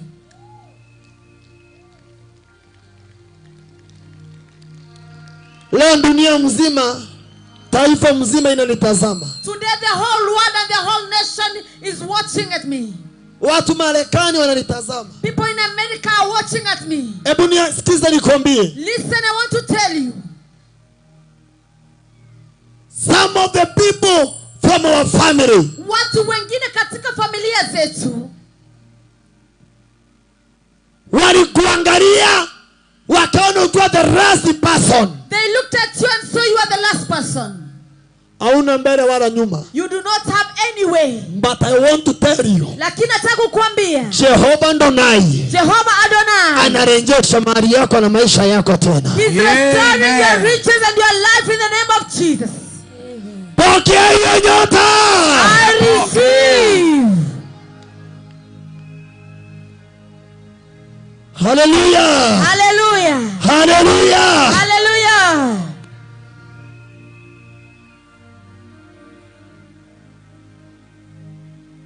Mungu ajaniinua kwa ajili ya kitu kingine. God has not lifted me for any other thing.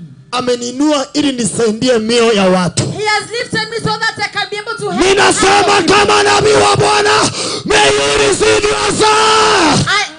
I'm saying as the prophet of the Lord, may you receive your star. uweze kupokea nyota yako. Amen. May you receive your star. Uweze kupokea nyota yako. Your star. Nyota yako.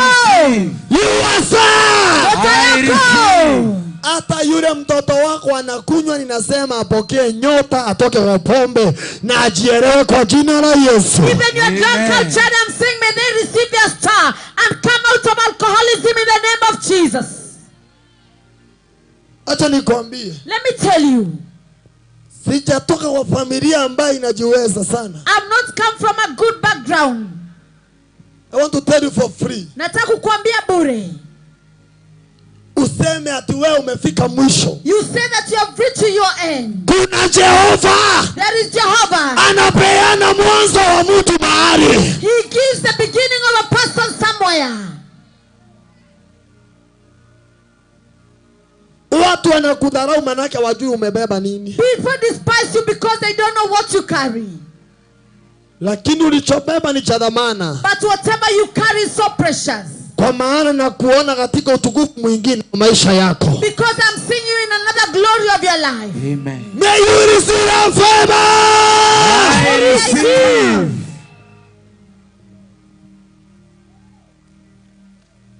Jamani, kuna watu wako kwa gari wanalala kwa gari. Ukikuta mtu amelala kwa gari, tafuta kiboko, chapa yeye uniletee na mimi nimuongezee. Tulikuja kukomba. Ukikuta mtu ametafuta kiboko, chapa yeye halafu uniletee hapa nimalizie wewe. Mtu mahali aseme amen. Amen. Listen to me. Nisikilizeni. Mahali nimezaliwa, Where I was born, hakuna mwenye alikuwa nadhani there is no one who thought Kama leo ningekuwa nimefika hapa. today I would be here. Mimi sijatoka Tanzania. I'm not from Tanzania. Sijatoka Mombasa. I'm not from Mombasa. Sijatoka Nairobi. I'm not from Nairobi. Sijatoka kaunti nyingine. I'm not from another Nimezaliwa Meru County. I'm born in Meru County. Na ninasema kama mtoto wa Meru. And I'm saying as a child, watu wetu wa Meru watainuliwa. people of Meru will believe. Ndugu zangu watarejeshwa. My brothers will be restored. Dada zangu watarejeshwa. Amen. Amen. Ninashukuru Mungu kwa ajili ya kunipatia baba aliye na moyo wangu. I thank God because of giving me a father who has my heart. Bishop Moiro. Bishop Moiro. Amenishika mkono namna hii. He has been able to hold my hand like this. Akiwa na mama, wabarikiwe mahali walipo. Sema wabarikiwe. Wabarikiwe. Maana jameni wameona kile kiko ndani yangu na wakakishika. Because they have seen what is in me and they have been able to hold it. Remember, nilikuwa nasoma. Nakumbuka when I was in school. Siku moja tulikuwa tunasoma na kazini wangu mmoja. One day we were schooling with my cousin. Sasa nilikuwa napata namba ya mwisho sana. I used to get the last number in school. Sasa mamake akikuja kwa mkutano alikuwa anakuja mkutano wangu manake singepata au kunikujia kwa mkutano. When the mother of my cousin came to the meeting in school, he would also attend my meeting. Maana singepata au kunikujia kwa mkutano. Because I would not get anyone to attend the meeting. Sasa nilikuwa nimezaliwa mzee wake. I was born after the husband. Sasa alikuwa ananiambia. She used to tell me, my husband, bwana yangu, kulingana ile vile unakuwa namba za mwisho. According to the way you are getting the last number. Wewe ndiye utaajiriwa na huyu kijana yako kutoa mbolea kwa ng'ombe. You are going to be employed by my son here to take care of the cattle. Lakini yeye kunitisha. But that one did not worry. Niliangalia Jehova peke yake. I looked at Jehovah alone. Hakuna anayejua mwisho wako. Ni Jehova anajua mwisho wa watoto wako, mwisho wa familia yako. Ni Jehova. There's no one who knows your end. The end of your children, your end is only Jehovah. Maisha yako iko kwa mikono ya Jehova. Your life is in the hands of Jehovah. Nilipotamani kuingia secondary, when I desired to get to high school, I remember one of my uncle yangu moja. Natumaini hawa ananisikiza hata ananiangalia kwa TV jameni. And I am hoping that they are watching at me. Akaniambia, he told me, nenda ukatafuta kukupeleka shule. Go and look for someone to take you to school. Maana tuna pesa ya kutupa na mjinga kama wewe. Because we don't have money to waste on a foolish person. Kuna watu wanakuona. There are people but I sing tumku. Usijali kwa sababu watoto wanakunywa pombe na wako hivi. Achana nayo, usijali. Do not worry because your children are drunkards. Don't worry. Usijali. Do not worry. Sindugoje uone vile Mungu wa Mejawan anafanya kazi. Let us wait and see how the God of Mejawan is working. Tende see. Angoja uone. Wait and Ngoja uone. There is a God in heaven. Kuna Mungu mbinguni. Jameni, nimegonjeka karibu kaburi. I got sick nearly to death. Nimegonjeka hadi kaburi. I was sick nearly to death. Ninasema kesho sitajikuta nikiwa uhai. And I would tell myself that tomorrow I will not find myself alive. Ndio maana nikiona wenye waliletwa hapa na mauruji wenye waliletwa hapa wako na mashinda, ninajua watapona maana Mungu ameniponya na niko victim wa wale wameponywa. When I see people that are brought here with wheelchairs and they are sick, I know they will receive their healing because I'm a victim of sickness and I was ill. Ninagonjeka. I get sick. Najiendea choo wa kitanda ya hospitali. I'm able to urinate on myself on the hospital bed. Utembea pengine tembea namna hii. Even walking I would walk bending. Sina mbele wala nyuma. I did not have any way. Sina direction yoyote. I did not have any direction. Sina mtu wa kuniangalia. I did not have anyone to look upon me. Yule mama uliona hapa Bishop Charity ndiye alikuja na niangalia asubuhi na mchana. Bishop Charity was the one who will check on me every day and night. Remember one day, nakumbuka siku moja, mtu mmoja akakuja kuniangalia hospitali wa familia. one person of the family came to check on me. Akaniambia, anzia kujipanga tukuoni uhai tena. And he told me, start preparing yourself because we don't see you alive again. Can I tell you? Nikuambie kitu. Wakati watu wanaona mwisho wako, People see you. Jehova anapeana mwanzo mpya. Jehova is giving people new beginning. Amen. May the Lord take you to another level that may surprise your enemies. Wacha Mungu akupeleke kiwango kingine na ashangaze maadui zako. Ninasemanga wakati mwingine hata kuna maadui hawapaswi kukufa, wanapaswa kukaa hapo kwanza waone vile Mungu anafanya, vile tunajenga, vile mtoto wako anaoreka, vile wewe una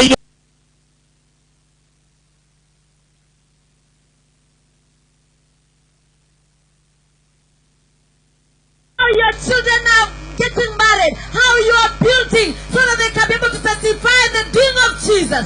May the Lord give you a star. Wacha Mungu kupatia nyota. Amen. May the Lord give you a star. Wacha Mungu akupe nyota. I remember nikiwa hata mimi nimefika mwisho na nikaruhusu hope ya maisha yangu. I remember having reached to my end and I lost hope of life.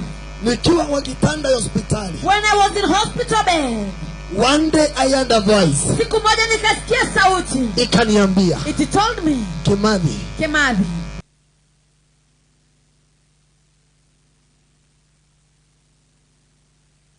Sasa ndio hii imetimia. And now it has been able to be fulfilled. Ndio hii imetimia. It has been fulfilled. Chochote Mungu alinena agitapita, gitafanyika kwako kwa jina la Yesu Kristo. Anything that the Lord spoke, it will not pass, but it will happen to you in the name of Jesus Christ. Look at me. Nitazame. Hata wewe mwenye umefika mwisho, my sister, my brother, mami, baba, wewe umefika mwisho, usikufe moyo. Kuna nabii amekuja anaitwa Menjawan, atakupatia nyota kupitia Jehova Jireh. Utapokea hiyo nyota, utatembea nayo mpaka itashangaza watu. Even you that you have reached to your end, Mami Daddy, you will receive your star, you will walk with it, and it will surprise people. Do not worry. Usijali. Achana na hayo majina umeitwa. Leave those names that they are calling you. Kuna kitu kimoja Mungu atakutendea kwa huu mkutano. There is one thing that the Lord shall do to you in this meeting. Kile Jehova atakutendea. What Jehovah will do to you. Kitaosha majina yote mabaya. He will wash out the bad names they have given to you. Jamani, singevalia viatu kwa sababu kukuliwa na njiga. I will not even wear shoes because of the jiggers eating me. Singevalia kiatu. I would not be able to wear the shoe. Hata sasa naonanga manake nikivalia kiatu kwa muda mrefu inaendanga pande moja chini. Even right now when I wear shoes for a very long time, it bends on one side. Lakini hiyo haijanisuiria Bwana kunipatia mafuta. Ninaomba yote yako hapa. Pokea mafuta, pokea nyota, pokea. But it does not pokea. Whoever is here, receive the anointing. Receive. Hata wale wameajiriwa kwa watu, pokea nyota yako mwenyewe. Even those who are employed by people, receive their own star. May you receive. Ebu weze kuona. Receive. Pokea. Receive. Pokea.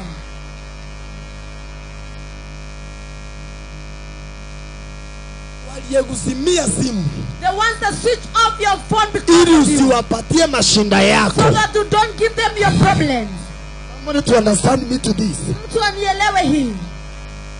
Kuna watu walikuzimia simu. There are people who switch their maana wamechoka na wewe. Because they are tired of you. Niko na habari njema. I have good news. Jehova hajachoka na wewe. Jehovah is not yet tired of you. Watu wenu ndio wamechoka na wewe. It is your people that are tired of you. Jehova hajachoka na wewe. Jehovah is not tired of you. There is a silver room. Kuna bado a room. Nafasi yako iko. There is still your room. Kuna watu kupitia ikongamano. There are people through this meeting. Ile level wanapandishwa na malaika. The level that the angels will rise in. Itasumbua watu wengi katika jina la Yesu Kristo. It will disturb many people in the name of Jesus Christ. Elewa jameni. Who is understanding me? Nani ananisikia jameni? Who is listening?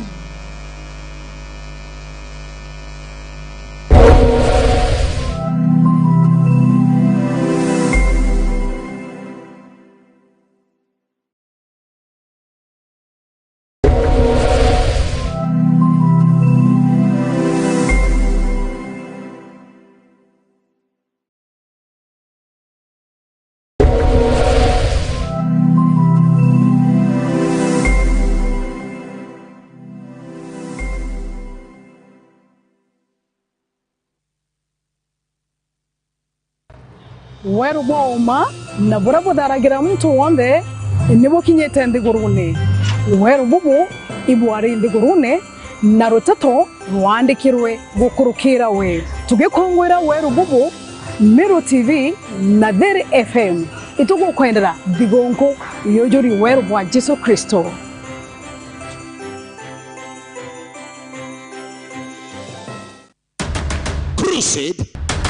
Crusade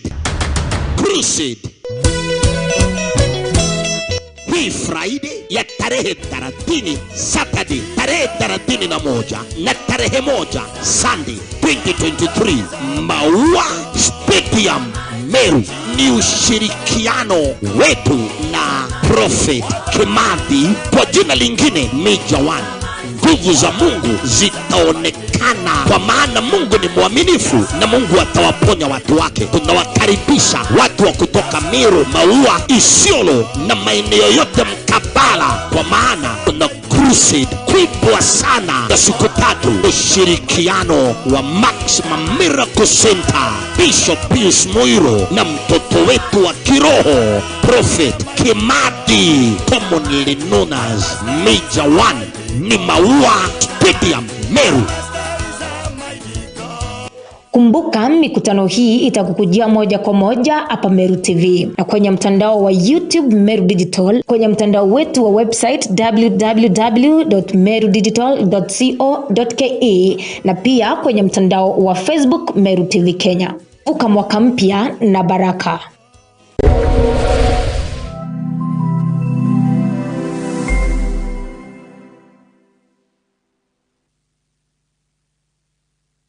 Jumatatu hii tarehe Januari 2023 jira chonde chirekete stage ya Tuskys Meru Town na area Meru TV, Meru Digital, Dere FM, Solution Sacco, Grace Park Hospital amona Meru Matatu Owners Association bakuretete mubango mugima baketho bagikera thumbe Sacco erolingirete kura na kuganira na utungata bobwega nethingatira mawatho jonde ja barabara rikana mambura jaje ketho je kujera imoko kumaja Meru TV na mitandao yonde yokinyanira form nayo twenayo gukethwa kwina ini mwanya kumaja kathetune ka Meru ini tabaria Mr Dreamer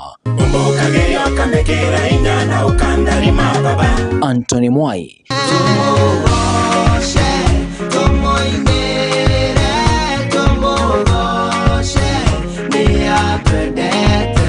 Godfrey Exrent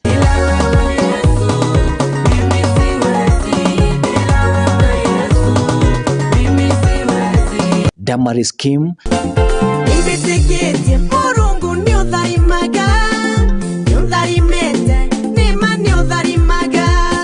Kanansi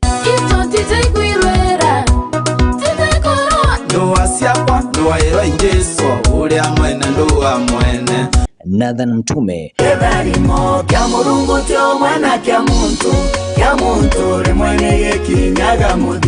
Florence Karani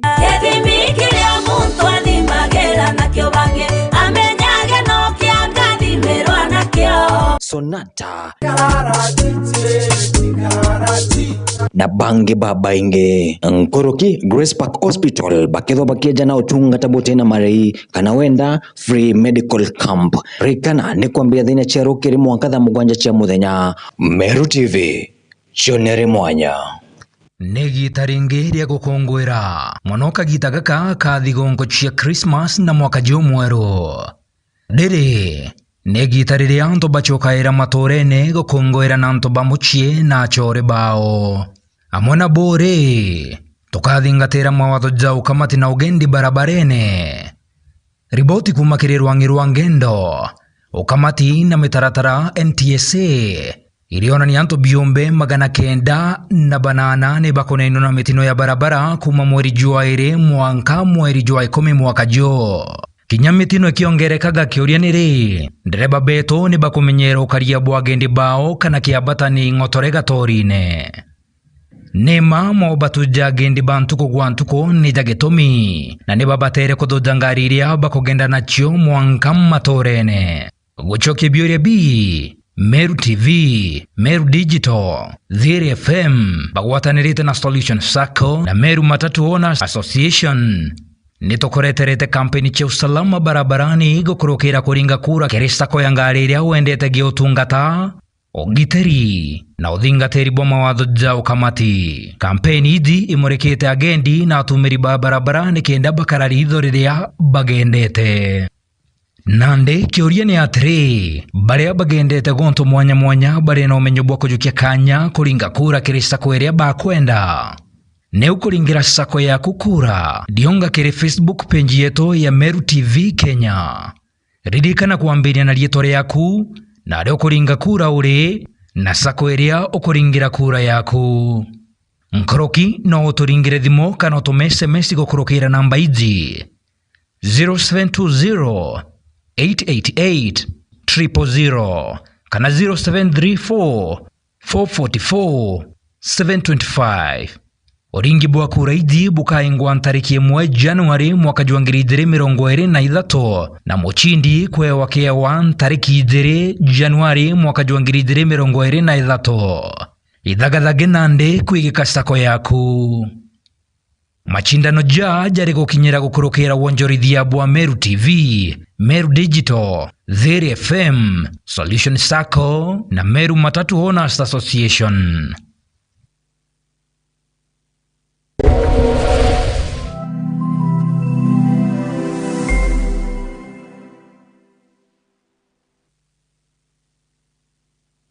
Iroria ibiarorerie na biraua mwari utiringithetwe akagieu na ciarekana kakaeje na no ntubo weyebura bwa bwetheriwi awa ibwebereru Jesu Maria wetikia na wetikiria ukamata Kristo. Ito kwendelezia nko enzongi a Meru TV na Dhiri FM.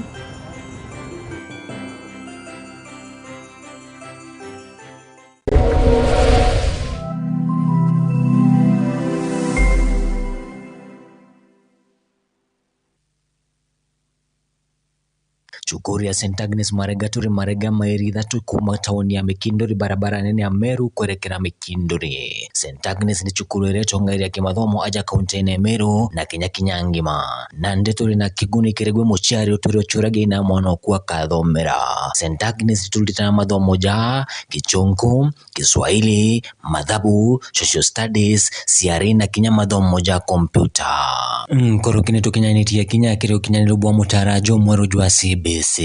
Chukuri ya tuturi na arito ba boarding na discourse halimo ba kuungana na bari na uti abwa egorongo gene yao ya uritani. St. Agnes tunarereria gana anto amarete kwa Anna beto konongo kadhira bate irachine.